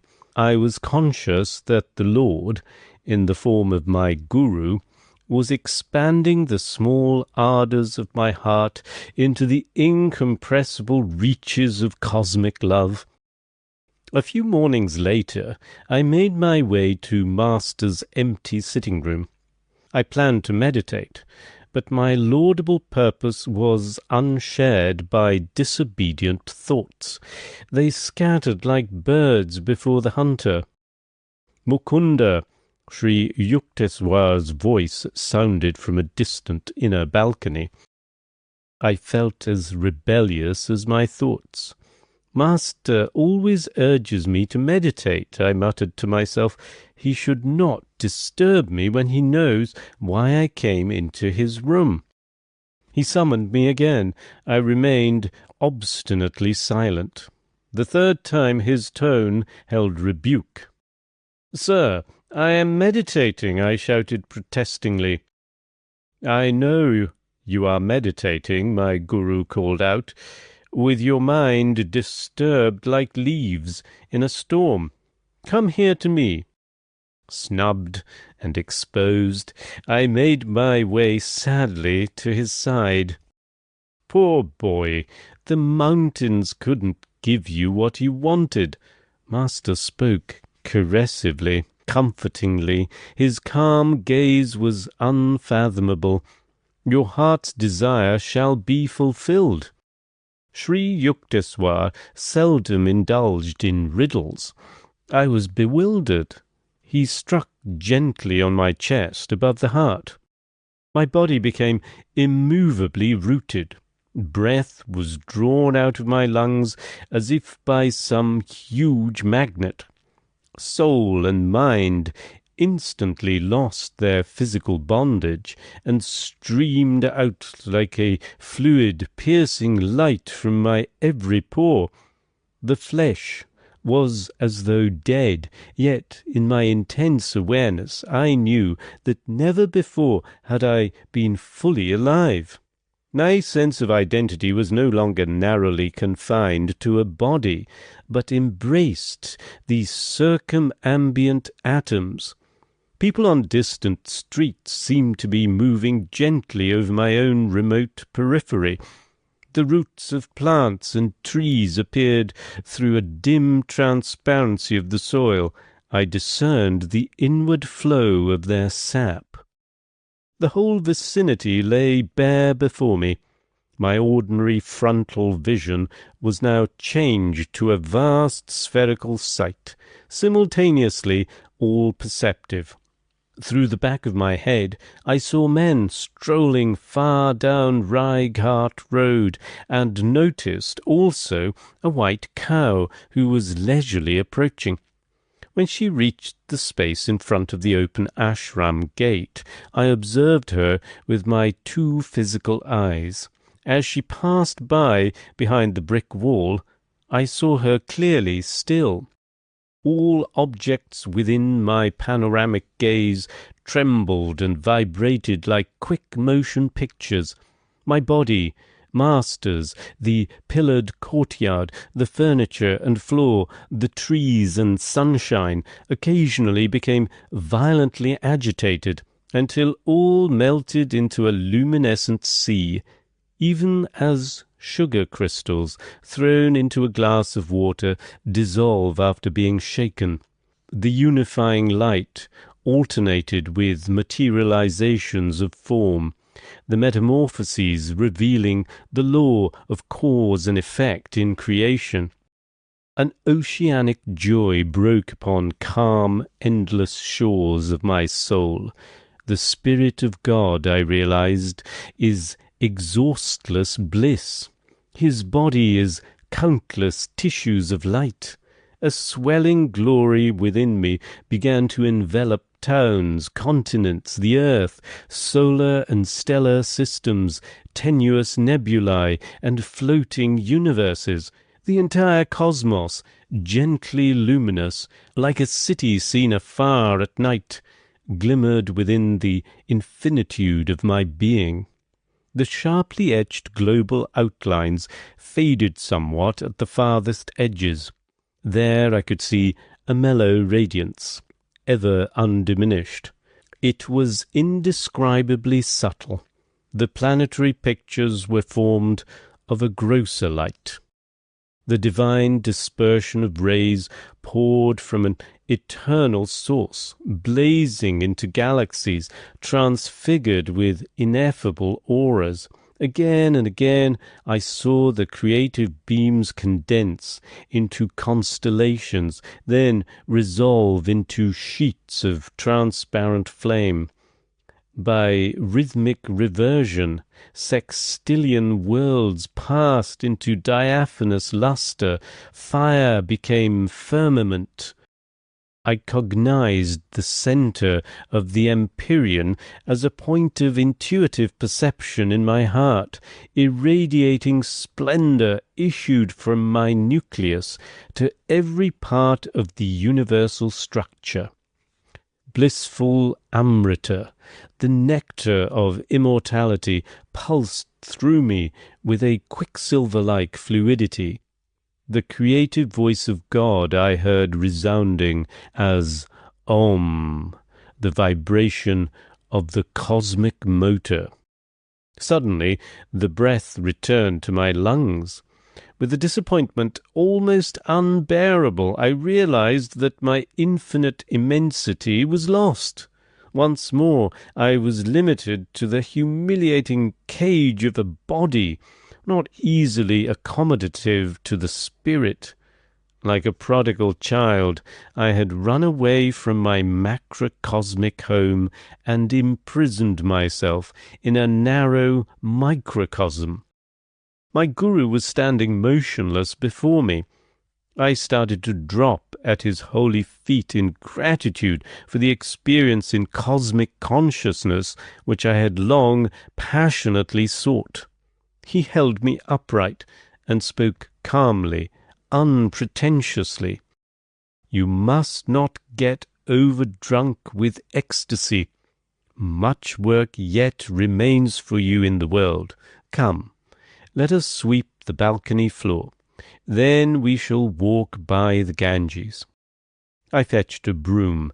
Master, I knew, was teaching me the secret of balanced living. The soul must stretch over the cosmogonic abysses, while the body performs its daily duties. When we set out later for a stroll, I was still entranced in unspeakable rapture. I saw our bodies as two astral pictures moving over a road by the river whose essence was sheer light. It is the Spirit of God that actively sustains every form and force in the universe. Yet he is transcendental and aloof in the blissful uncreated void beyond the worlds of vibratory phenomena. Master explained, saints who realize their divinity, even while in the flesh, know a similar twofold existence. Conscientiously engaging in earthly work, they yet remain immersed in an inward beatitude. The Lord has created all men from the limitless joy of his being. Though they are painfully cramped by the body, God nevertheless expects that souls made in his image shall ultimately rise above all sense identifications and reunite with him. The cosmic vision left many permanent lessons. By daily stilling my thoughts, I could win release from the delusive conviction that my body was a mass of flesh and bones traversing the hard soil of matter. The breath and the restless mind I saw were like storms which lashed the ocean of light into waves of material forms, earth, sky, human beings, animals, birds, trees. No perception of the infinite as one light could be had except by calming those storms. As often as I silenced the two natural tumults, I beheld the multitudinous waves of creation melt into one lucent sea, even as the waves of the ocean, their tempests subsiding, serenely dissolve into unity. A master bestows the divine experience of cosmic consciousness when his disciple, by meditation, has strengthened his mind to a degree where the vast vistas would not overwhelm him. The experience can never be given through one's mere intellectual willingness or open-mindedness. Only adequate enlargement by yoga practice and devotional bhakti can prepare the mind to absorb the liberating shock of omnipresence. It comes with a natural inevitability to the sincere devotee. His intense craving begins to pull at God with an irresistible force. The Lord, as the cosmic vision, is drawn by the seeker's magnetic ardor into his range of consciousness. I wrote, in my later years, the following poem, Samadhi, endeavoring to convey the glory of its cosmic state. Vanished the veils of light and shade, lifted every vapor of sorrow, sailed away all dawns of fleeting joy, gone the dim sensory mirage, love, hate, health, disease, life, death, perished these false shadows on the screen of duality? Waves of laughter, scillas of sarcasm, melancholic whirlpools, melting in the vast sea of bliss. The storm of Maya stilled, the magic wand of intuition deep, the universe, forgotten dream, subconsciously lurks, ready to invade my newly wakened memory divine. I live without a cosmic shadow, but it is not bereft of me. As the sea exists without the waves, but they breathe not without the sea. Dreams, wakings, states of deep turiya sleep, present, past, future, no more for me, but ever present, all flowing, I everywhere. Planets, stars, stardust, earth, volcanic bursts of doomsday cataclysms, creation's moulding furnace, glaciers of silent X-rays, burning electron floods, thoughts of all men, past, present, to come, every blade of grass, myself, mankind, each particle of universal dust, anger, greed, good, bad, salvation, lust, I swallowed, transmuted all, into a vast ocean of blood of my own being, smouldering joy, oft puffed by meditation, blinding my tearful eyes, burst into immortal flames of bliss, consumed by tears, my frame, my all. Thou art I am thou, knowing, knower, known, as one, tranquilled, unbroken thrill, eternally living, ever new peace, enjoyable beyond imagination of expectancy, samadhi, bliss, not an unconscious state, or mental chloroform without wilful return. Samadhi but extends my conscious realm beyond limits of the mortal frame, to farthest boundary of eternity, where I, the cosmic sea, watch the little ego floating in me. The sparrow, each grain of sand, fall not without my sight. All space floats like an iceberg in my mental sea, colossal container I of all things made, by deeper, longer, thirsty, guru-given meditation, comes this celestial samadhi. Mobile murmurs of atoms are heard, the dark earth, mountains, vales, lo, molten liquid, flowing seas changed into vapours of nebulae. Om blows upon vapours, opening wondrously their veils.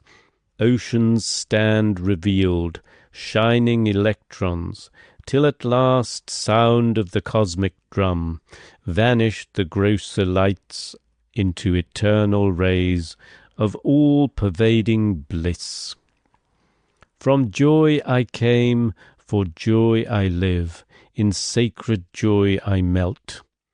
Ocean of mind, I drink all creation's waves, four veils of solid, liquid, vapour, light, lift aright. Myself in everything enters the great myself. Gone forever, fitful, flickering shadows of mortal memory. Spotless is my mental sky, below, ahead, and high above. Eternity and I, one united ray, a tiny bubble of laughter, I am become the sea of mirth itself. Sri Yukteswar taught me how to summon the blessed experience at will, and also how to transmit it to others if their intuitive channels were developed. For months I entered the ecstatic union, comprehending why the Upanishads say God is Rasha, the most relishable. One day, however, I took a problem to master. I want to know, sir, when shall I find God? You have found him. Oh, no, sir, I don't think so. My guru was smiling. I'm sure you aren't expecting a venerable personage adorning a throne in some antiseptic corner of the cosmos. I see, however, that you are imagining that the possession of miraculous powers is knowledge of God. One might have the whole universe and find the Lord elusive still. Spiritual advancement is not measured by one's outward powers, but only by the depth of his bliss in meditation. Ever new joy is God.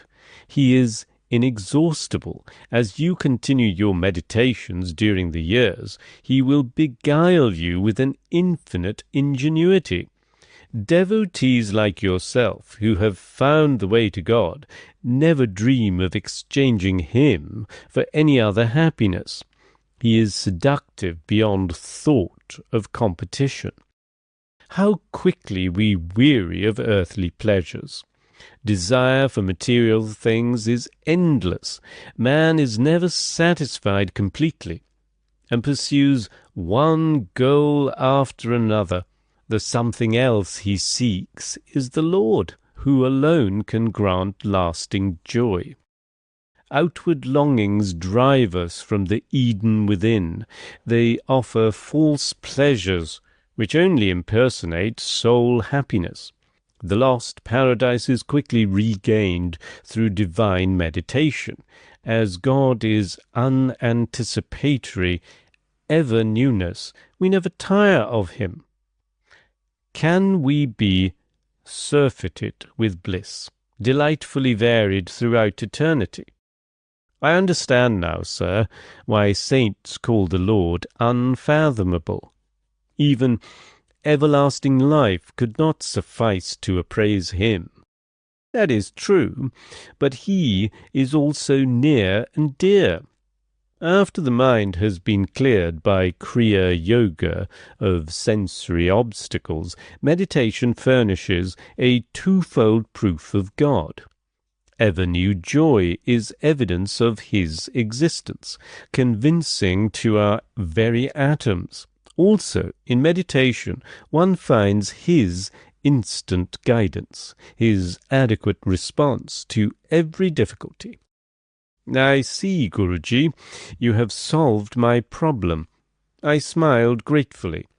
I do realize now that I have found God, for whenever the joy of meditation has returned subconsciously during my active hours, I have been subtly directed to adopt the right course in everything, even details. Human life is beset with sorrow until we know how to tune in with the divine will, whose right course is often baffling to the egoistic intelligence. God bears the burden of the cosmos. He alone can give unerring counsel. Chapter 15. The Cauliflower Robbery. Master, a gift for you. These 6 huge cauliflowers were planted with my hands.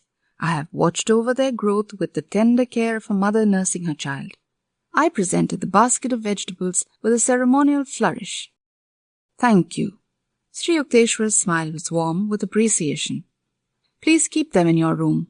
I shall need them tomorrow for a special dinner. I had just arrived in Puri to spend my college summer vacation with my guru at his seaside hermitage. Built by Master and his disciples, the cheerful little 2-storied retreat fronts on the Bay of Bengal. I awoke early the following morning, refreshed by the salty sea breezes and the charm of my surroundings. Sri Yukteswar's melodious voice was calling. I took a look at my cherished cauliflowers and stowed them neatly under my bed. Come, Let us go to the beach. Master led the way. Several young disciples and myself followed in a scattered group. Our Guru surveyed us in mild criticism. When our Western brothers walk, they usually take pride in unison. Now, please march in 2 rows. Keep rhythmic step with one another. Sri Yukteswar watched us as we obeyed. He began to sing, "Boys go to and fro in a pretty little row." I could not but admire the ease with which Master was able to match the brisk pace of his young students. "Halt!" My Guru's eyes sought mine. "Did you remember to lock the back door of the hermitage?" "I think so, sir." Sri Yukteswar was silent for a few minutes, a half-suppressed smile on his lips. "No, you forgot," he said finally. "Divine contemplation must not be made an excuse for material carelessness. You have neglected your duty in safeguarding the ashram. You must be punished." I thought he was obscurely joking when he added, "Your 6 cauliflowers will soon be only 5. We turned around at Master's orders and marched back until we were close to the hermitage. "Rest a while. Mukundo, look across the compound on our left. Observe the road beyond. A certain man will arrive there presently. He will be the means of your chastisement." I concealed my vexation at these incomprehensible remarks. A peasant soon appeared on the road. He was dancing grotesquely and flinging his arms about with meaningless gestures. Almost paralyzed with curiosity, I glued my eyes on the hilarious spectacle. As the man reached a point in the road where he would vanish from our view, Sri Yukteswar said, "Now, he will return." The peasant at once changed his direction and made for the rear of the ashram. Crossing a sandy tract, he entered the building by the back door. I had left it unlocked, even as my Guru had said. The man emerged shortly, holding one of my prized cauliflowers. He now strode along respectably, invested with the dignity of possession. The unfolding farce, in which my role appeared to be that of bewildered victim, was not so disconcerting that I failed in indignant pursuit. I was halfway to the road when Master recalled me. He was shaking from head to foot with laughter. "That poor crazy man has been longing for a cauliflower," he explained between bursts of mirth. "I thought it would be a good idea if he got one of yours, so ill-guarded." I dashed to my room where I found that the thief, evidently one with a vegetable fixation, had left untouched my gold rings, watch and money, all lying openly on the blanket. He had crawled instead under the bed, where, completely hidden from casual sight, one of my cauliflowers had aroused his single-hearted desire. I asked Sri Yukteswar that evening to explain the incident, which had, I thought, a few baffling features. My Guru shook his head slowly. "You will understand it some day. Science will soon discover a few of these hidden laws." When the wonders of radio burst some years later on an astounded world, I remembered Master's prediction. Age-old concepts of time and space were annihilated. No peasant's home so narrow that London or Calcutta could not enter. The dullest intelligence enlarged before indisputable proof as one aspect of man's omnipresence. The plot of the cauliflower comedy can be best understood by a radio analogy. Sri Yukteswar was a perfect human radio. Thoughts are no more than very gentle vibrations moving in the ether. Just as a sensitized radio picks up a desired musical number out of thousands of other programs from every direction, so my Guru had been able to catch the thought of the half-witted man who hankered for a cauliflower out of the countless thoughts of broadcasting human wills in the world. By his powerful will, Master was also a human broadcasting station and had successfully directed the peasant to reverse his steps and go to a certain room for a single cauliflower. Intuition is a soul guidance, appearing naturally in man during those instants when his mind is calm. Nearly everyone has had the experience of an inexplicably correct hunch or has transferred his thoughts effectively to another person.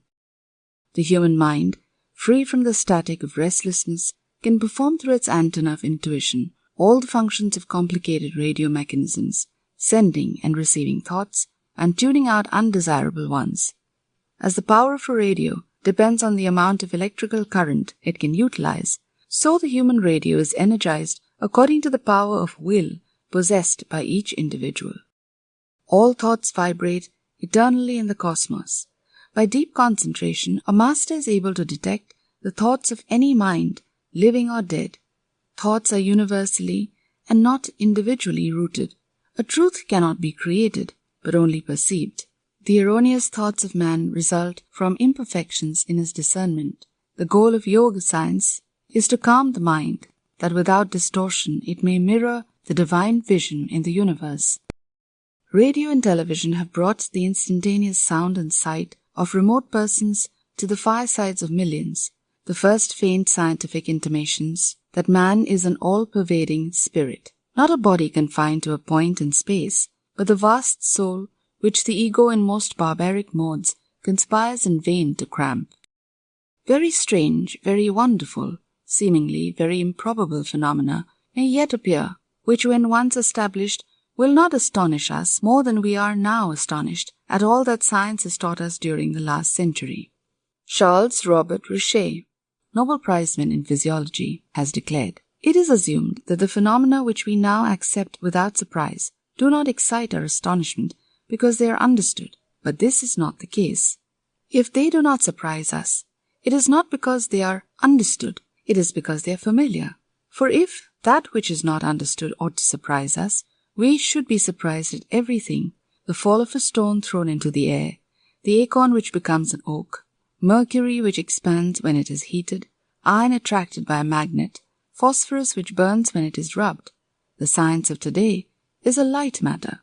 The revolutions and evolutions which it will experience in 100,000 years will far exceed the most daring anticipations. The truth, whose surprising, amazing, unforeseen truths, which our descendants will discover, are even now all around us, staring us in the eyes, so to speak, and yet we do not see them. But it is not enough to say that we do not see them. We do not wish to see them, for as soon as an unexpected and unfamiliar fact appears, we try to fit it into the framework or the commonplaces of acquired knowledge, and we are indignant that anyone should dare to experiment further. A humorous occurrence took place a few days after I had been so implausibly robbed of a cauliflower. A certain kerosene lamp could not be found. Having so lately witnessed my guru's omniscient insight, I thought he would demonstrate that it was child's play to locate the lamp. Master perceived my expectation. Without exaggerated gravity, he questioned all ashram residents. A young disciple confessed that he had used the lamp to go to the well in the backyard. Sri Yukteswar gave the solemn counsel, "Seek the lamp near the well." I rushed there. No lamp. Crestfallen, I returned to my guru. He was now laughing heartily, without compunction, for my disillusionment. "Too bad I couldn't direct you to the vanished lamp. I'm not a fortune-teller." With twinkling eyes he added, "I'm not even a satisfactory Sherlock Holmes." I realized that Master would never display his powers when challenged or for a triviality. Delightful weeks sped by. Sri Yukteswar was planning a religious procession. He asked me to lead the disciples over the town and beach of Puri. The festive day dawned as one of the hottest of the summer. "Guruji, how can I take the barefooted students over the fiery sands?" I spoke despairingly. "I will tell you a secret," Master responded. "The Lord will send an umbrella of clouds. You all shall walk in comfort." I happily organized the procession. Our group started from the ashram with a satsang banner. Designed by Sri Yukteswar, it bore the symbol of the single eye, the telescopic gaze of intuition. No sooner had we left the hermitage than the part of the sky which was overhead became filled with clouds as though by magic. To the accompaniment of astonished ejaculations from all sides, a very light shower fell, cooling the city streets and the burning seashore. The soothing drops descended during the 2 hours of the parade. The exact instant at which our group returned to the ashram, the clouds and rain passed away tracelessly. "You see how God feels for us?" Master replied after I had expressed my gratitude. "The Lord responds to all and works for all. Just as he sent rain at my plea, so he fulfills any sincere desire of the devotee. Seldom do men realize how often God heeds their prayers. He is not partial to a few, but listens to everyone who approaches him trustingly. His children should ever have implicit faith in the loving kindness of their omniscient Father." Sri Yukteswar sponsored 4 yearly festivals at the equinoxes and solstices when his students gathered from far and near. The winter solstice celebration was held in Serampur. The first one I attended left me with a permanent blessing. The festivities started in the morning with a barefoot procession along the streets. The voices of 100 students rang out with sweet religious songs. A few musicians played the flute and khol kartal, drums and cymbals. Enthusiastic townspeople strewed the path with flowers, glad to be summoned from prosaic tasks by a resounding praise of the Lord's blessed name. The long tour ended in the courtyard of the hermitage. There we encircled our Guru, while students on upper balconies showered us with marigold blossoms. Many guests went upstairs to receive a pudding of chana and oranges. I made my way to a group of brother disciples who were serving today as cooks. Food for such large gatherings had to be cooked outdoors in large cauldrons. The improvised wood-burning brick stoves were smoky and tear-provoking, but we laughed merrily at our work. Religious festivals in India are never considered troublesome. Each one does his part, supplying money, rice, vegetables, or his personal services. Master was soon in our midst, supervising the details of the feast. Busy every moment, he kept pace with the most energetic young student. A Sankirtan, group chanting, accompanied by the harmonium and hand-played Indian drums, was in progress on the second floor. Sri Yukteswar listened appreciatively. His musical sense was acutely perfect. They are off-key. Master left the cooks and joined the artists. The melody was heard again, this time correctly rendered. In India, music as well as painting and the drama is considered a divine art. Brahma, Vishnu and Shiva, the eternal trinity, were the first musicians. The divine dancer Shiva is scripturally represented as having worked out the infinite modes of rhythm in his cosmic dance of universal creation, preservation and dissolution, while Brahma accentuated the time beat with the clanging cymbals, and Vishnu sounded the holy mridanga or drum. Krishna, an incarnation of Vishnu, is always shown in Hindu art with a flute, on which he plays the enrapturing song that recalls to their true home the human souls wandering in Maya, delusion. Saraswati, goddess of wisdom, is symbolized as performing on the veena, mother of all stringed instruments. The Sam Veda of India contains the world's earliest writings on musical science. The foundation stone of Hindu music is the ragas, or fixed melodic scales. The 6 basic rags branch out into 126 derivatic raginis, wives, and putras, sons. Each rag has a minimum of 5 notes, a leading note, vadi or king, a secondary note, samvadi or prime minister, helping notes, anuvadi, attendants, and a dissonant note, vivadi, the enemy. Each one of the 6 basic rags has a natural correspondence with a certain hour of the day, season of the year, and a presiding deity who bestows a particular potency. Thus, 1. The Hindol rag is heard only at dawn in the spring to evoke the mood of universal love. 2. Deepak rag is played during the evening in summer to arouse compassion. 3. Megh rag is a melody for midday in the rainy season to summon courage. 4. Bhairav rag is played in the mornings of August, September, October to achieve tranquility. 5. Shri rag is reserved for autumn twilights to attain pure love. 6. Malkunsa rag is heard at midnights in winter for valor. The ancient rishis discovered these laws of sound alliance between nature and man. Because nature is an objectification of Om, the primal sound or vibratory word, man can obtain control over all natural manifestations through the use of certain mantras or chants.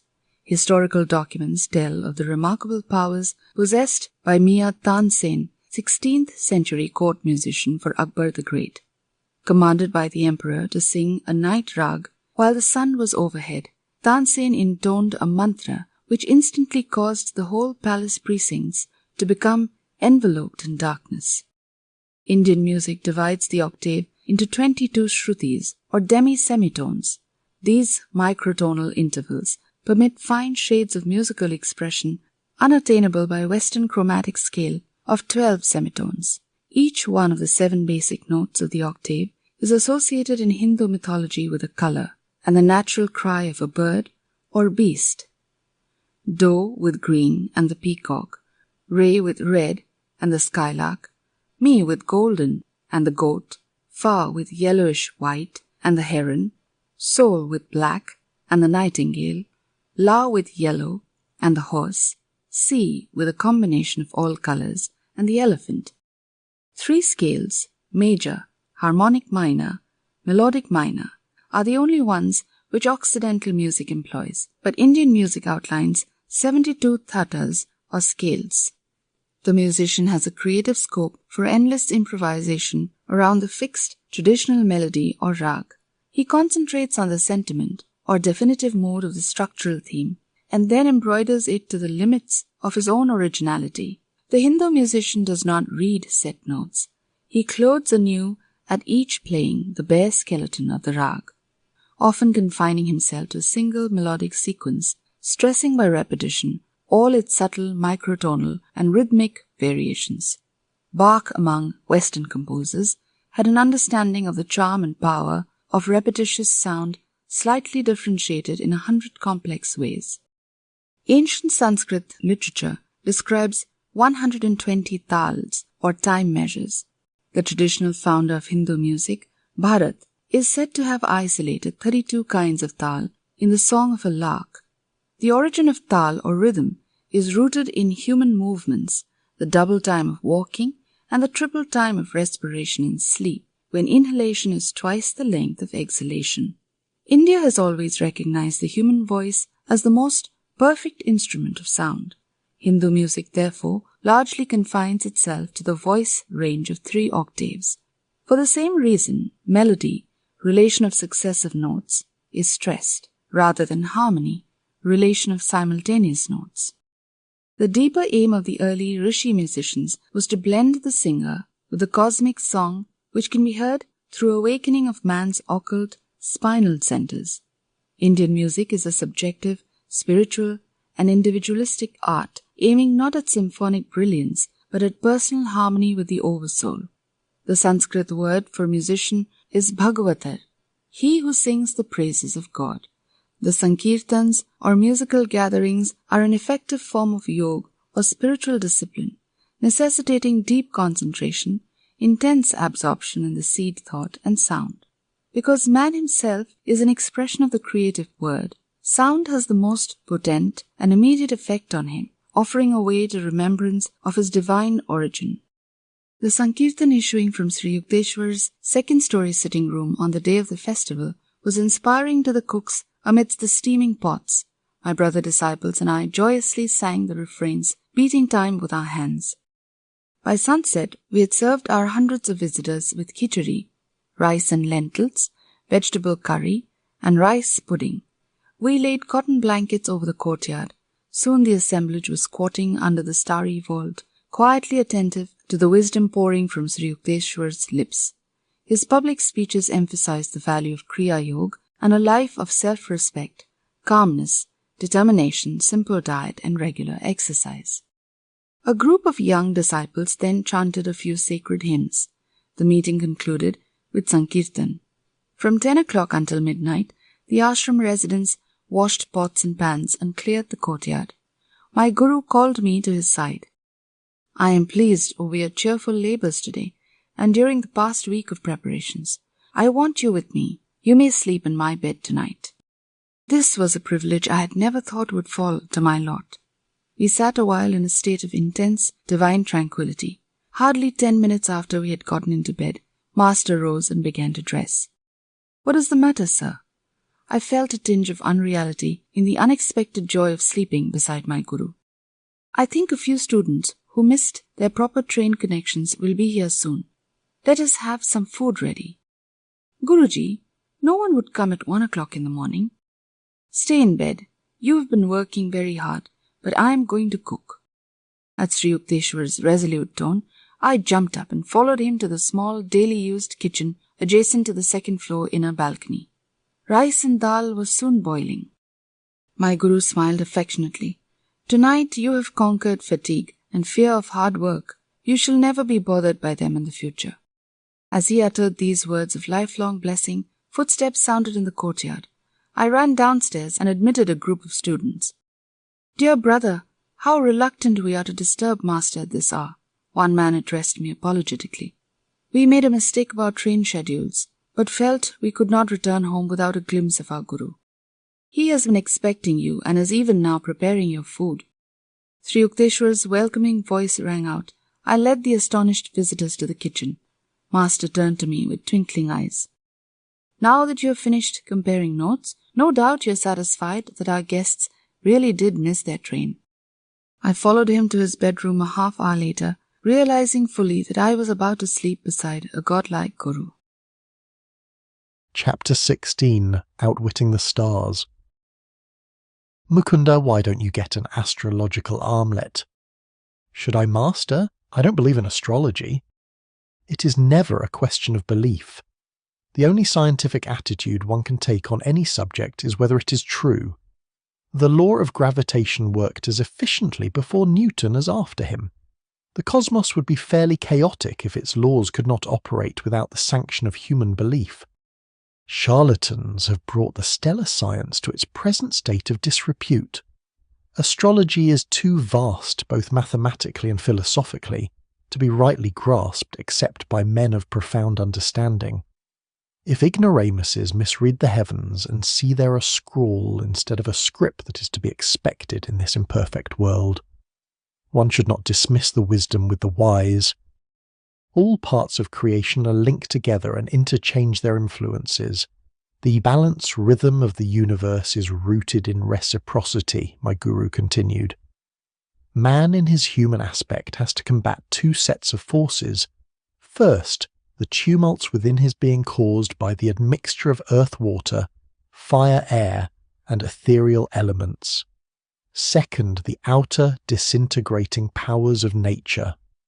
So long as man struggles with his mortality, he is affected by the myriad mutations of heaven and earth. Astrology is the study of man's response to planetary stimuli. The stars have no conscious benevolence or animosity. They merely send forth positive and negative radiations. Of themselves, these do not help or harm humanity, but offer a lawful channel for the outward operation of cause-effect equilibriums which each man has set into motion in the past. A child is born on that day and at that hour when the celestial rays are in mathematical harmony with his individual karma. His horoscope is a challenging portrait revealing his unalterable past and its probable future results. But the natal chart can be rightly interpreted only by men of intuitive wisdom. These are few. The message boldly blazoned across the heavens at the moment of birth is not meant to emphasize fate, the result of past good and evil, but to arouse man's will to escape from his universal thraldom. What he has done, he can undo. None other than himself was the instigator of the causes of whatever effects are now prevalent in his life. He can overcome any limitation because he created it by his own actions in the first place, and because he has spiritual resources which are not subject to planetary pressure. Superstitious awe of astrology makes one an automaton slavishly dependent on mechanical guidance.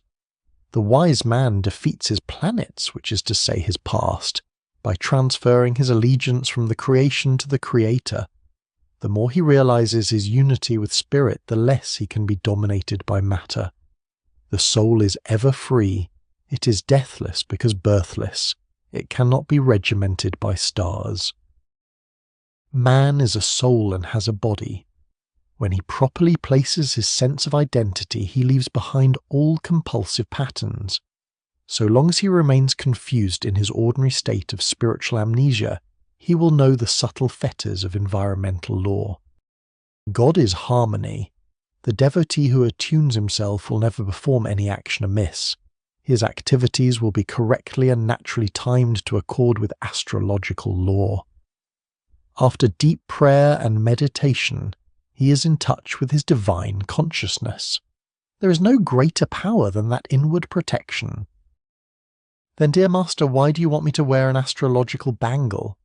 I ventured this question after a long silence, during which I had tried to assimilate Sri Yukteswar's noble exposition. It is only when a traveller has reached his goal that he is justified in discarding his maps. During the journey he takes advantage of any convenient shortcut. The ancient rishis discovered many ways to curtail the period of man's exile in delusion. There are certain mechanical features in the law of karma which can be skillfully adjusted by the fingers of wisdom. All human ills arise from some transgression of universal law. The scriptures point out that man must satisfy the laws of nature while not discrediting the divine omnipotence. He should say, "Lord, I trust in thee and know thou canst help me, but I too will do my best to undo any wrong I have done." By a number of means, by prayer, by willpower, by yoga meditation, by consultation with saints, by use of astrological bangles, the adverse effects of past wrongs can be minimized or nullified. Just as a house can be fitted with a copper rod to absorb the shock of lightning, so the bodily temple can be benefited by various protective measures. Ages ago, our yogis discovered that pure metals emit an astral light, which is powerfully counteractive to negative pulls of the planets. Subtle electrical and magnetic radiations are constantly circulating in the universe.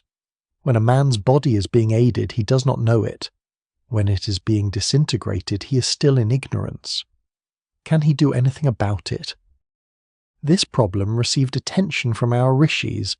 They found helpful not only a combination of metals but also of plants, and most effective of all faultless jewels of not less than 2 carats. The preventive uses of astrology have seldom been seriously studied outside of India. One little known fact is that the proper jewels, metals, or plant preparations are valueless unless the required weight is secured and unless these remedial agents are worn next to the skin. Sir, of course I shall take your advice and get a bangle. I am intrigued at the thought of outwitting a planet.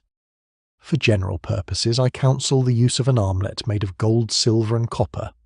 But for a specific purpose, I want you to get one of silver and lead. Sri Yukteswar added careful directions. Guruji, what specific purpose do you mean? The stars are about to take an unfriendly interest in you, Mukunda. Fear not, you shall be protected. In about a month your liver will cause you much trouble. The illness is scheduled to last for 6 months, but your use of an astrological armlet will shorten the period to 24 days. I sought out a jeweller the next day and was soon wearing the bangle. My health was excellent. Master's prediction slipped from my mind. He left Serampore to visit Benares.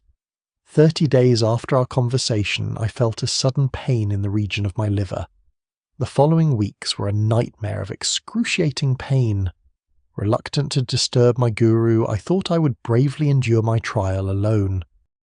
But 23 days of torture weakened my resolution. I entrained for Benares. There Sri Yukteswar greeted me with unusual warmth, but gave me no opportunity to tell him my woes in private. Many devotees visited Master that day just for a darshan. Ill and neglected, I sat in a corner. It was not until after the evening meal that all guests had departed.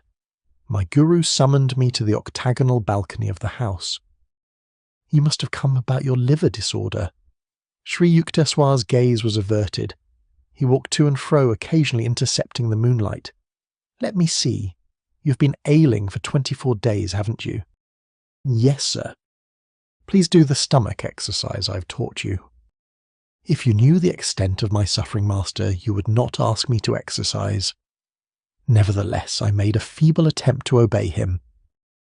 You say you have pain, I say you have none. How can such contradictions exist? My guru looked at me inquiringly. I was dazed and then overcome with joyful relief. No longer could I feel the continuous torment that had kept me nearly sleepless for weeks. At Sri Yukteswar's words, the agony vanished as though it had never been. I started to kneel at his feet in gratitude, but he quickly prevented me. Don't be childish. Get up and enjoy the beauty of the moon over the Ganges. But Master's eyes were twinkling happily as I stood in silence beside him. I understood by his attitude that he wanted me to feel that not he but God had been the healer. I wear even now the heavy silver and lead bangle, a memento of that day-long past ever cherished, when I found anew that I was living with a personage indeed superhuman. On later occasions when I brought my friends to Sri Yukteswar for healing, he invariably recommended jewels or the bangle, extolling their use as an act of astrological wisdom. I had been prejudiced against astrology from my childhood, partly because I observe that many people are sequaciously attached to it, and partly because of a prediction made by our family astrologer. You will marry 3 times, being twice a widower. I brooded over the matter, feeling like a goat awaiting sacrifice before the temple of triple matrimony. You may as well be resigned to your fate, my brother Ananta had remarked. Your written horoscope has correctly stated that you would fly from home toward the Himalayas during your early years, but would be forcibly returned. The forecast of your marriages is also bound to be true. A clear intuition came to me one night that the prophecy was wholly false. I set fire to the horoscope scroll, placing the ashes in a paper bag on which I wrote, "Seeds of past karma cannot germinate if they are roasted in the divine fires of wisdom." I put the bag in a conspicuous spot. Ananta immediately read my defiant comment. "You cannot destroy truth as easily as you have burnt this paper scroll." My brother laughed scornfully.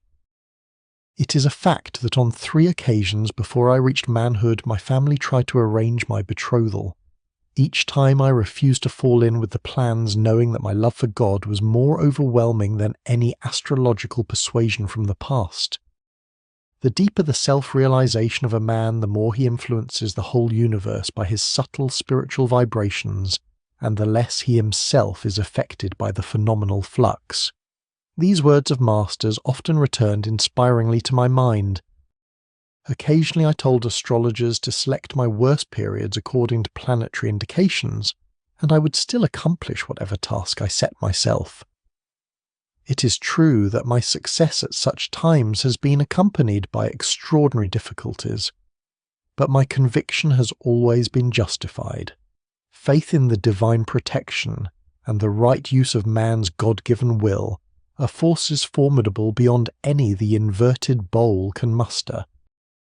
The starry inscription at one's birth, I came to understand, is not that man is a puppet of his past. Its message is rather a prod to pride. The very heavens seek to arouse man's determination to be free from every limitation. God created each man as a soul, dowered with individuality, hence essential to the universal structure, whether in the temporary role of pillar or parasite. His freedom is final and immediate if he so wills. It depends not on outer but inner victories. Sri Yukteswar discovered the mathematical application of a 24,000-year equinoctial cycle to our present age. The cycle is divided into an ascending arc and a descending arc, each of 12,000 years. Within each arc fall 4 yugas or ages called Kali, Dwapara, Treta, and Satya, corresponding to the Greek ideas of iron, bronze, silver, and golden ages. My guru determined by various calculations that the last Kali Yuga or Iron Age of the ascending arc started about AD 500. The Iron Age, 1200 years in duration, is a span of materialism. It ended about AD 1700. That year ushered in Dwapara Yuga, a 2400-year period of electrical and atomic energy developments, the age of telegraph radio airplanes and other space annihilators. The 3600-year period of Treta Yuga will start in AD 4100. Its age will be marked by common knowledge of telepathic communications and other time annihilators. During the 4800 years of Satya Yuga final age in an ascending arc, the intelligence of a man will be completely developed. He will work in harmony with the divine plan. A descending arc of 12,000 years, starting with a descending golden age of 4800 years, then begins for the world. Man gradually sinks into ignorance. These cycles are the eternal rounds of Maya, the contrasts and relativities of the phenomenal universe. Man one by one escapes from creation's prison of duality as he awakens to consciousness of his inseverable divine unity with the Creator. Master enlarged my understanding not only of astrology but of the world's scriptures. Placing the holy texts on the spotless table of his mind, he was able to dissect them with the scalpel of intuitive reasoning and to separate errors and interpolations of scholars from the truths as originally expressed by the prophets. Fix one's vision on the end of the nose. This inaccurate interpretation of a Bhagavad Gita stanza widely accepted by Eastern pundits and Western translators used to arouse Master's droll criticism. The path of a yogi is singular enough as it is, he remarked. Why counsel him that he must also make himself cross-eyed? The true meaning of nasikagram is origin of the nose, not end of the nose. The nose begins at the point between the two eyebrows, the seat of spiritual vision. Because of one Sankhya aphorism, Iswarashida, a lord of creation cannot be deduced, or God is not proved. Many scholars call the whole philosophy atheistical. The verse is not nihilistic, Sri Yukteswar explained. It merely signifies that to the unenlightened man dependent on his senses for all final judgments, proof of God must remain unknown and therefore non-existent. True Sankhya, followers with unshakable insight born of meditation, understand that the Lord is both existent and knowable. Master expounded the Christian Bible with a beautiful clarity. It was from my Hindu guru, unknown to the roll call of Christian membership, that I learned to perceive the deathless essence of the Bible and to understand the truth in Christ's assertion, surely the most thrillingly intransigent ever uttered. Heaven and earth shall pass away, but my words shall not pass away. The great masters of India mould their lives by the same godly ideals which animated Jesus. These men are his proclaimed kin. Whosoever shall do the will of my Father which is in heaven, the same is my brother and sister and mother. If ye continue in my word, Christ pointed out, then are ye my disciples indeed, and ye shall know the truth, and the truth shall make you free. Freemen all lords of themselves, the yogi Christs of India, are part of the immortal fraternity, those who have attained a liberating knowledge of the one Father. The Adam and Eve story is incomprehensible to me. I observed with considerable heat one day in my early struggles with the allegory. Why did God punish not only the guilty pair, but also the innocent unborn generations? Master was more amused by my vehemence than my ignorance. Genesis is deeply symbolic and cannot be grasped by a literal interpretation, he explained. Its tree of life is the human body.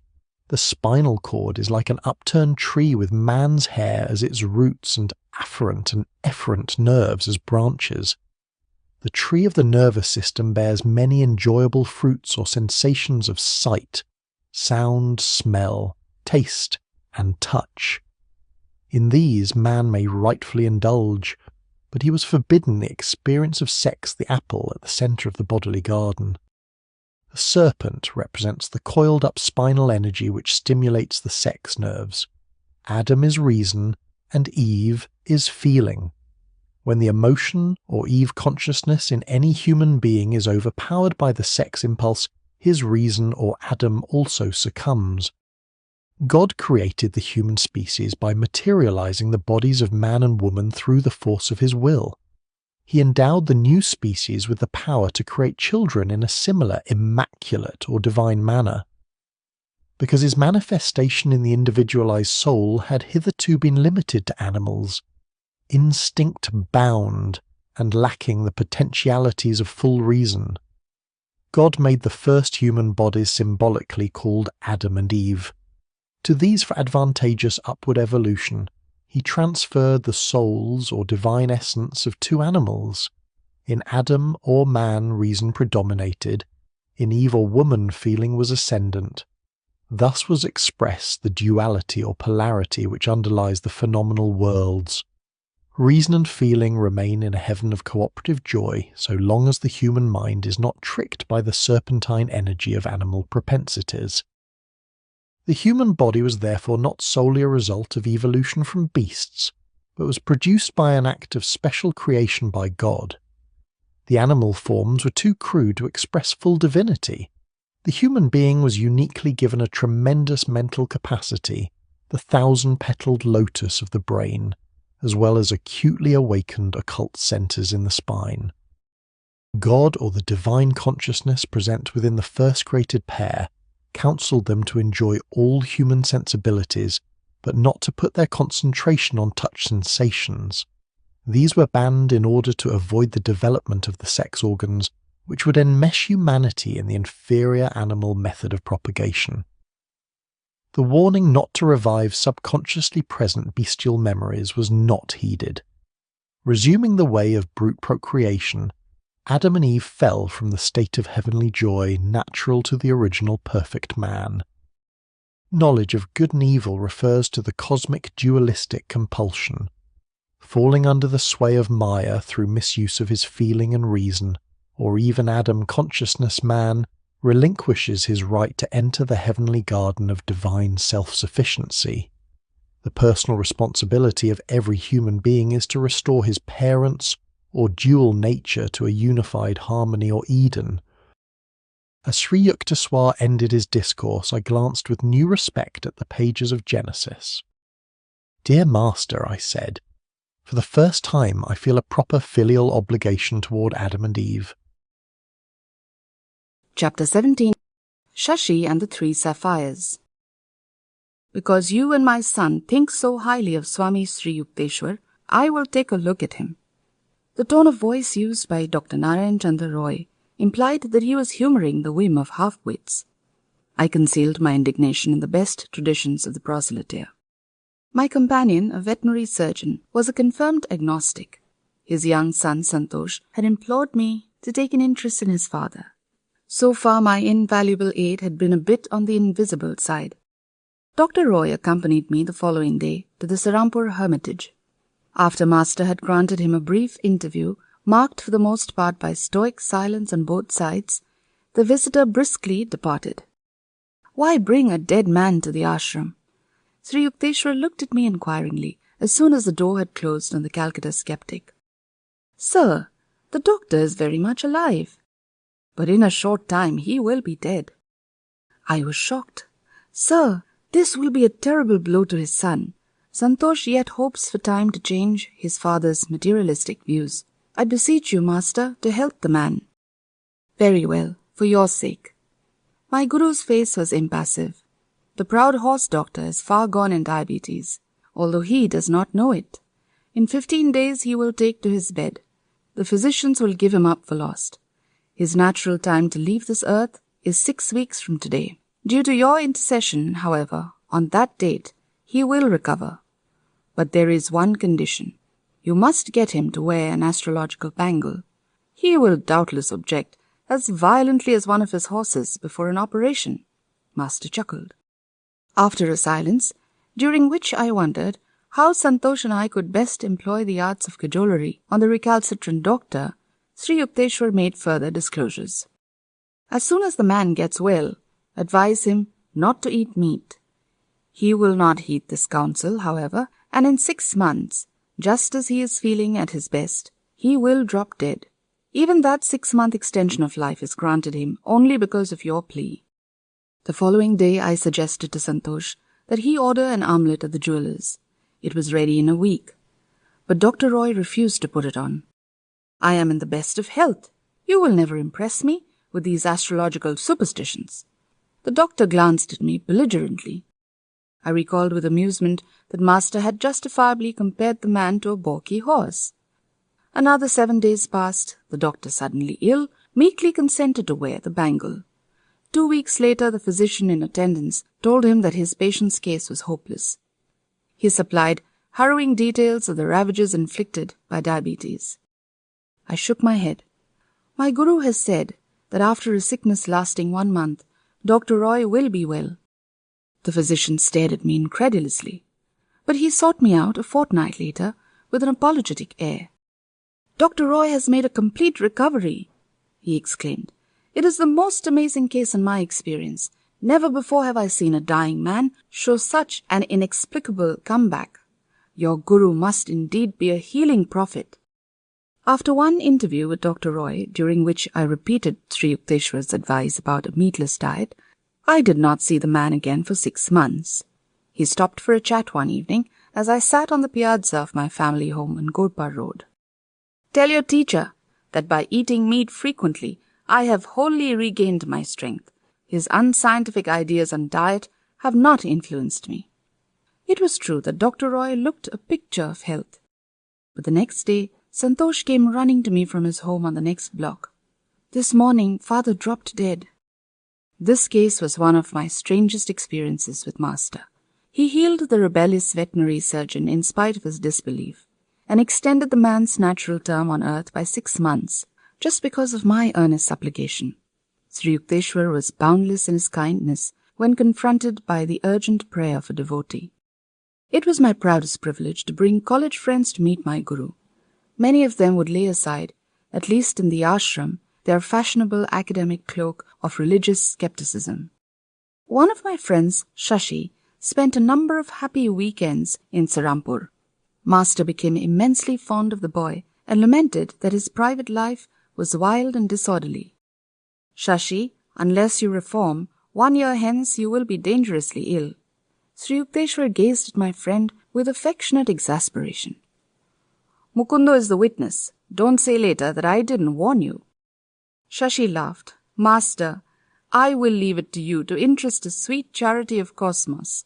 In my own sad case, my spirit is willing, but my will is weak. You are my only savior on earth.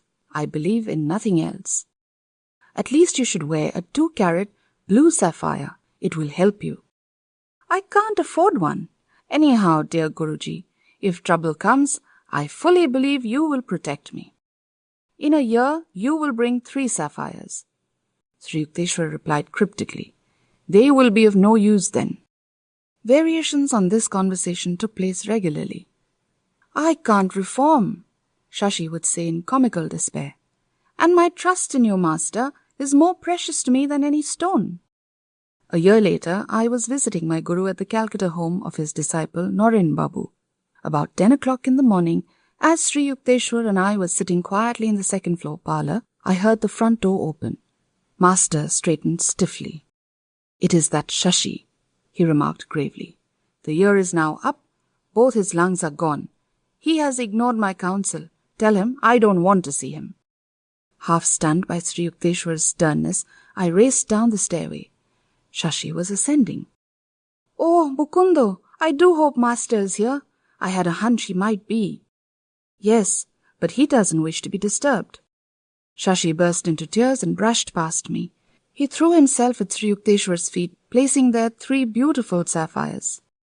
Omniscient Guru, the doctors say I have galloping tuberculosis. They give me no longer than 3 more months. I humbly implore your aid. I know you can heal me. Isn't it a bit late now to be worrying over your life? Depart with your jewels. Their time of usefulness is past. Master then sat sphinx-like in an unrelenting silence, punctuated by the boy's sobs for mercy. An intuitive conviction came to me that Sri Yukteswar was merely testing the depth of Shashi's faith in the divine healing power.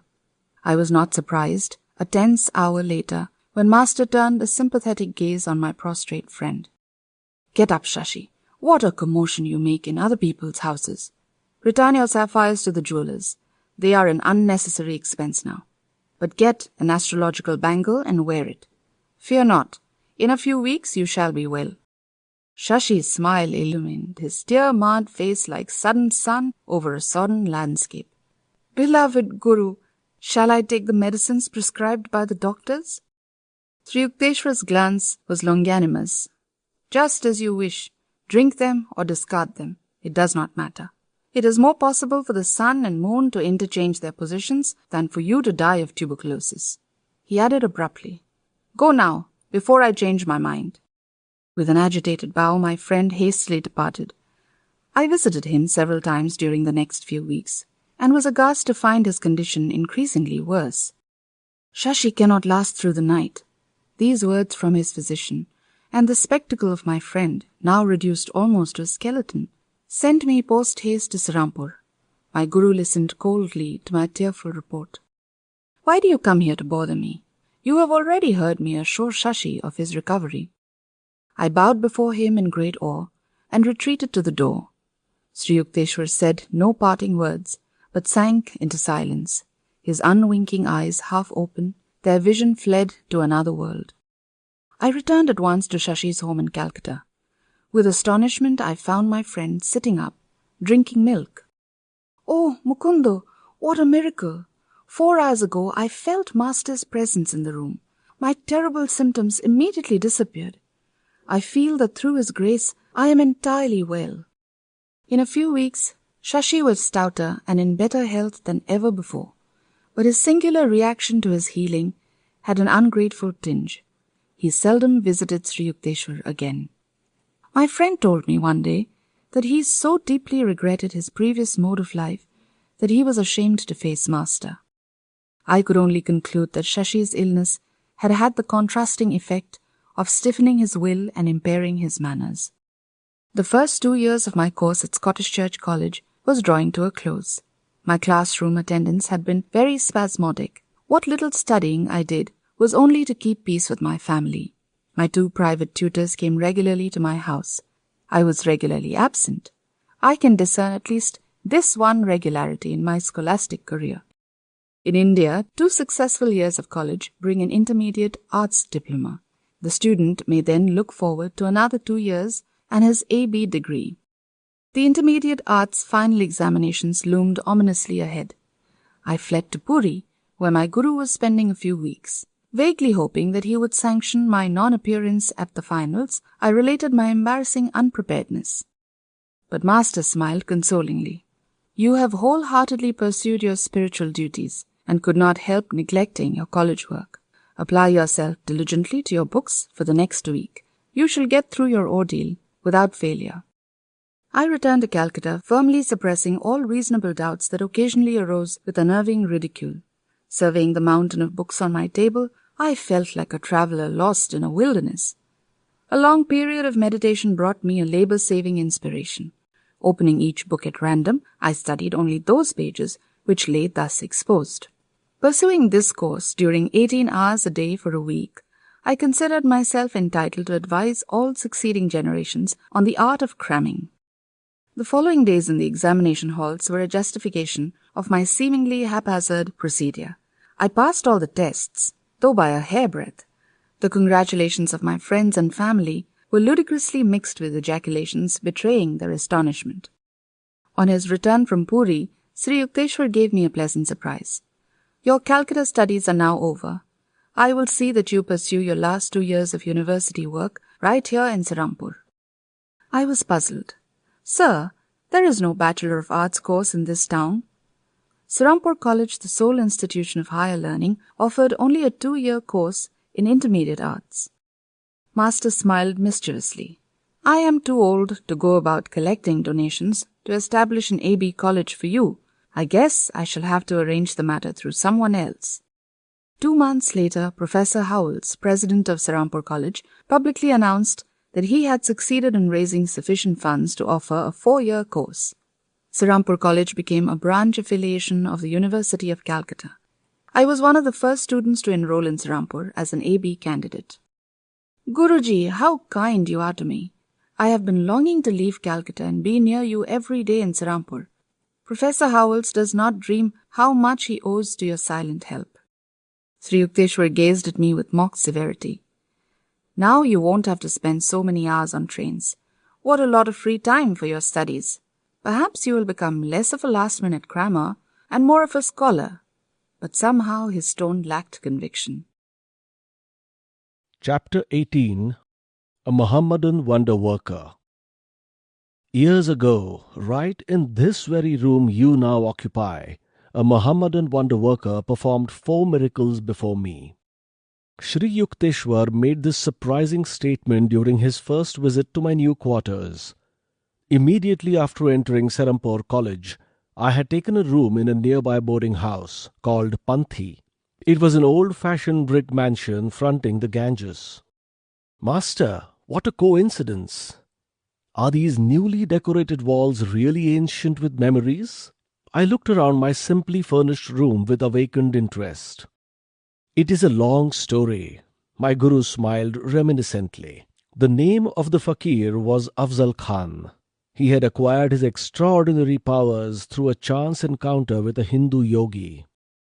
"Son, I am thirsty. Fetch me some water." A dust-covered sannyasi made this request of Afzal one day during his early boyhood in a small village of eastern Bengal. "Master, I am a Mohammedan. How could you, a Hindu, accept a drink from my hands?" "Your truthfulness pleases me, my child. I do not observe the ostracizing rules of ungodly sectarianism. Go, bring me water quickly." Afzal's reverent obedience was rewarded by a loving glance from the yogi. "You possess good karma from former lives," he observed solemnly. "I am going to teach you a certain yoga method which will give you command over one of the invisible realms. The great powers that will be yours should be exercised for worthy ends. Never employ them selfishly. I perceive, alas, that you have brought over from the past some seeds of destructive tendencies. Do not allow them to sprout by watering them with fresh evil actions.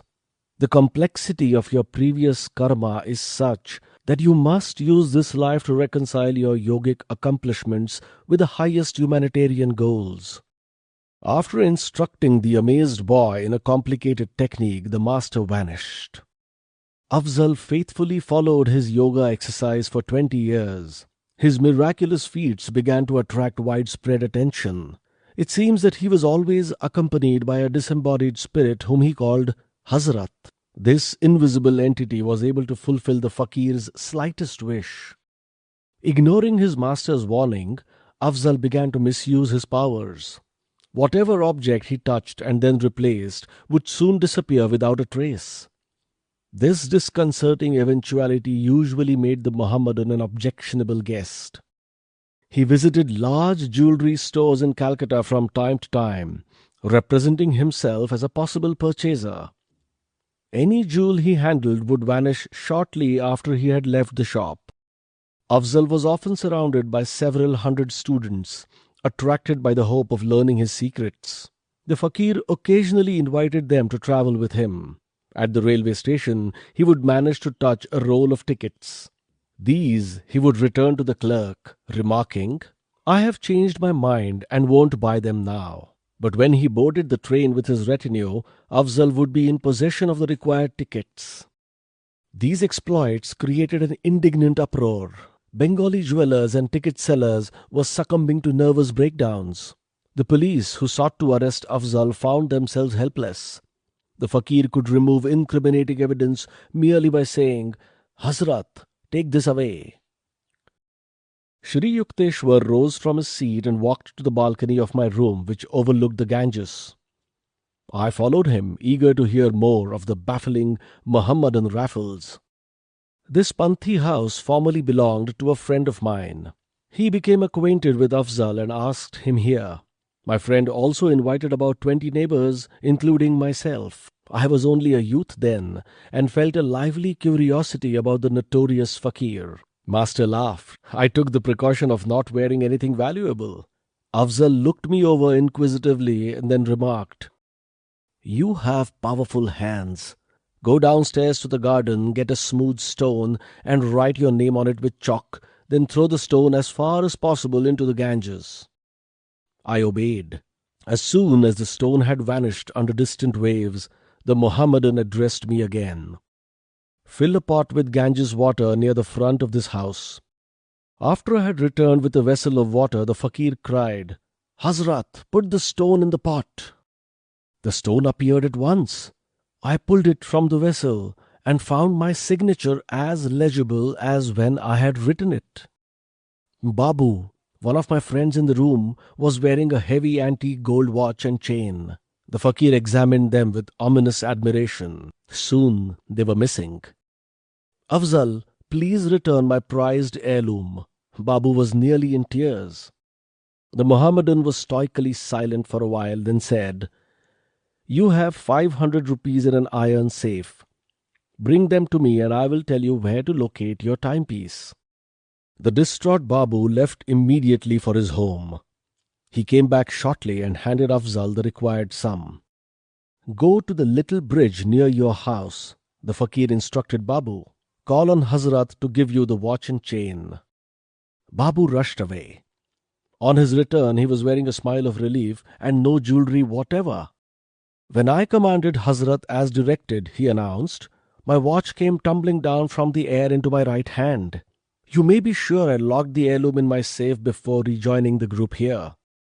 Babu's friends, witnesses of the comico-tragedy of the ransom for a watch, were staring with resentment at Afzal. He now spoke placatingly. "Please name any drink you want. Hazrat will produce it." A number asked for milk, others for fruit juices. I was not too much shocked when the unnerved Babu requested whiskey. The Mohammedan gave an order. The obliging Hazrat sent sealed containers sailing down the air and thudding to the floor. Each man found his desired beverage. The promise of the fourth spectacular feat of the day was doubtless gratifying to our host. Afzal offered to supply an instantaneous lunch. "Let us order the most expensive dishes," Babu suggested gloomily. "I want an elaborate meal for my 500 rupees. Everything should be served on gold plates." As soon as each man had expressed his preferences, the fakir addressed himself to the inexhaustible Hazrat. A great rattle ensued. Gold platters filled with intricately prepared curries, hot luchis, and many out-of-season fruits landed from nowhere at our feet. All the food was delicious. After feasting for an hour, we started to leave the room. A tremendous noise, as the dishes were being piled up, caused us to turn around. Lo! There was no sign of the glittering plates or the remnants of the meal. "Guruji," I interrupted, "if Afzal could easily secure such things as gold dishes, why did he covet the property of others?" The fakir was not highly developed spiritually, Sri Yukteswar explained. His mastery of a certain yoga technique gave him access to an astral plane where any desire is immediately materialized. Through the agency of an astral being, Hazrat, the Mohammedan could summon the atoms of any object from etheric energy by an act of powerful will. But such astrally produced objects are structurally evanescent. They cannot be long retained. Afzal still yearned for worldly wealth which, though more hardly earned, has a more dependable durability. I laughed. It too sometimes vanishes most unaccountably. Afzal was not a man of God realization, Master went on. Miracles of a permanent and beneficial nature are performed by true saints because they have attuned themselves to the omnipotent Creator. Afzal was merely an ordinary man with an extraordinary power of penetrating a subtle realm not usually entered by mortals until death. I understand now, Guruji. The afterworld appears to have some charming features. Master agreed. I never saw Afzal after that day, but a few years later Babu came to my home to show me a newspaper account of the Mohammedan's public confession. From it, I learned the facts I have just told you about Afzal's early initiation from a Hindu guru. The gist of the latter part of the published document, as recalled by Sri Yukteswar, was as follows. I, Afzal Khan, am writing these words as an act of penance and as a warning to those who seek the possession of miraculous powers. For years I have been misusing the wondrous abilities imparted to me through the grace of God and my Master. I became drunk with egotism, feeling that I was beyond the ordinary laws of morality. My day of reckoning finally arrived. Recently, I met an old man on a road outside Calcutta. He limped along painfully, carrying a shining object which looked like gold. I addressed him with greed in my heart. "I am Afzal Khan, the great fakir. What have you there?" "This ball of gold is my sole material wealth. It can be of no interest to a fakir. I implore you, sir, to heal my limp." I touched the ball and walked away without reply. The old man hobbled after me. He soon raised an outcry. "My gold is gone." As I paid no attention, he suddenly spoke in a stentorian voice that issued oddly from his frail body. "Do you not recognize me?" I stood speechless, aghast at the belated discovery that this unimpressive old cripple was none other than the great saint who, long, long ago, had initiated me into yoga. He straightened himself. His body instantly became strong and youthful. "So," my guru's glance was fiery, "I see with my own eyes that you use your powers not to help suffering humanity but to prey on it like a common thief. I withdraw your occult gifts. Hazrat is now freed from you. No longer shall you be a terror in Bengal." I called on Hazrat in anguished tones. For the first time he did not appear to my inner sight. But some dark veil suddenly lifted within me.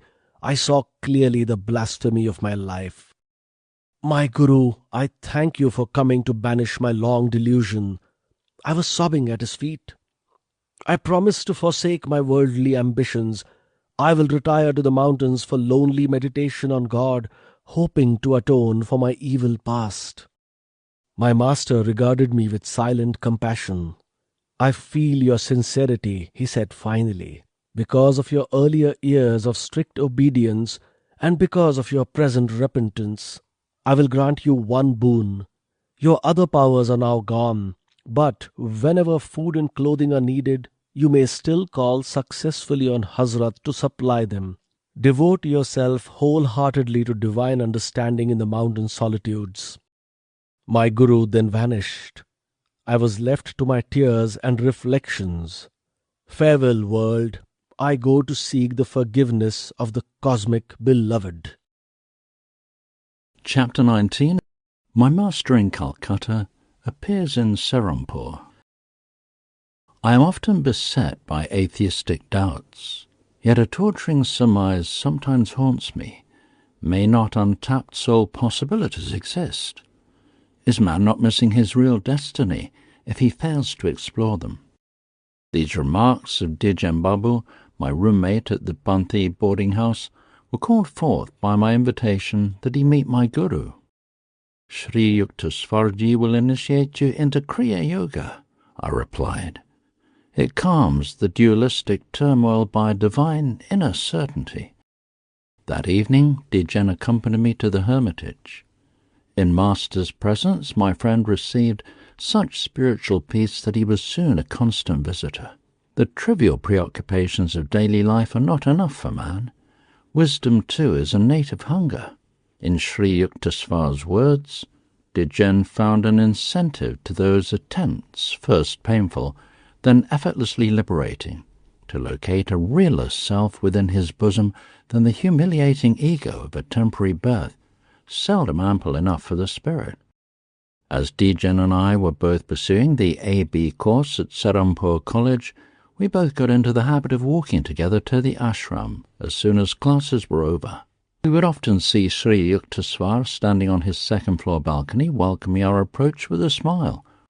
One afternoon, Kanai, a young hermitage resident, met Dijen and me at the door with disappointing news.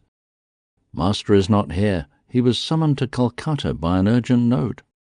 The following day I received a postcard from my Guru. "I shall leave Calcutta Wednesday morning," he had written. "You and Dijen meet the 9 o'clock train at Serampore station." About 8:30 on Wednesday morning, a telepathic message from Yukteswar flashed insistently to my mind. "I am delayed. Don't meet the 9 o'clock train." I conveyed the latest instructions to Dijen, who was already dressed for departure. "You and your intuition," my friend's voice was edged in scorn. "I prefer to trust Master's written word." I shrugged my shoulders and seated myself with quiet finality. Muttering angrily, Dijen made for the door and closed it noisily behind him. As the room was rather dark, I moved nearer to the window overlooking the street. The scant sunlight suddenly increased to an intense brilliancy, in which the iron-barred window completely vanished. Against this dazzling background appeared the clearly materialized figure of Sri Yukteswar. Bewildered to the point of shock, I rose from my chair and knelt before him. With my customary gesture of respectful greeting at my Guru's feet, I touched his shoes. These were a pair familiar to me, of orange-dyed canvas, soled with rope. His ochre swami cloth brushed against me. I distinctly felt not only the texture of his robe, but also the gritty surface of the shoes, and the pressure of his toes within them. Too much astounded to utter a word, I stood up and gazed at him questioningly. "I was pleased that you got my telepathic message." Master's voice was calm, entirely normal. "I've now finished my business in Calcutta, and shall arrive in Serampore by the 10 o'clock train." As I still stared mutely, Sri Yukteswar went on. "This is not an apparition, but my flesh and blood form. I have been divinely commanded to give you this experience, rare to achieve on earth. Meet me at the station. You and Dijem will see me coming toward you, dressed as I am now. I shall be preceded by a fellow passenger, a little boy carrying a silver jug." My guru placed both hands on my head with a murmured blessing. As he concluded with the words "Taba Asi," I heard a peculiar rumbling sound. His body began to melt gradually within the piercing light. First his feet and legs vanished, then his torso and head, like a scroll being rolled up. To the very last, I could feel his fingers resting lightly on my hair. The effulgence faded. Nothing remained before me but the barred window and a pale stream of sunlight. I remained in a half-stupor of confusion, questioning whether I had not been the victim of a hallucination. Crestfallen Dijen soon entered the room. Master was not on the 9 o'clock train, nor even the 9:30. My friend made his announcement with a slightly apologetic air. "Come then. I know he will arrive at 10 o'clock. I took Dijen's hand and rushed him forcibly along with me, heedless of his protests. In about 10 minutes we entered the station, where the train was already puffing to a halt. "The whole train is filled with the light of Master's aura. He is there!" I exclaimed joyfully. "You dream so," Dijen laughed mockingly. "Let us wait here." I told my friend details of the way in which our guru would approach us. As I finished my description, Sri Yukteswar came into view, wearing the same clothes I had seen a short time earlier. He walked slowly in the wake of a small lad, bearing a silver jug. For a moment a wave of cold fear passed through me, at the unprecedented strangeness of my experience. I felt the materialistic 20th century world slipping from me. Was I back in the ancient days when Jesus appeared before Peter on the sea? As Sri Yukteswar, a modern yogi Christ, reached the spot where Dijen and I were speechlessly rooted, Master smiled at my friend and remarked, "I sent you a message too, but you are unable to grasp it." Dijen was silent, but glared at me suspiciously. After we had escorted our guru to his hermitage, my friend and I proceeded towards Serampore College. Dijen halted in the street, indignation streaming from his every pore. "So, Master sent me a message, yet you concealed it. I demand an explanation." "Can I help it if your mental mirror oscillates with such restlessness that you cannot register our Guru's instructions?" I retorted. The anger vanished from Dijen's face. "I see what you mean," he said ruefully. "But please explain how you could know about the child with the jug." By the time I had finished the story of Master's phenomenal appearance at the boarding house that morning, my friend and I had reached Serampore College. "The account I have just heard of our Guru's powers," Dijen said, "makes me feel that any university in the world is only a kindergarten." Chapter 20. We do not visit Kashmir. Father, I want to invite Master and 4 friends to accompany me to the Himalayan foothills during my summer vacation. May I have 6 train passes to Kashmir and enough money to cover our travel expenses? As I'd expected, Father laughed heartily. This is the 3rd time you've given me the same cock and bull story. Didn't you make a similar request last summer?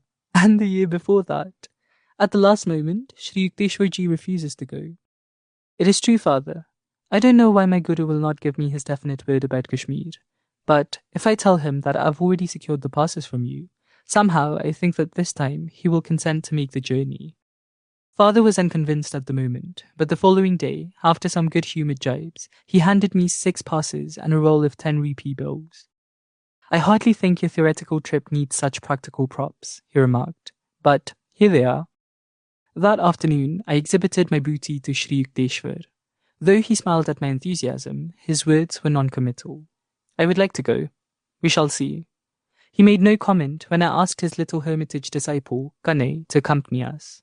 I also invited 3 other friends, Rajendranath Mitra, Jyotinoddi, and one other boy. Our date of departure was set for the following Monday. On Saturday and Sunday, I stayed in Calcutta, where marriage rites for a cousin were being celebrated at my family home. I arrived in Serampore with my luggage early Monday morning. Rajendra met me at the hermitage door.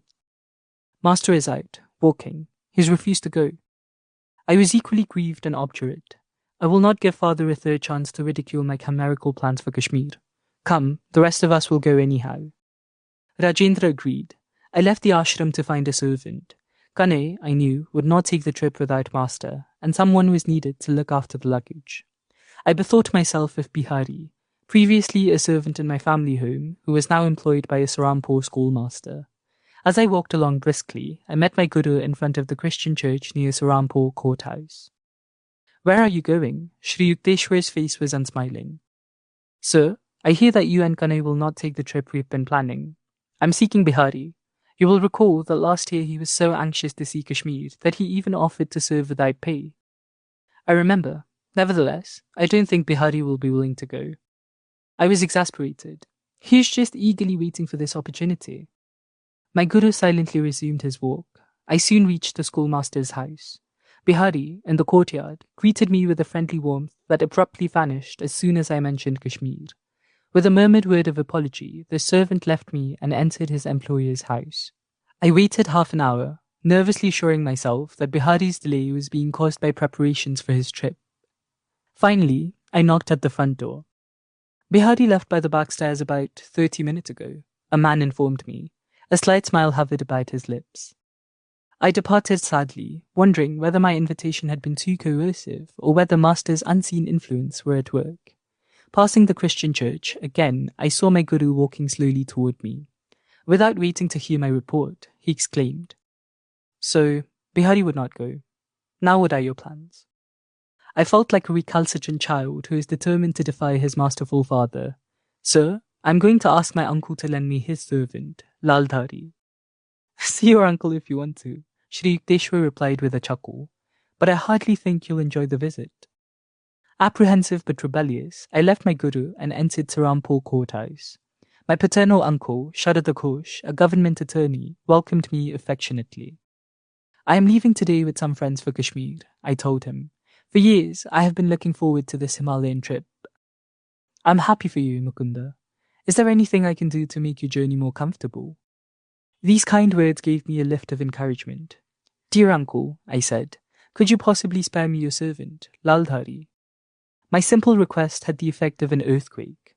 Uncle jumped so violently that his chair overturned, the papers on the desk flew in every direction, and his pipe, a long coconut-stemmed hubble-bubble, fell to the floor with a great clatter. You selfish young man, he shouted, quivering with wrath. What a preposterous idea! Who will look after me if you take my servant on one of your pleasure jaunts? I concealed my surprise, reflecting that my amiable uncle's sudden change of front was only one more enigma in a day fully devoted to incomprehensibility. My retreat from the courthouse office was more alacritous than dignified. I returned to the hermitage, where my friends were expectantly gathered. Conviction was growing on me that some sufficient, if exceedingly recondite motive was behind Master's attitude. Remorse seized me that I had been trying to thwart my guru's will. Mukunda, wouldn't you like to stay a while longer with me? Sri Yukteswar inquired. Rajendra and the others can go ahead now, and wait for you at Calcutta. There will be plenty of time to catch the last evening train leaving Calcutta for Kashmir. Sir, I don't care to go without you, I said mournfully. My friends paid not the slightest attention to my remark. They summoned a hackney carriage and departed with all the luggage. Kane and I sat quietly at our guru's feet. After a half hour of complete silence, Master rose and walked toward the second-floor dining patio. Kane, please serve Mukunda's food. His train leaves soon.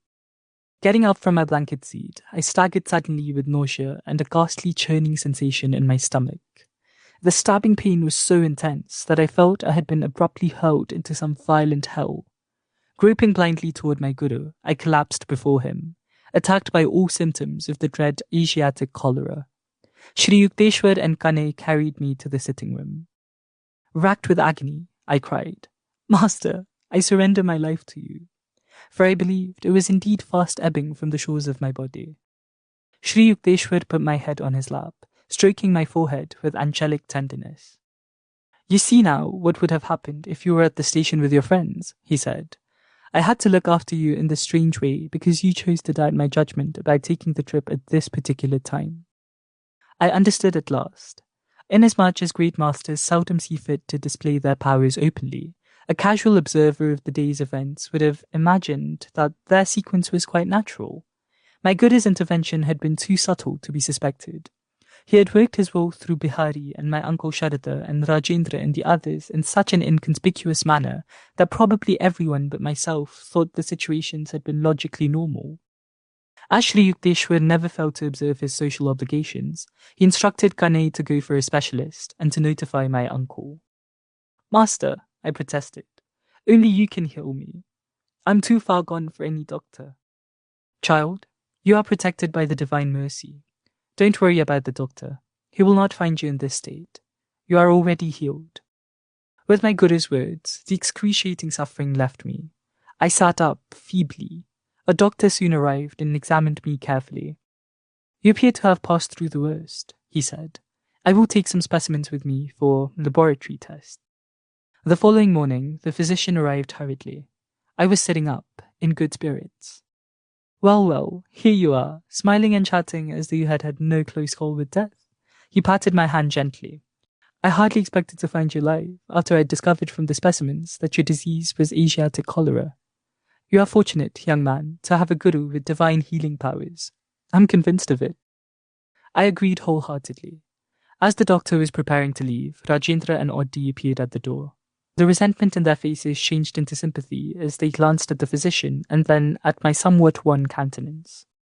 "We were angry when you didn't turn up as agreed at the Calcutta train. You've been sick?" "Yes."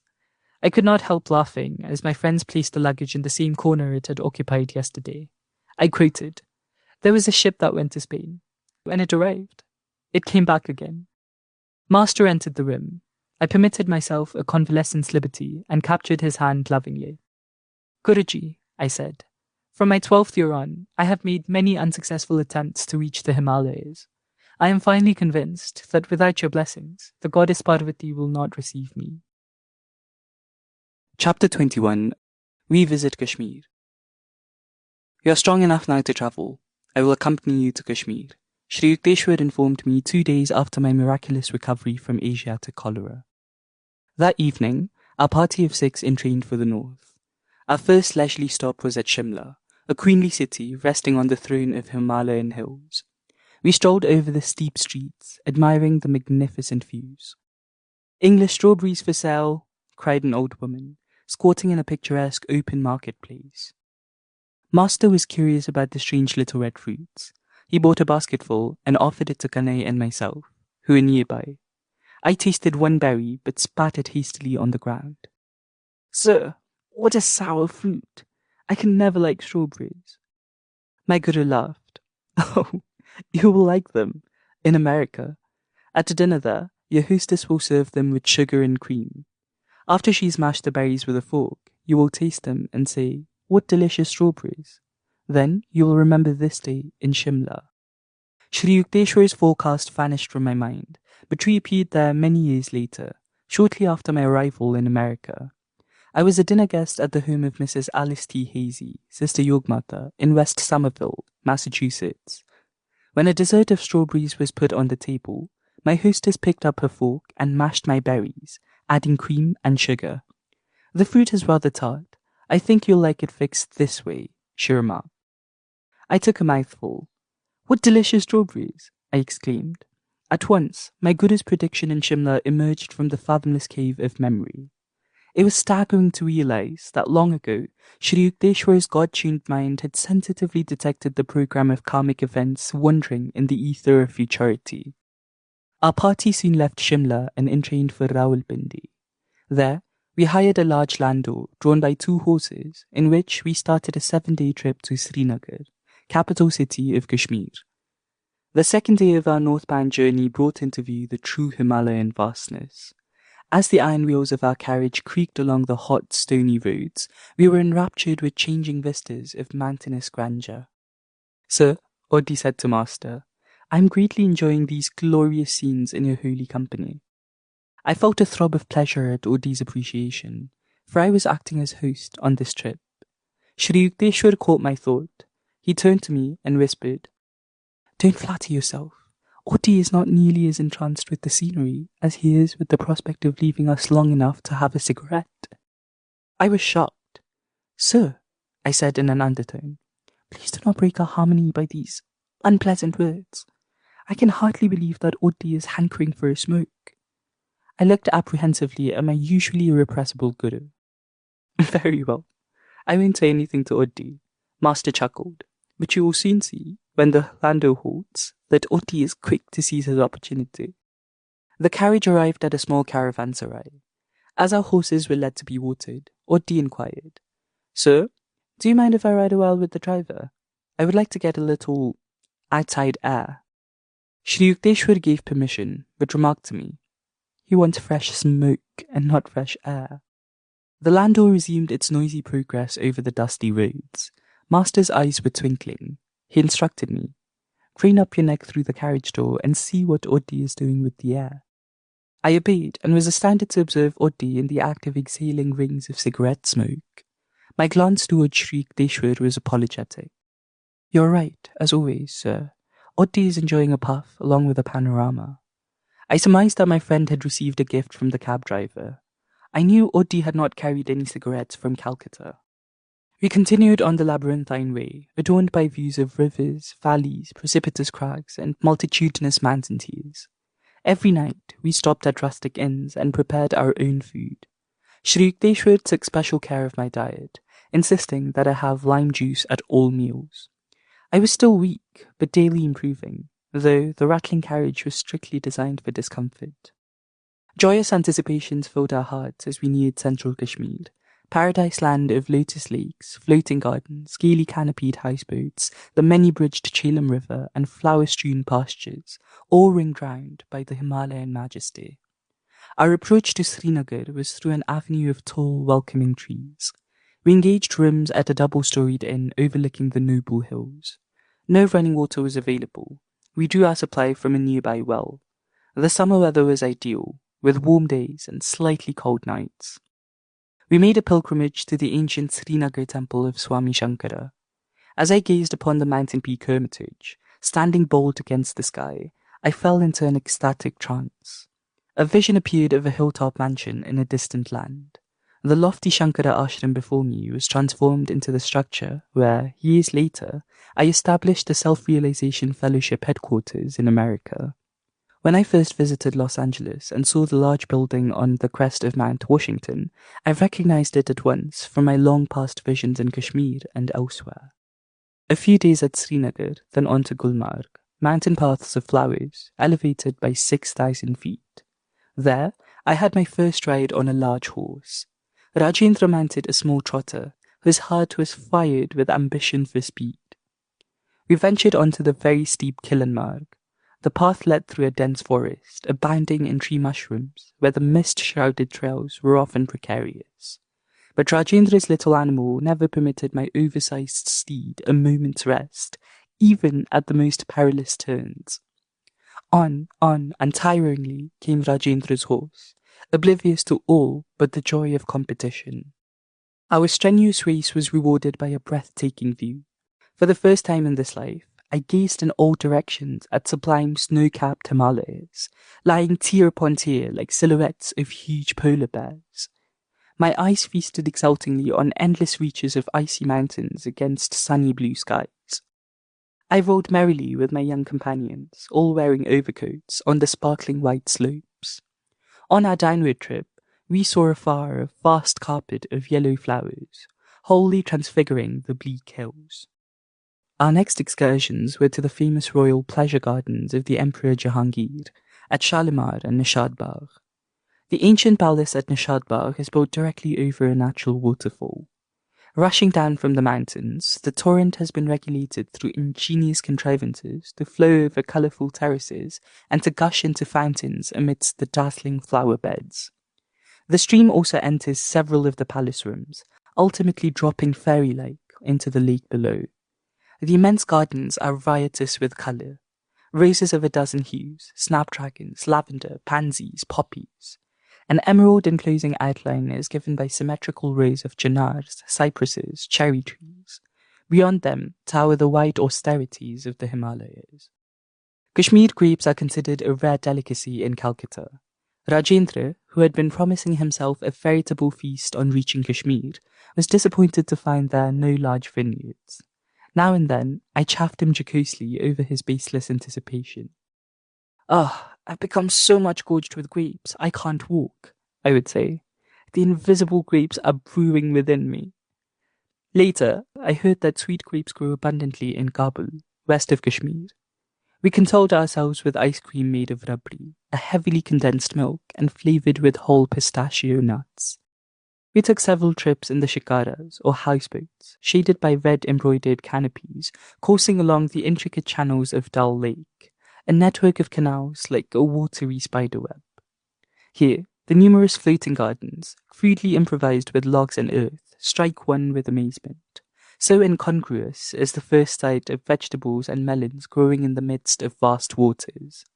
Occasionally, one sees a peasant, disdaining to be rooted to the soil, towing his square plot of land to a new location in the many-fingered lake. In this storied vale, one finds an epitome of all the earth's beauties.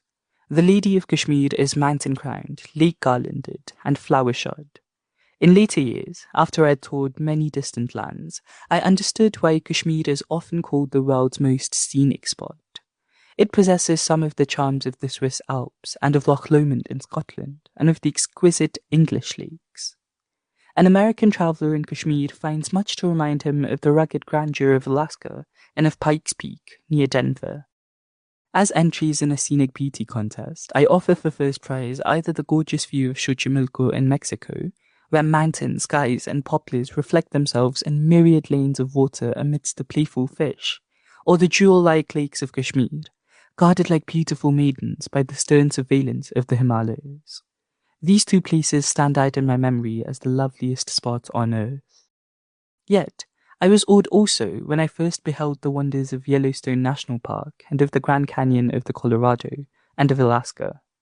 Yellowstone Park is perhaps the only region where one can see innumerable geysers shooting high into the air, performing year after year with clockwork regularity.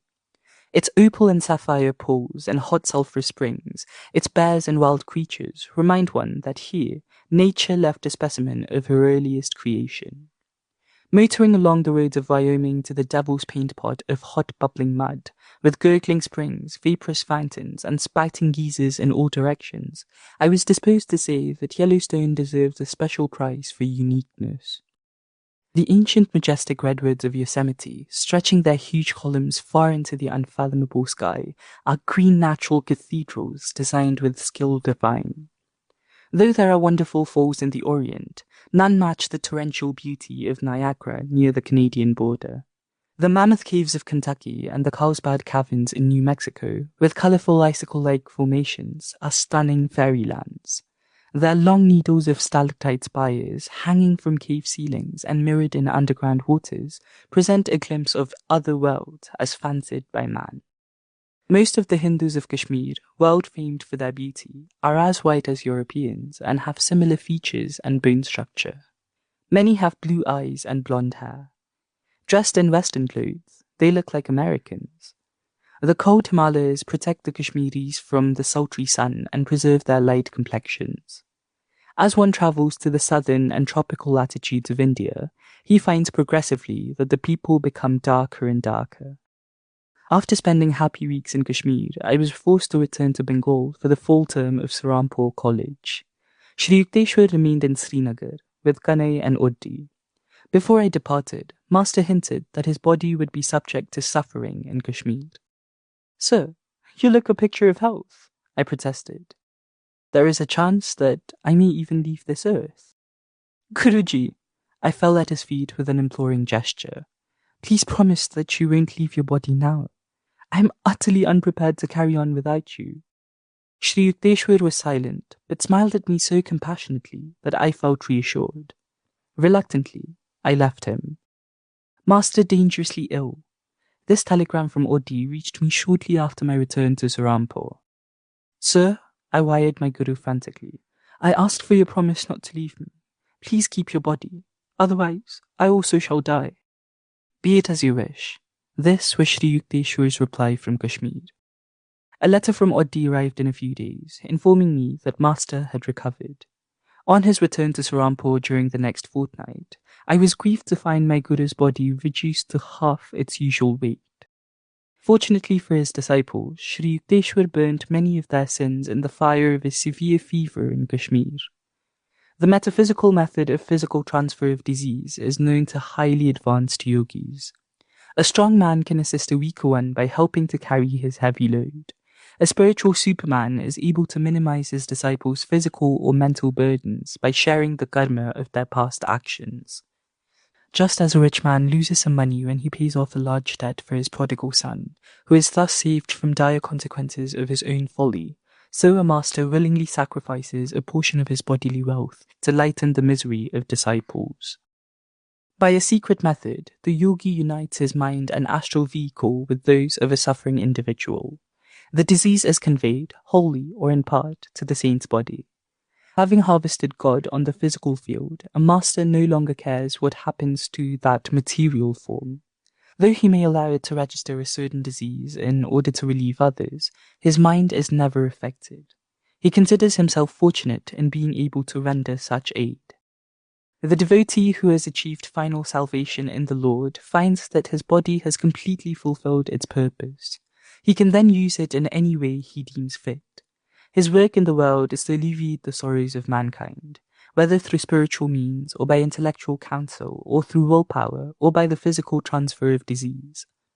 Escaping to the superconsciousness whenever he so desires, a master can remain oblivious of physical suffering. Sometimes he chooses to bear bodily pain stoically, as an example to disciples. By putting on the ailments of others, a yogi can satisfy, for them, the karmic law of cause and effect. This law is mechanically or mathematically operative. Its workings can be scientifically manipulated by men of divine wisdom. The spiritual law does not require a master to become ill whenever he heals another person. Healings ordinarily take place through the saint's knowledge of various methods of instantaneous cure in which no hurt to the spiritual healer is involved. On rare occasions, however, a master who wishes to greatly quicken his disciples' evolution may then voluntarily work out on his own body a large measure of their undesirable karma. Jesus signified himself as a ransom for the sins of many. With his divine powers, his body could never have been subjected to death by crucifixion if he had not willingly cooperated with the subtle cosmic law of cause and effect. He thus took on himself the consequences of others' karma, especially that of his disciples. In this manner, they were highly purified and made fit to receive the omnipresent consciousness which later descended on them. Only a self-realized master can transfer his life force or convey into his own body the diseases of others. An ordinary man cannot employ this yogic method of cure, nor is it desirable that he should do so, for an unsigned physical instrument is a hindrance to God meditation. The Hindu scriptures teach that the first duty of man is to keep his body in good condition. Otherwise, his mind is unable to remain fixed in devotional concentration. A very strong mind, however, can transcend all physical difficulties and attain to God realization. Many saints have ignored illness and succeeded in their divine quest. St. Francis of Assisi, severely afflicted with ailments, healed others and even raised the dead. I knew an Indian saint, half of whose body was once festering with sores. His diabetic condition was so acute that under ordinary conditions he could not sit still at one time for more than 15 minutes. But his spiritual aspiration was undeterrable. Lord, he prayed, wilt thou come into my broken temple? With ceaseless command of will, the saint gradually became able to sit daily in the lotus posture for 18 continuous hours, engrossed in the ecstatic trance. And, he told me, at the end of 3 years, I found the infinite light blazing within my shattered form. Rejoicing in the joyful splendor, I forgot the body. Later, I saw that it had become whole through the divine mercy. A historical healing incident concerns King Babur, 1483 to 1530, founder of the Mughal Empire in India. His son, Prince Humayun, was mortally ill. The father prayed with anguished determination that he receive the sickness and that his son be spared.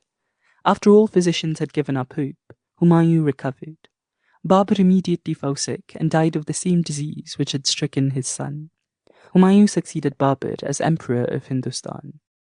Many people imagine that every spiritual master has, or should have, the health and strength of a sando. The assumption is unfounded. A sickly body does not indicate that a guru is not in touch with divine powers, any more than lifelong health necessarily indicates an inner illumination. The condition of the physical body, in other words, cannot rightfully be made a test of a master. His distinguishing qualifications must be sought in his own domain, the spiritual. Numerous bewildered seekers in the West erroneously think that an eloquent speaker or writer on metaphysics must be a master. The rishis, however, have pointed out that the acid test of a master is a man's ability to enter at will the breathless state and to maintain the unbroken samadhi of nirvikalpa. Only by these achievements can a human being prove that he has mastered Maya, or the dualistic cosmic delusion. He alone can say from the depths of realization, Ekam Sat, only one exists. The Vedas declare that the ignorant man who rests content with making the slightest distinction between the individual soul and the supreme self is exposed to danger. Shankara, the great monist, has written, "Where there is duality by virtue of ignorance, one sees all things as distinct from the self. When everything is seen as the self, then there is not even an atom other than the self. As soon as the knowledge of the reality has sprung up, there can be no fruits of past actions to be experienced, owing to the unreality of the body, in the same way as there can be no dream after waking. Only great gurus are able to assume the karma of disciples. Shri Yukteswar would not have suffered in Kashmir unless he had received permission from the spirit within him to help his disciples in that strange way. Few saints were ever more sensitively equipped with wisdom to carry out divine commands than my God-tuned master. When I ventured a few words of sympathy over his emaciated figure, my guru said gaily, "It has its good points. I am able now to get into some small ganjis, undershirts, that I haven't worn in years." Listening to Master's jovial laugh, I remembered the words of St. Francis de Sales, "A saint that is sad is a sad saint." Chapter 22. The Heart of a Stone Image. As a loyal Hindu wife, I do not wish to complain of my husband, but I yearn to see him turn from his materialistic views. He delights in ridiculing the pictures of saints in my meditation room. Dear brother, I have deep faith that you can help him. Will you? My eldest sister Roma gazed beseechingly at me. I was paying a short visit at her Calcutta home on Girish Vidya Ratna Lane. Her plea touched me, for she had exercised a profound spiritual influence over my early life, and had lovingly tried to fill the void left in the family circle by Mother's death. Beloved sister, of course I will do anything I can, I smiled, eager to lift the gloom plainly visible on her face, in contrast to her usual calm and cheerful expression. Roma and I sat a while in silent prayer for guidance. A year earlier, my sister had asked me to initiate her into Kriya Yoga, in which she was making notable progress. An inspiration seized me. "Tomorrow," I said, "I'm going to the Dakshineshwar temple. Please come with me, and persuade your husband to accompany us. I feel that in the vibrations of that holy place, Divine Mother will touch his heart. But don't disclose our object in wanting him to go." Sister agreed hopefully. Very early the next morning I was pleased to find that Roma and her husband were in readiness for the trip. As our hackney carriage rattled along Upper Circular Road toward Dakshineshwar, my brother-in-law, Satish Chandra Bose, amused himself by deriding spiritual gurus of the past, present, and future. I noticed that Roma was quietly weeping. "Sister, cheer up," I whispered. "Don't give your husband the satisfaction of believing that we take his mockery seriously." Mukunda, how can you admire worthless humbugs? Satish was saying. A sadhu's very appearance is repulsive. He's either as thin as a skeleton or as unholily fat as an elephant. I shouted with laughter. My good-natured reaction was annoying to Satish. He retired into sullen silence. As our cab entered the Dakineshwar grounds, he grinned sarcastically. This excursion, I suppose, is a scheme to reform me? As I turned away without reply, he caught my arm. Young Mr. Monk, he said, don't forget to make proper arrangements with the temple authorities to provide for our noon meal. I'm going to meditate now. Do not worry about your lunch, I replied sharply. Divine Mother will look after it. I don't trust Divine Mother to do a single thing for me, but I do hold you responsible for my food. Satish's tones were threatening. I proceeded alone to the colonnaded hall which fronts the large temple of Kali, or Mother Nature. Selecting a shady spot near one of the pillars, I arranged my body in the lotus posture. Although it was only about 7 o'clock, the morning sun would soon be oppressive. The world receded as I became devotionally entranced. My mind was concentrated on Goddess Kali, whose image at Dakineshwar had been the special object of adoration by the great master, Sri Ramakrishna Paramhansa. In answer to his anguished demands, the stone image of this very temple had often taken a living form and conversed with him. Silent Mother with stony heart, I prayed, thou becamest filled with life at the request of thy beloved devotee Ramakrishna. Why dost thou not also heed the wails of this yearning son of thine? My aspiring zeal increased boundlessly, accompanied by a divine peace. Yet when 5 hours had passed and the goddess whom I was inwardly visualizing had made no response, I felt slightly disheartened. Sometimes it is a test by God to delay the fulfillment of prayers, but he eventually appears to the persistent devotee in whatever form he holds dear. A devout Christian sees Jesus, a Hindu beholds Krishna, or the goddess Kali, or an expanding light if his worship takes an impersonal turn. Reluctantly, I opened my eyes and saw that the temple doors were being locked by a priest, in conformance with noon-hour custom. I rose from my secluded seat under the open roofed hall and stepped into the courtyard. Its stone floor was scorching under the midday sun. My bare feet were painfully burned. Divine Mother, I silently remonstrated, thou didst not come to me in vision, and now thou art hidden in the temple behind closed doors. I wanted to offer a special prayer to thee today on behalf of my brother-in-law. My inward petition was instantly acknowledged. First, a delightful cold wave descended over my back and under my feet, banishing all discomfort. Then, to my amazement, the temple became greatly magnified. Its large door slowly opened, revealing the stone figure of Goddess Kali. Gradually it changed into a living form, smilingly nodding in greeting, thrilling me with joy indescribable. As if by a mystic syringe, the breath was withdrawn from my lungs. My body became very still, though not inert. An ecstatic enlargement of consciousness followed. I could see clearly for several miles over the Ganges River to my left, and beyond the temple into the entire Dakineshwar precincts. The walls of all buildings glimmered transparently. Through them I observed people walking to and fro over distant acres. Though I was breathless and my body in a strangely quiet state, yet I was able to move my hands and feet freely. For several minutes I experimented in closing and opening my eyes. In either state I saw distinctly the whole Dakineshwar panorama. Spiritual sight, X-ray-like, penetrates into all matter. The divine eye is center everywhere, circumference nowhere. I realized anew, standing there in the sunny courtyard, that when man ceases to be a prodigal child of God, engrossed in a physical world, indeed dream, baseless as a bubble, he re-inherits his eternal realms. If escapism be a need of man cramped in his narrow personality, can any escape compare with the majesty of omnipresence? In my sacred experience at Dakshineshwar, the only extraordinarily enlarged objects were the temple and the form of the goddess. Everything else appeared in its normal dimensions, although each was enclosed in a halo of mellow, light white, blue, and pastel rainbow hues. My body seemed to be of ethereal substance, ready to levitate. Fully conscious of my material surroundings, I was looking about me and taking a few steps without disturbing the continuity of the blissful vision.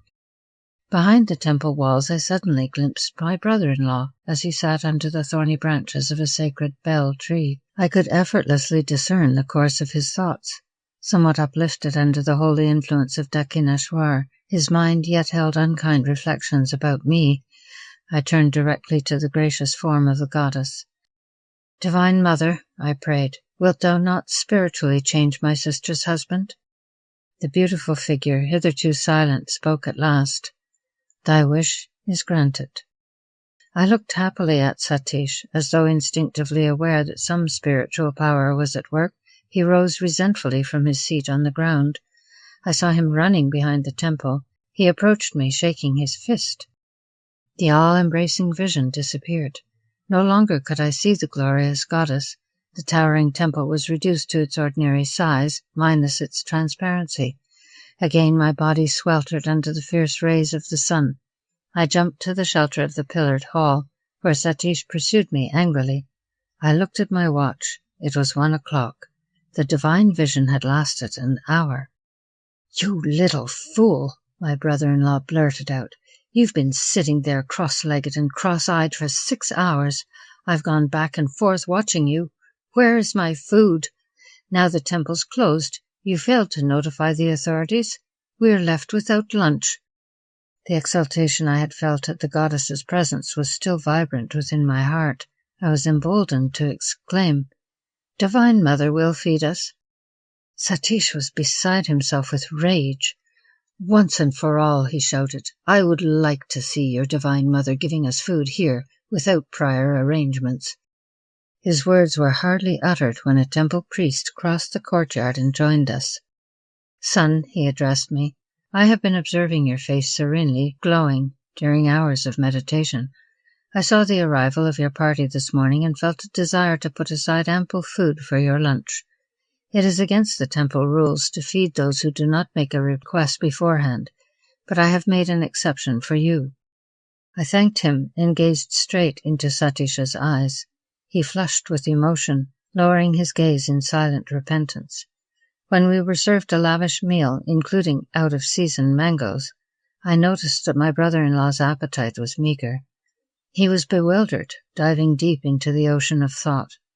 On the return journey to Calcutta, Satish, with softened expression, occasionally glanced at me pleadingly, but he did not speak a single word after the moment the priest had appeared to invite us to lunch, as though in direct answer to Satish's challenge. The following afternoon I visited my sister at her home. She greeted me affectionately. "Dear brother," she cried, "what a miracle! Last evening my husband wept openly before me." "Beloved Devi," he said, "I am happy beyond expression that this reforming scheme of your brother's has wrought a transformation. I am going to undo every wrong I've done you. From tonight we will use our large bedroom only as a place of worship. Your small meditation room shall be changed into our sleeping quarters. I am sincerely sorry that I have ridiculed your brother. For the shameful way I have been acting, I will punish myself by not talking to Mukunda until I have progressed in the spiritual path. Deeply I will seek the Divine Mother from now on. Some day I must surely find her." Years later I visited my brother-in-law in Delhi. I was overjoyed to perceive that he had developed highly in self-realization and had been blessed by the vision of Divine Mother. During my stay with him, I noticed that Satish secretly spent the greater part of every night in divine meditation, though he was suffering from a serious ailment and was engaged during the day at his office. The thought came to me that my brother-in-law's lifespan would not be a long one. Roma must have read my mind. "Dear brother," she said, "I am well, and my husband is sick. Nevertheless, I want you to know that, as a devoted Hindu wife, I am going to be the first one to die. It won't be long now before I pass on." Taken aback at her ominous words, I yet realized their sting of truth. I was in America when my sister died, about a year after her prediction. My youngest brother Bishnu later gave me the details. Roma and Satish were in Calcutta at the time of her death, Bishnu told me. That morning she dressed herself in her bridal finery. Why this special costume? Satish inquired. This is my last day of service to you on earth, Roma replied. A short time later she had a heart attack. As her son was rushing out for aid, she said, "Son, do not leave me. It is no use. I shall be gone before a doctor could arrive." 10 minutes later, holding the feet of her husband in reverence, Roma consciously left her body, happily and without suffering. Satish became very reclusive after his wife's death, Bishnu continued. One day he and I were looking at a large smiling photograph of Roma. "Why do you smile?" Satish suddenly exclaimed as though his wife were present. "You think you were clever in arranging to go before me. I shall prove that you cannot long remain away from me. Soon I shall join you."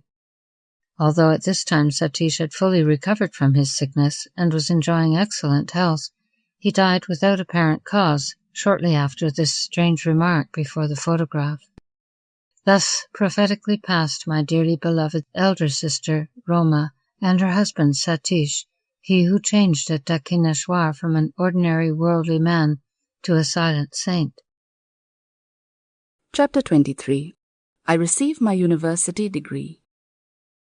You ignore your textbook assignments in philosophy.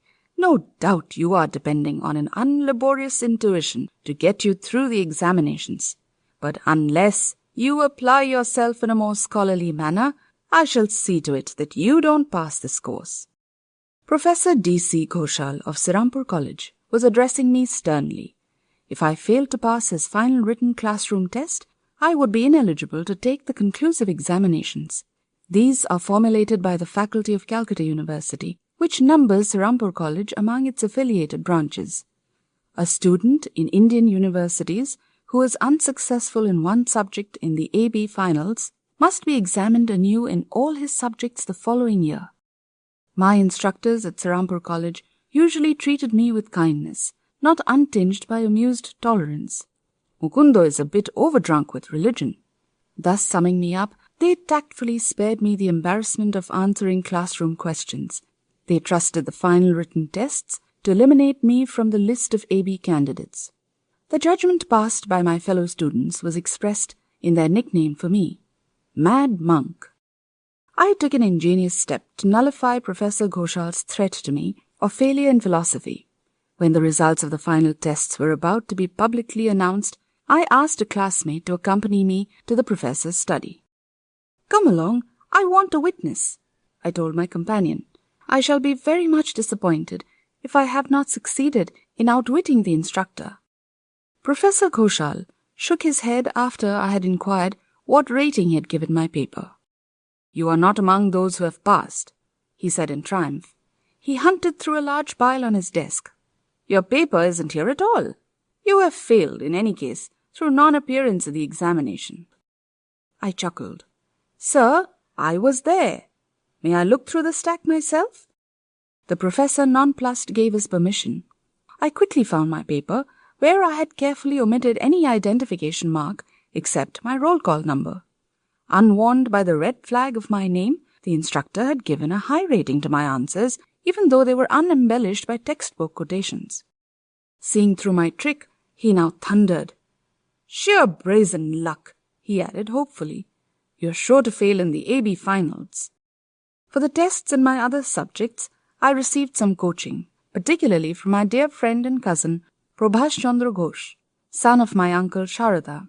I staggered painfully but successfully with the lowest possible passing marks through all my final tests. Now, after 4 years of college, I was eligible to sit for the AB examinations. Nevertheless, I hardly expected to avail myself of the privilege. The Serampore College finals were child's play compared to the stiff ones which would be set by Calcutta University for the AB degree. My almost daily visits to Sri Yukteswar had left me little time to enter the college halls. There it was my presence, rather than my absence, that brought forth ejaculations of amazement from my classmates. The customary routine was to set out on my bicycle about 9:30 in the morning. In one hand I would carry an offering for my guru, a few flowers from the garden of my Ponti boarding house. Greeting me affably, Master would invite me to lunch. I invariably accepted with alacrity, glad to banish the thought of college for the day. After hours with Sri Yukteswar listening to his incomparable flow of wisdom or helping with ashram duties, I would reluctantly depart around midnight for the Ponti. Occasionally I stayed all night with my guru, so happily engrossed in his conversation that I scarcely noticed when darkness changed into dawn. One night about 11 o'clock, as I was putting on my shoes in preparation for the ride to the boarding house, Master questioned me gravely. "When do your AB examinations start?" "5 days hence, sir." "I hope you are in readiness for them." Transfixed with alarm, I held one shoe in the air. "Sir," I protested, "you know how my days have been passed with you rather than the professors. How can I enact a farce by appearing for those difficult finals?" Sri Yukteswar's eyes were turned piercingly on mine. "You must appear." His tone was coldly peremptory. "We should not give cause for your father and other relatives to criticize your preference for ashram life. Just promise me that you will be present for the examinations. Answer them the best way you can." Uncontrollable tears were coursing down my face. I felt that Master's command was unreasonable, and that his interest was, to say the least, belated. "I will appear if you wish it," I said amidst sobs, "but no time remains for proper preparation." Under my breath I muttered, "I will fill up the sheets with your teachings in answer to the questions." When I entered the hermitage the following day at my usual hour, I presented my bouquet with a certain mournful solemnity. Sri Yukteswar laughed at my woebegone air. "Mukundo, has the Lord ever failed you at an examination or elsewhere?" "No, sir," I responded warmly. Grateful memories came in a revivifying flood. "Not laziness, but burning zeal for God has prevented you from seeking college honours," my guru said kindly. After a silence he quoted, "Seek ye first the kingdom of God and his righteousness, and all these things shall be added unto you." For the 1000th time I felt my burdens lifted in Master's presence. When we had finished our early lunch, he suggested that I return to the Ponti. "Does your friend Ramesh Chandra Dutt still live in your boarding house?" "Yes, sir." "Get in touch with him. The Lord will inspire him to help you with the examinations." "Very well, sir, but Ramesh is unusually busy. He is the honour man in our class, and carries a heavier course than the others." Master waved aside my objections. "Ramesh will find time for you. Now, go." I bicycled back to the Ponti. The first person I met in the boarding house compound was the scholarly Ramesh. As though his days were quite free, he obligingly agreed to my diffident request. "Of course, I am at your service." He spent several hours of that afternoon and of succeeding days in coaching me in my various subjects. "I believe many questions in English literature will be centered in the route of Childe Harold," he told me. "We must get an atlas at once." I hastened to the home of my uncle Sharada and borrowed an atlas. Ramesh marked the European map at the places visited by Byron's romantic traveller. A few classmates had gathered around to listen to the tutoring. "Ramesh is advising you wrongly," one of them commented to me at the end of a session. "Usually, only 50% of the questions are about the books. The other half will involve the authors' lives." When I sat for the examination in English literature the following day, my first glance at the questions caused tears of gratitude to pour forth, wetting my paper. The classroom monitor came to my desk and made a sympathetic inquiry. "My guru foretold that Ramesh would help me," I explained. "Look, the very questions dictated to me by Ramesh are here on the examination sheet." Fortunately for me, there are very few questions this year on English authors whose lives are wrapped in deep mystery as far as I am concerned. My boarding house was in uproar when I returned. The boys who had been ridiculing Ramesh's method of coaching looked at me in awe, almost deafening me with congratulations. During the week of the examinations, I spent many hours with Ramesh, who formulated questions that he thought were likely to be set by the professors. Day by day, Ramesh's questions appeared in almost the same form on the examination sheets. The news was widely circulated in the college that something resembling a miracle was occurring, and that success seemed probable for the absent-minded mad monk. I made no attempt to hide the facts of the case. The local professors were powerless to alter the questions, which had been arranged by Calcutta University. Thinking over the examination in English literature, I realized one morning that I had made a serious error. One section of the questions had been divided into two parts of A or B and C or D. Instead of answering one question from each part, I had carelessly answered both questions in Group 1 and had failed to consider anything in Group 2. The best mark I could score in that paper would be 33, 3 less than the passing mark of 36. I rushed to Master and poured out my troubles. "Sir, I have made an unpardonable blunder. I don't deserve the divine blessings through Ramesh. I am quite unworthy." "Cheer up, Mukundo." Sri Yukteswar's tones were light and unconcerned. He pointed to the blue vault of the heavens. "It is more possible for the sun and moon to interchange their position in space than it is for you to fail in getting your degree." I left the hermitage in a more tranquil mood, though it seemed mathematically inconceivable that I could pass. I looked once or twice apprehensively into the sky. The Lord of Day appeared to be securely anchored in his customary orbit. As I reached the Ponti, I overheard a classmate's remark. "I have just learned that this year for the first time the required passing mark in English literature has been lowered." I entered the boy's room with such speed that he looked up in alarm. I questioned him eagerly. "Long-haired monk," he said laughingly, "why this sudden interest in scholastic matters? Why cry in the 11th hour? But it is true that the passing mark has just been lowered to 33 points. A few joyous leaps took me into my own room, where I praised the mathematical perfections of my divine father. Every day I thrilled with the consciousness of a spiritual presence that I clearly felt to be guiding me through Ramesh. A significant incident occurred in connection with the examination in Bengali. Ramesh, who had touched little on that subject, called me back one morning as I was leaving the boarding house on my way to the examination hall. "There is Ramesh shouting for you," a classmate said to me impatiently. "Don't return. We shall be late at the hall." Ignoring the advice, I ran back to the house. The Bengali examination is usually easily passed by our Bengali boys, Ramesh told me. But I have just had a hunch that this year the professors have planned to massacre the students by asking questions from our ancient literature. My friend then briefly outlined 2 stories from the life of Vidyasagar, a renowned philanthropist. I thanked Ramesh and quickly bicycled to the college hall. The examination sheet in Bengali proved to contain 2 parts. The first instruction was, "Write 2 instances of the charities of Vidyasagar." As I transferred to the paper the lore that I had so recently acquired, I whispered a few words of thanksgiving that I had heeded Ramesh's last-minute summons. Had I been ignorant of Vidyasagar's benefactions to mankind, including ultimately myself, I could not have passed the Bengali examination. Failing in one subject, I would have been forced to stand examination anew in all subjects the following year.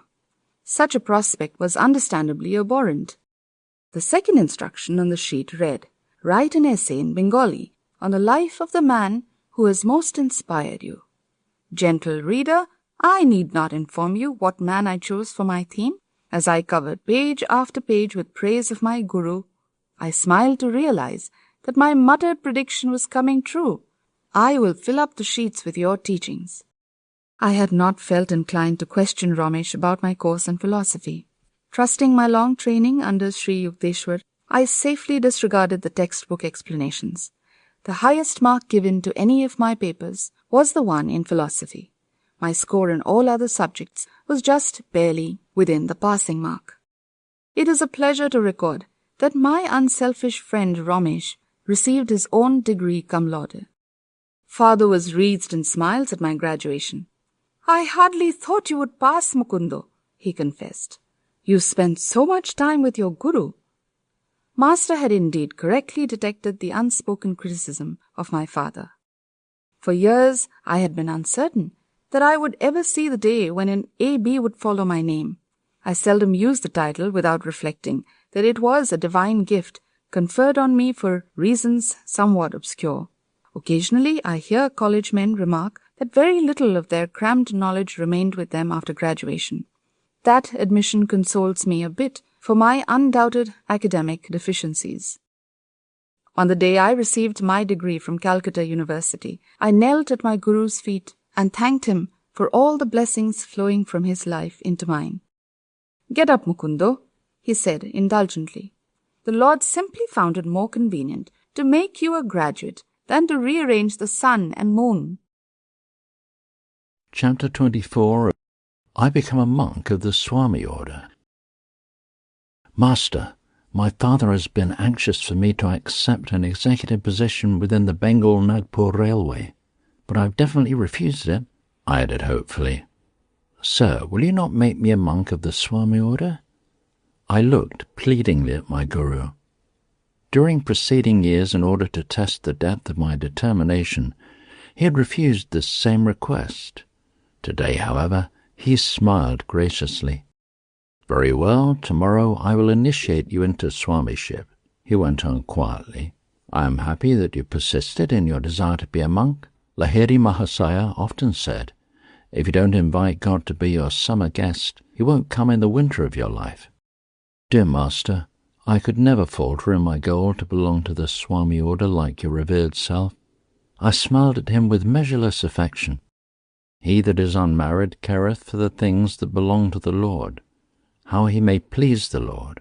But he that is married careth for the things of the world, how he may please his wife. I had analyzed the lives of many of my friends who, after undergoing certain spiritual discipline, had then married. Launched on the sea of worldly responsibilities, they had forgotten their resolutions to meditate deeply. To allot God a secondary place in life was, to me, inconceivable. Though he is the sole owner of the cosmos, silently showering us with gifts from life to life, one thing yet remains which he does not own, and which each human heart is empowered to withhold or bestow man's love. The Creator, in taking infinite pains to shroud with mystery his presence in every atom of creation, could have had but one motive, a sensitive desire that men seek him only through free will. With what velvet glove of every humility has he not covered the iron hand of omnipotence? The following day was one of the most memorable in my life. It was a sunny Thursday, I remember, in July 1914, a few weeks after my graduation from college. On the inner balcony of his Serampore hermitage, Master dipped a new piece of white silk into a dye of ochre, the traditional colour of the Swami order. After the cloth had dried, my Guru draped it around me as a renunciate's robe. Some day you will go to the West where silk is preferred, he said.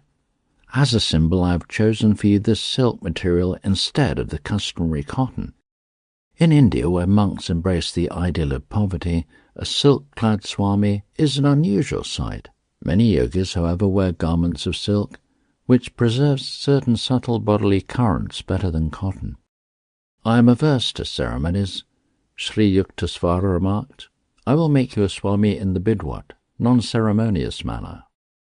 The Bibidisa, or elaborate initiation into Swamiship, includes a fire ceremony, during which symbolic funeral rites are performed. The physical body of the disciple is represented as dead, cremated in the flame of wisdom.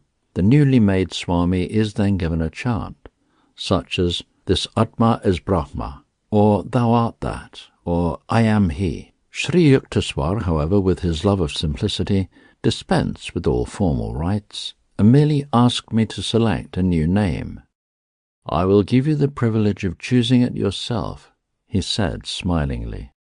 "Yogananda," I replied after a moment's thought. "The name literally means bliss, Ananda, through divine union, yoga." "Be it so. Forsaking your family name of Mukunda Lal Ghosh, henceforth you shall be called Yogananda of the Giri branch of the Swami order." As I knelt before Sri Yukteswar and for the first time heard him pronounce my new name, my heart overflowed with gratitude. How lovingly and tirelessly he had laboured, that the boy Mukunda be some day transformed into the monk Yogananda. I joyfully sang a few verses from the long Sanskrit chant of Shankara. Mind, nor intellect, nor ego, feeling, sky nor earth, nor metals am I. I am He, blessed Spirit, I am He. No birth, no death, no caste have I, father, mother have I none. I am He, blessed Spirit, I am He. Beyond the flights of fancy, formless am I, permeating the limbs of all life. Bondage I do not fear, I am free, ever free. I am He, blessed Spirit, I am He.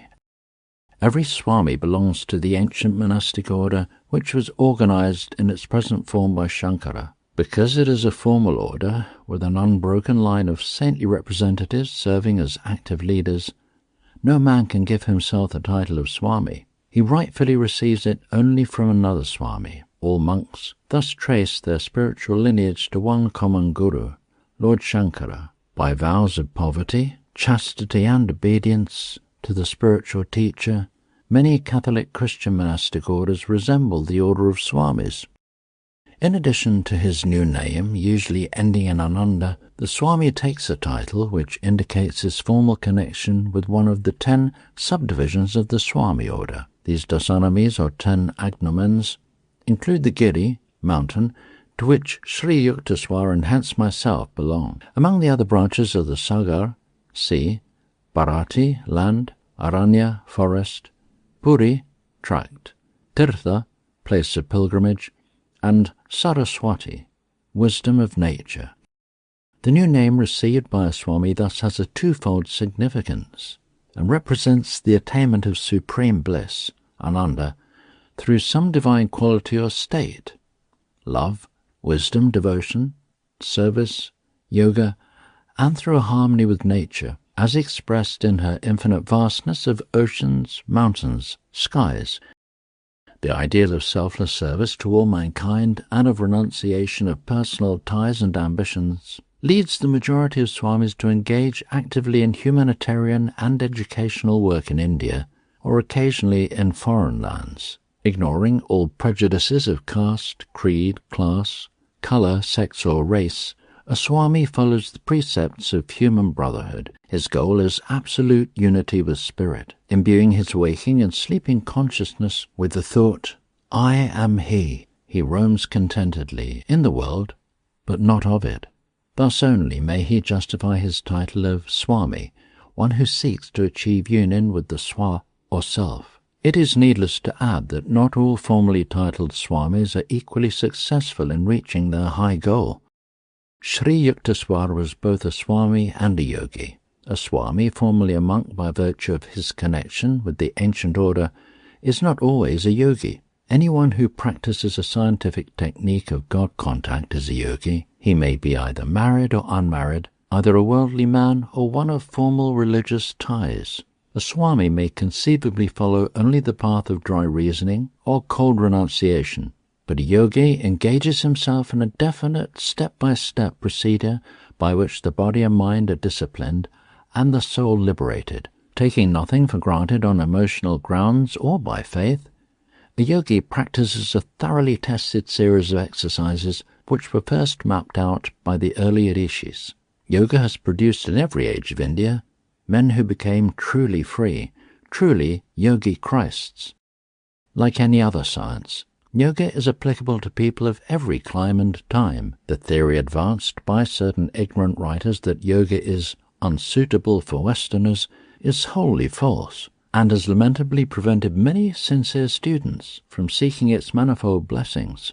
Yoga is a method for restraining the natural turbulence of thoughts, which otherwise impartially prevent all men of all lands from glimpsing their true nature of spirit. Yoga cannot know a barrier of east and west any more than does the healing and equitable light of the sun. So long will there be a universal need for yoga or control. The ancient rishi Patanjali defines yoga as control of the fluctuations of the mind stuff. His very short and masterly expositions, the Yoga Sutras, form one of the 6 systems of Hindu philosophy. In contradistinction to Western philosophies, all 6 yoga systems embody not only theoretical but practical teachings. In addition to every conceivable ontological inquiry, the 6 systems formulate 6 definite disciplines aimed at the permanent removal of suffering and the attainment of timeless bliss. The common thread linking all 6 systems is the declaration that no true freedom for man is possible without knowledge of the ultimate reality. The later Upanishads uphold the Yoga Sutras among the 6 systems as containing the most efficacious methods for achieving direct perception of truth. Through the practical techniques of yoga, man leaves behind forever the barren realms of speculation and cognizes and experiences the veritable essence.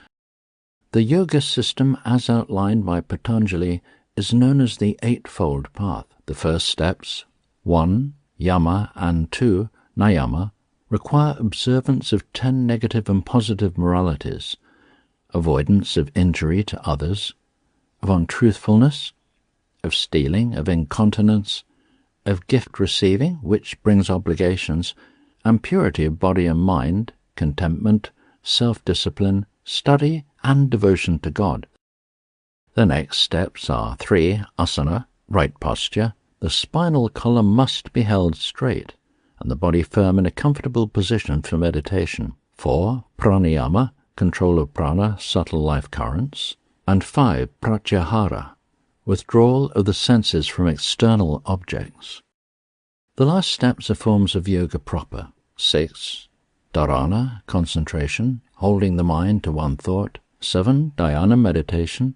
And 8. Samadhi, superconscious perception. This is the eightfold path of yoga, which leads one to the final goal of kaivalya, absoluteness, a term which might be more comprehensibly put as realization of the truth beyond all intellectual apprehension.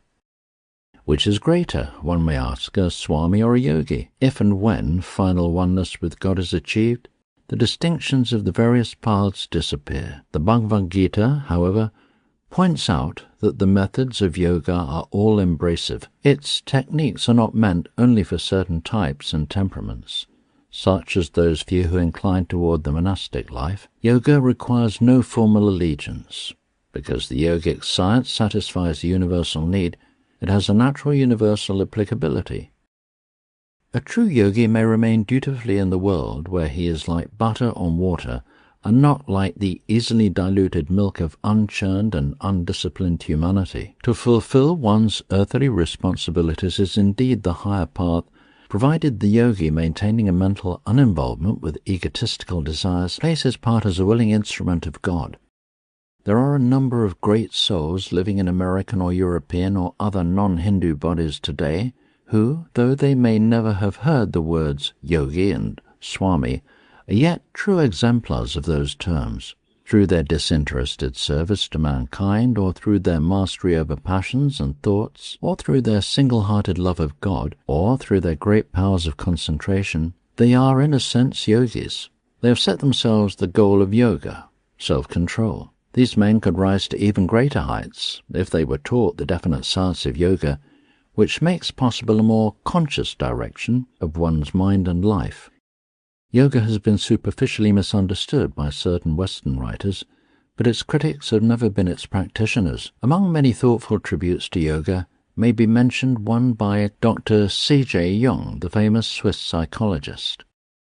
When a religious method recommends itself as scientific, it can be certain of its public in the West. Yoga fulfills this expectation, Dr. Jung writes. Quite apart from the charm of the new and the fascination of the half-understood, there is good cause for yoga to have many adherents. It offers the possibility of controllable experience, and thus satisfies the scientific need of facts, and besides this, by reason of its breadth and depth, its venerable age, its doctrine and methods, which include every phase of life, it promises undreamed-of possibilities.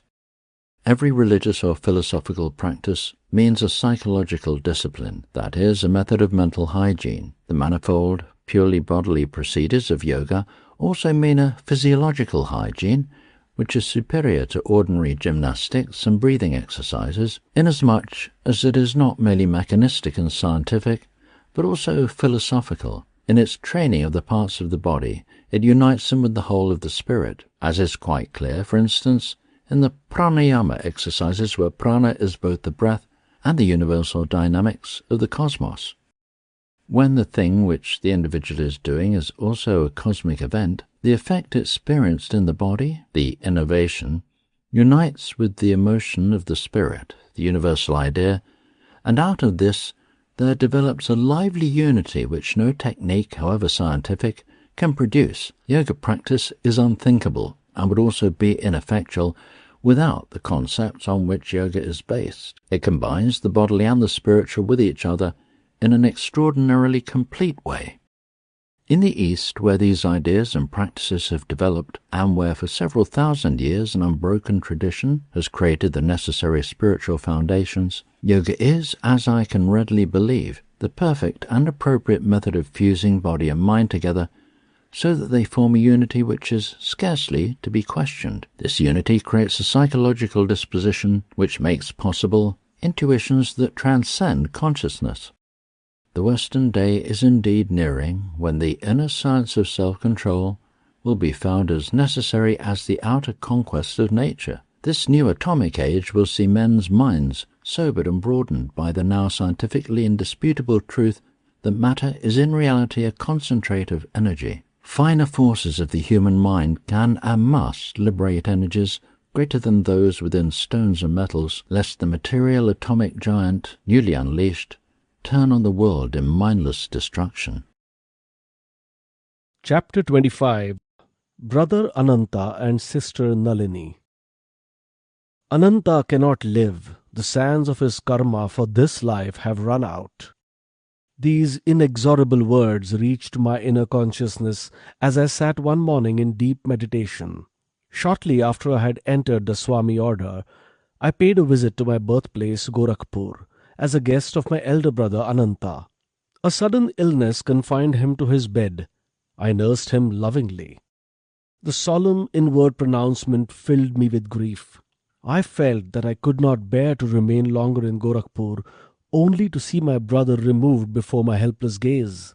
Amidst uncomprehending criticism from my relatives, I left India on the first available boat.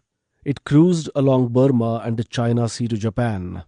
I disembarked at Kobe, where I spent only a few days. My heart was too heavy for sightseeing. On the return trip to India, the boat touched at Shanghai. There, Dr. Mishra, the ship's physician, guided me to several curio shops, where I selected various presents for Sri Yukteswar and my family and friends.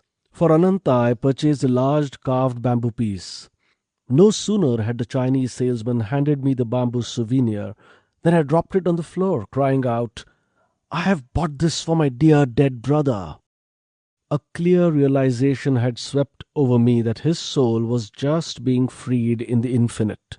The souvenir was sharply and symbolically cracked by its fall. Amidst sobs, I wrote on the bamboo surface, "For my beloved Ananta, now gone." My companion, the doctor, was observing these proceedings with a sardonic smile. "Save your tears," he remarked.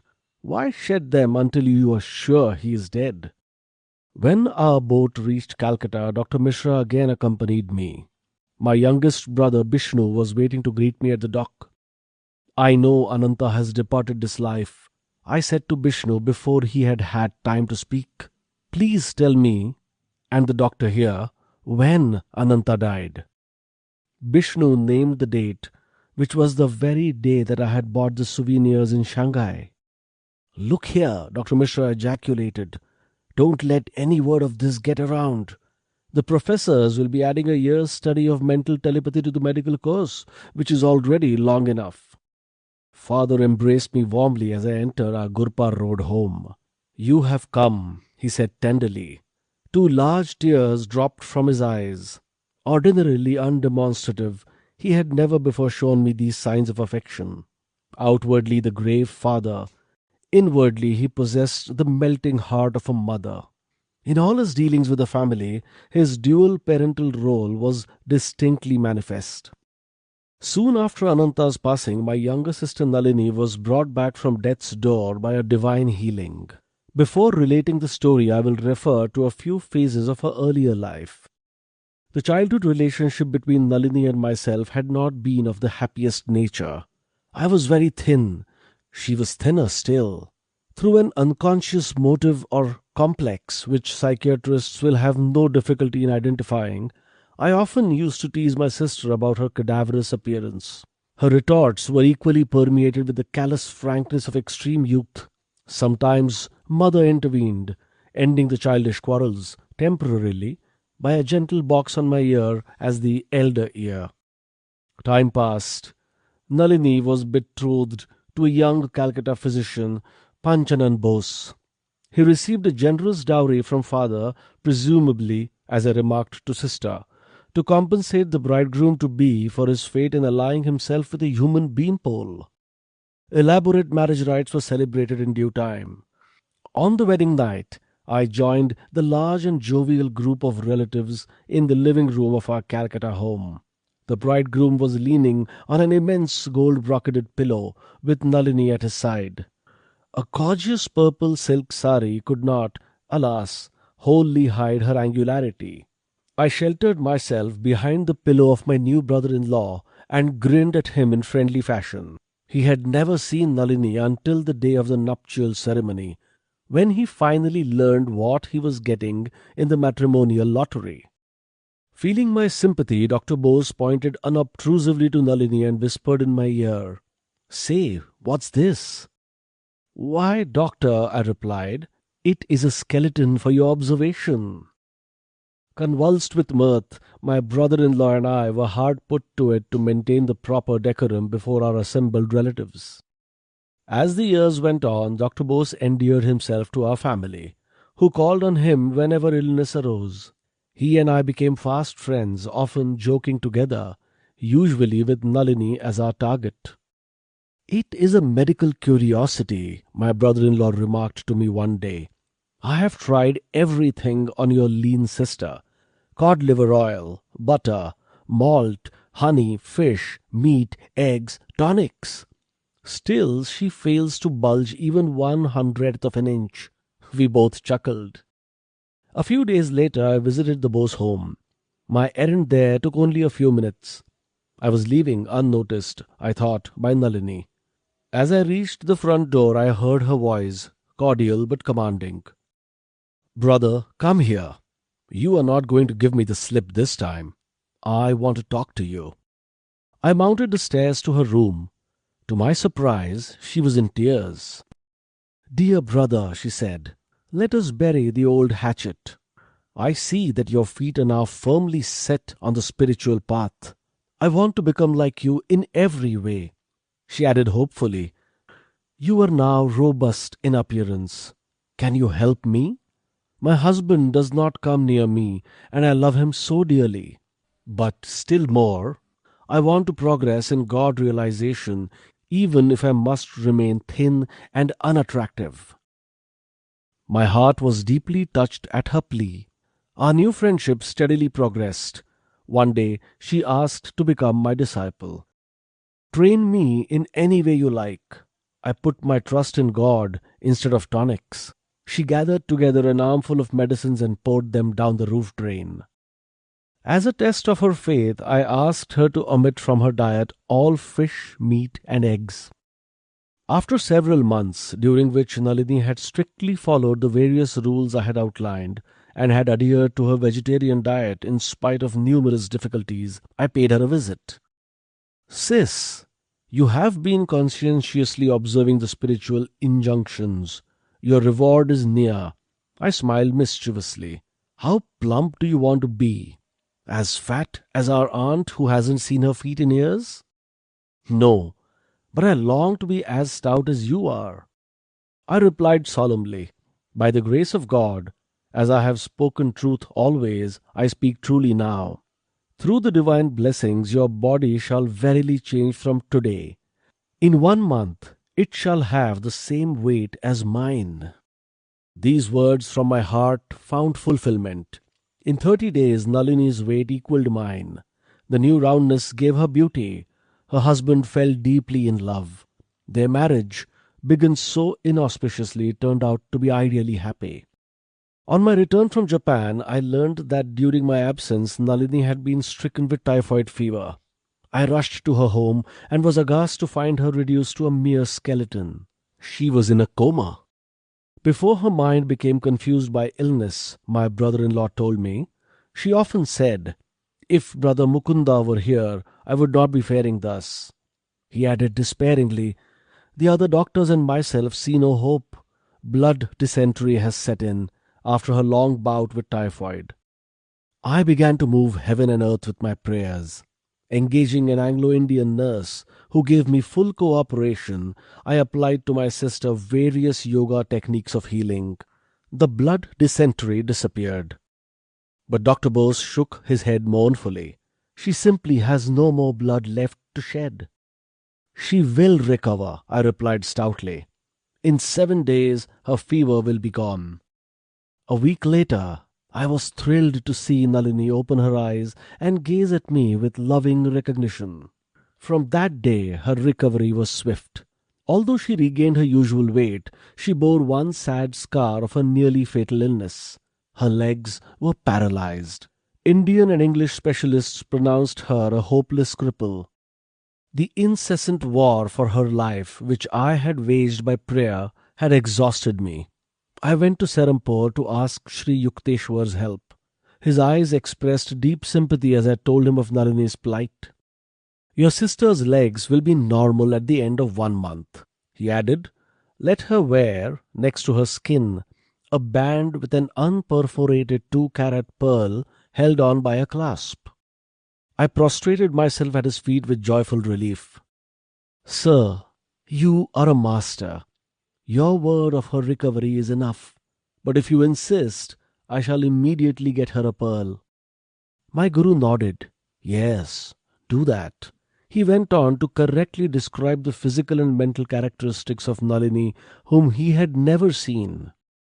"Sir," I inquired, "is this an astrological analysis? You do not know her birthday or hour." Sri Yukteswar smiled. "There is a deeper astrology not dependent on the testimony of calendars and clocks. Each man is a part of the Creator or cosmic man. He has a heavenly body as well as one of earth.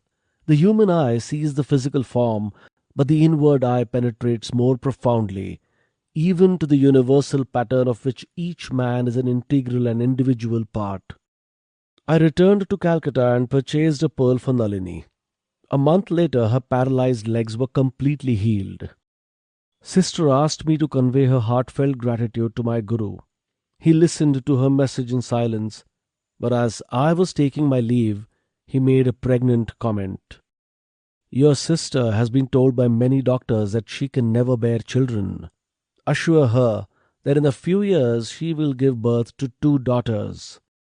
Some years later, to Nalini's joy, she bore a girl, followed in a few years by another daughter.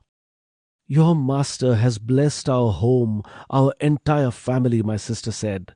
"The presence of such a man is a sanctification on the whole of India. Dear brother, please tell Sri Yukteswar ji that, through you, I humbly count myself as one of his Kriya Yoga disciples." Chapter 26. The Science of Kriya Yoga.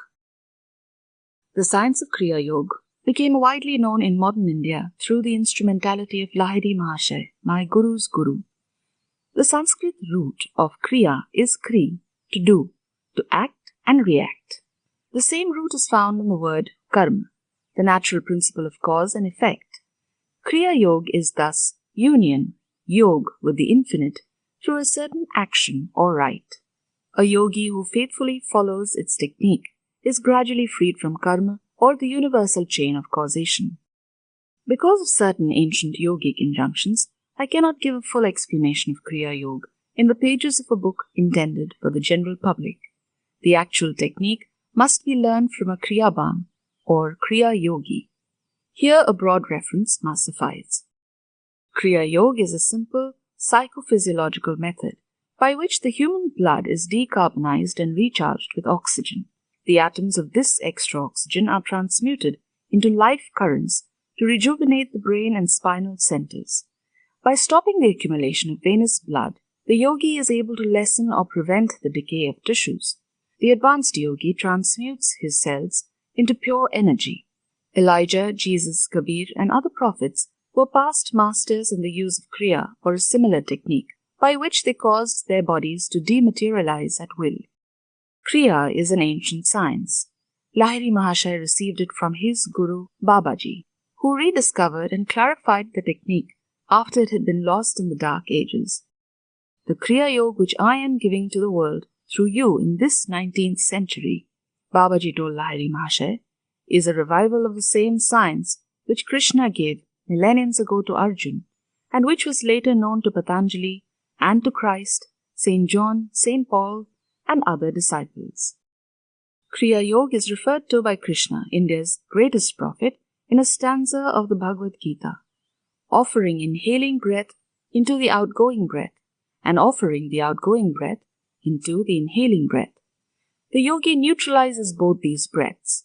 He thus releases the life force from the heart and brings it under his control.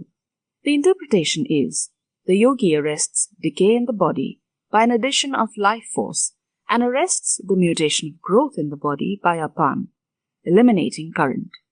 Thus, neutralizing decay and growth by quieting the heart, the yogi learns life control. Krishna also relates that it was he, in a former incarnation, who communicated the indestructible yoga to an ancient illuminato, Vivashvat, who gave it to Manu, the great legislator. He in turn instructed Ikshvaku, the father of India's solar warrior dynasty. Passing thus from one to another, the royal yoga was guarded by the rishis until the coming of the materialistic ages. Then, due to a priestly secrecy and man's indifference, the sacred knowledge gradually became inaccessible. Kriya Yoga is mentioned twice by the ancient sage Patanjali, foremost exponent of yoga, who wrote, Kriya Yoga consists of body discipline, mental control, and meditating on Om. Patanjali speaks of God as the actual cosmic sound of Om, heard in meditation. Om is the creative word, the sound of the vibratory motor. Even the yoga beginner soon inwardly hears the wondrous sound of Om. Receiving this blissful spiritual encouragement, the devotee becomes assured that he is in actual touch with divine realms. Patanjali refers a second time to the life control or Kriya technique thus. Liberation can be accomplished by that pranayam which is attained by disjoining the course of inspiration and expiration. St. Paul knew Kriya Yoga, or a technique very similar to it, by which he could switch life currents to and from the senses.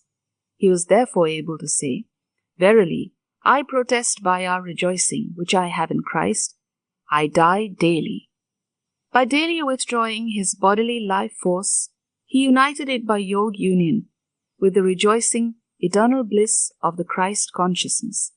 In that felicitous state, he was consciously aware of being dead to the delusive sensory world of Maya. In the initial states of God contact, Sabhikalpa Samadhi, the devotee's consciousness merges with the cosmic spirit. His life force is withdrawn from the body, which appears dead or motionless and rigid.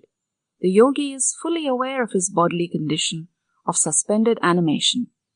As he progresses to higher spiritual states, Nirvikalpa Samadhi, however, he communes with God without bodily fixation, and in his ordinary waking consciousness, even in the midst of exacting worldly duties. Kriya Yoga is an instrument through which human evolution can be quickened. Sri Yukteswar explained to his students. The ancient yogis discovered that the secret of cosmic consciousness is intimately linked with breath mastery.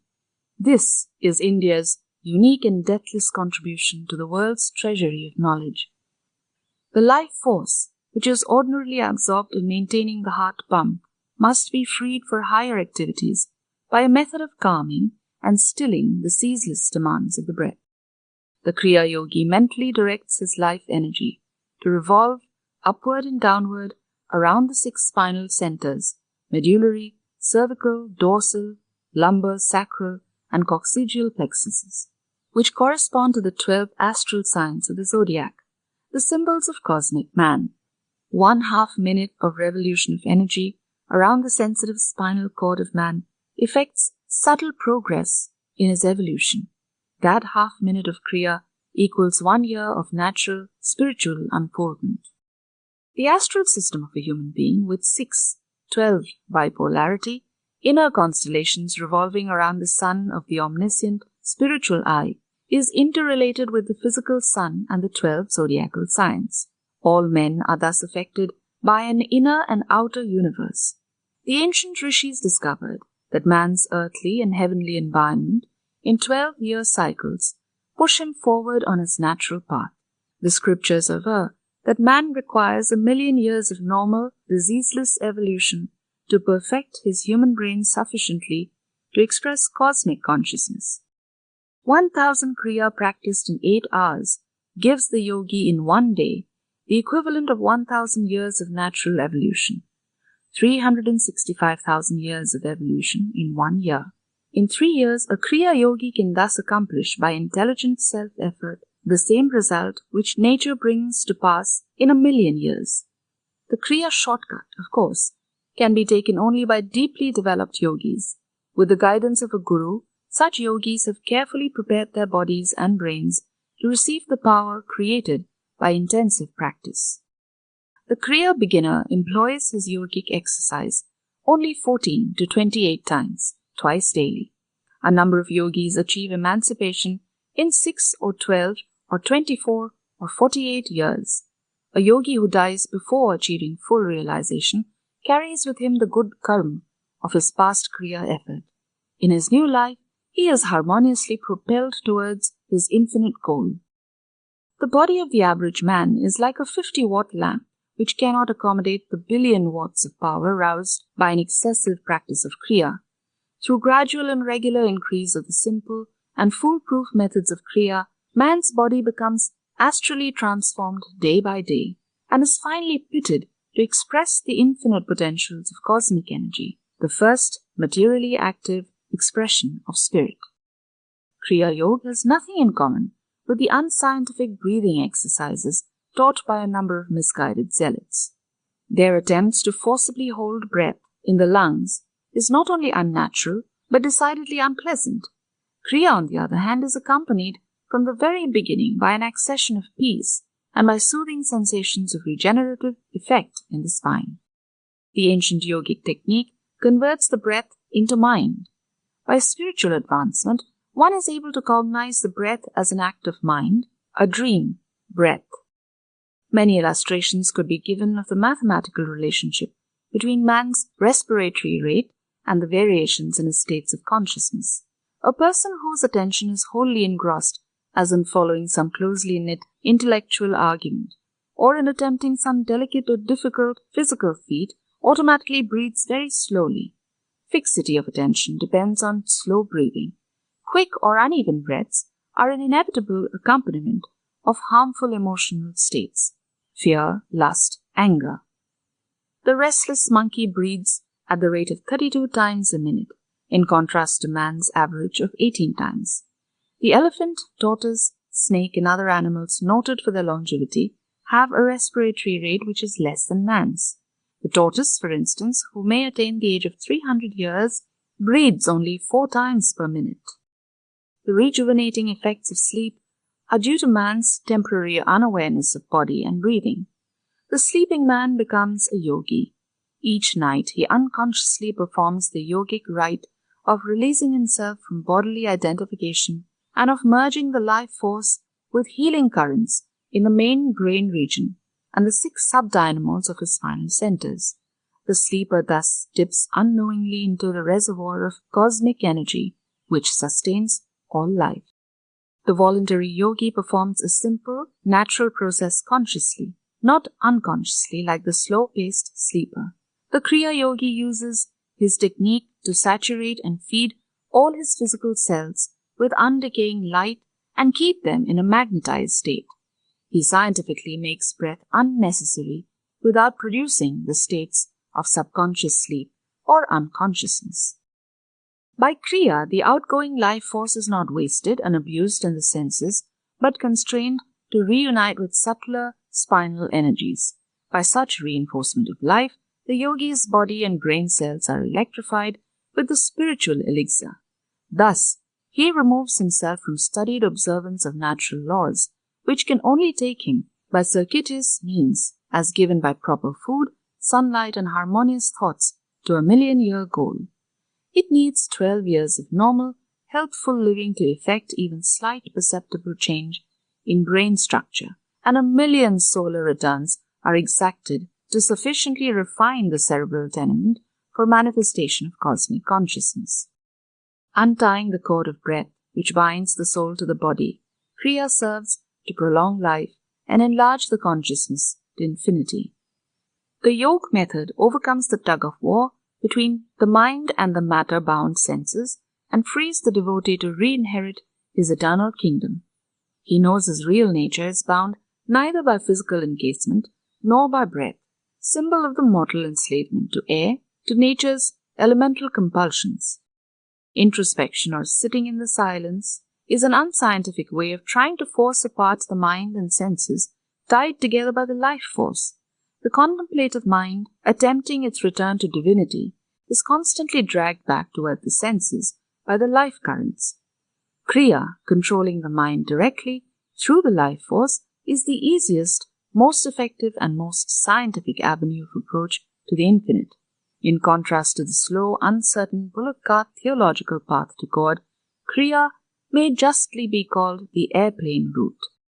The yogic science is based on an empirical consideration of all forms of concentration and meditation exercises. Yoga enables the devotee to switch off or on, at will, life current from the 5 sense telephones of sight, sound, smell, taste, and touch. Attaining this power of sense disconnection, the yogi finds it simple to unite his mind at will with divine realms or with the world of matter. No longer is he unwillingly brought back by the life force to the mundane sphere of rowdy sensations and restless thoughts. Master of his mind and body, the Kriya Yogi ultimately achieves victory over the last enemy, death. So shalt thou feed on death that feeds on men, and death, once dead, there's no more dying then. The life of an advanced Kriya Yogi is influenced not by effects of past actions, but solely by directions from the soul. The devotee thus avoids the slow evolutionary monitors of egoistic actions, good and bad of common life, cumbrous and snail-like to the eagle hearts. The superior method of soul living frees the yogi, who, shorn of his ego prison, tastes the deep air of omnipresence. The thraldom of natural living is, in contrast, set in a pace humiliating. Conforming his life to the evolutionary order, a man can command no concessionary haste from nature, but living without error against the laws of his physical and mental endowment still requires from 1,000,000 years of incarnating masquerades to know final emancipation. The telescopic methods of yogis, disengaging themselves from physical and mental identifications in favor of soul individuality, thus commend themselves to those who eye with revolt 1,000,000 years. This numerical periphery is enlarged for the ordinary man, who lives in harmony not even with nature, let alone his soul, but pursues instead unnatural complexities, thus offending in his body and thoughts the sweet sanities of nature. For him, 2 times 1,000,000 years can scarce suffice for liberation. Gross man seldom or never realizes that his body is a kingdom governed by an emperor soul on the throne of the cranium, with subsidiary regions and the 6 spinal centers or spheres of consciousness. This theocracy extends over a throng of obedient subjects, 27,000 billion cells, endowed with a sure, if automatic intelligence, by which they perform all duties of bodily growths, transformations, and dissolutions, and 50 million substratal thoughts, emotions, and variations of altering phases in man's consciousness in an average life of 60 years. Any apparent insurrection of bodily or cerebral cells toward emperor soul, manifesting as disease or depression, is due to no disloyalty among the humble citizens, but to past or present misuse by man of his individuality or free will, given to him simultaneous with the soul and revocable never. Identifying himself with a shallow ego, man takes for granted that it is he who thinks, wills, feels, digests meals, and keeps himself alive, never admitting through reflection, only a little would suffice, that in his ordinary life he is not but a puppet of past actions, karma, and of nature or environment. Each man's intellectual reactions, feelings, moods, and habits are circumscribed by effects of past causes, whether of this or a prior life. Lofty above such influences, however, is his regal soul. Spurning the transitory truths and freedoms, the Kriya Yogi passes beyond all disillusionment into his unfettered being. All scriptures declare man to be not a corruptible body, but a living soul. By Kriya he is given a method to prove the scriptural truth. Outward ritual cannot destroy ignorance, because they are not mutually contradictory, wrote Shankara in his famous Century of Verses. Realized knowledge alone destroys ignorance. Knowledge cannot spring up by any other means than inquiry. Who am I? How was this universe born? Who is its maker? What is its material cause? This is the kind of inquiry referred to. The intellectual has no answer for these questions. Hence, the rishis evolved yoga as the technique of spiritual inquiry. Kriya Yoga is the real fire ripe, often extolled in the Bhagavad Gita. The purifying fires of yoga bring eternal illumination and thus differ much from outward and little effective religious fire ceremonies, where perception of truth is oft burnt to solemn chanted accompaniment along with the incense.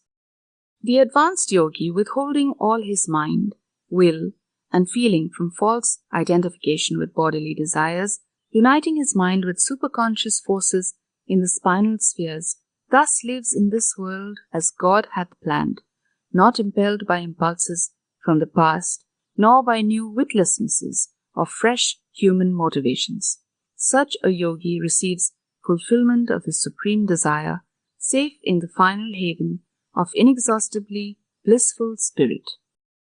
The yogi offers his labyrinthine human longings to a monotheistic bonfire dedicated to the unparalleled God. This is indeed the true yogic fire ceremony, in which all past and present desires are fuel consumed by love divine. The ultimate flame receives the sacrifice of all human madness, and man is pure or dross. His bones, stripped of all desirous flesh, his karmic skeleton bleached in the antiseptic suns of wisdom, he is clean at last, inoffensive before man and maker. Referring to yoga's sure and methodical efficacy, Lord Krishna praises the technological yogi in the following words: "The yogi is greater than body-disciplining ascetics, greater even than the followers of the path of wisdom, Gyan Yoga, or of the path of action, Karma Yoga. Be thou, O disciple Arjun, a yogi."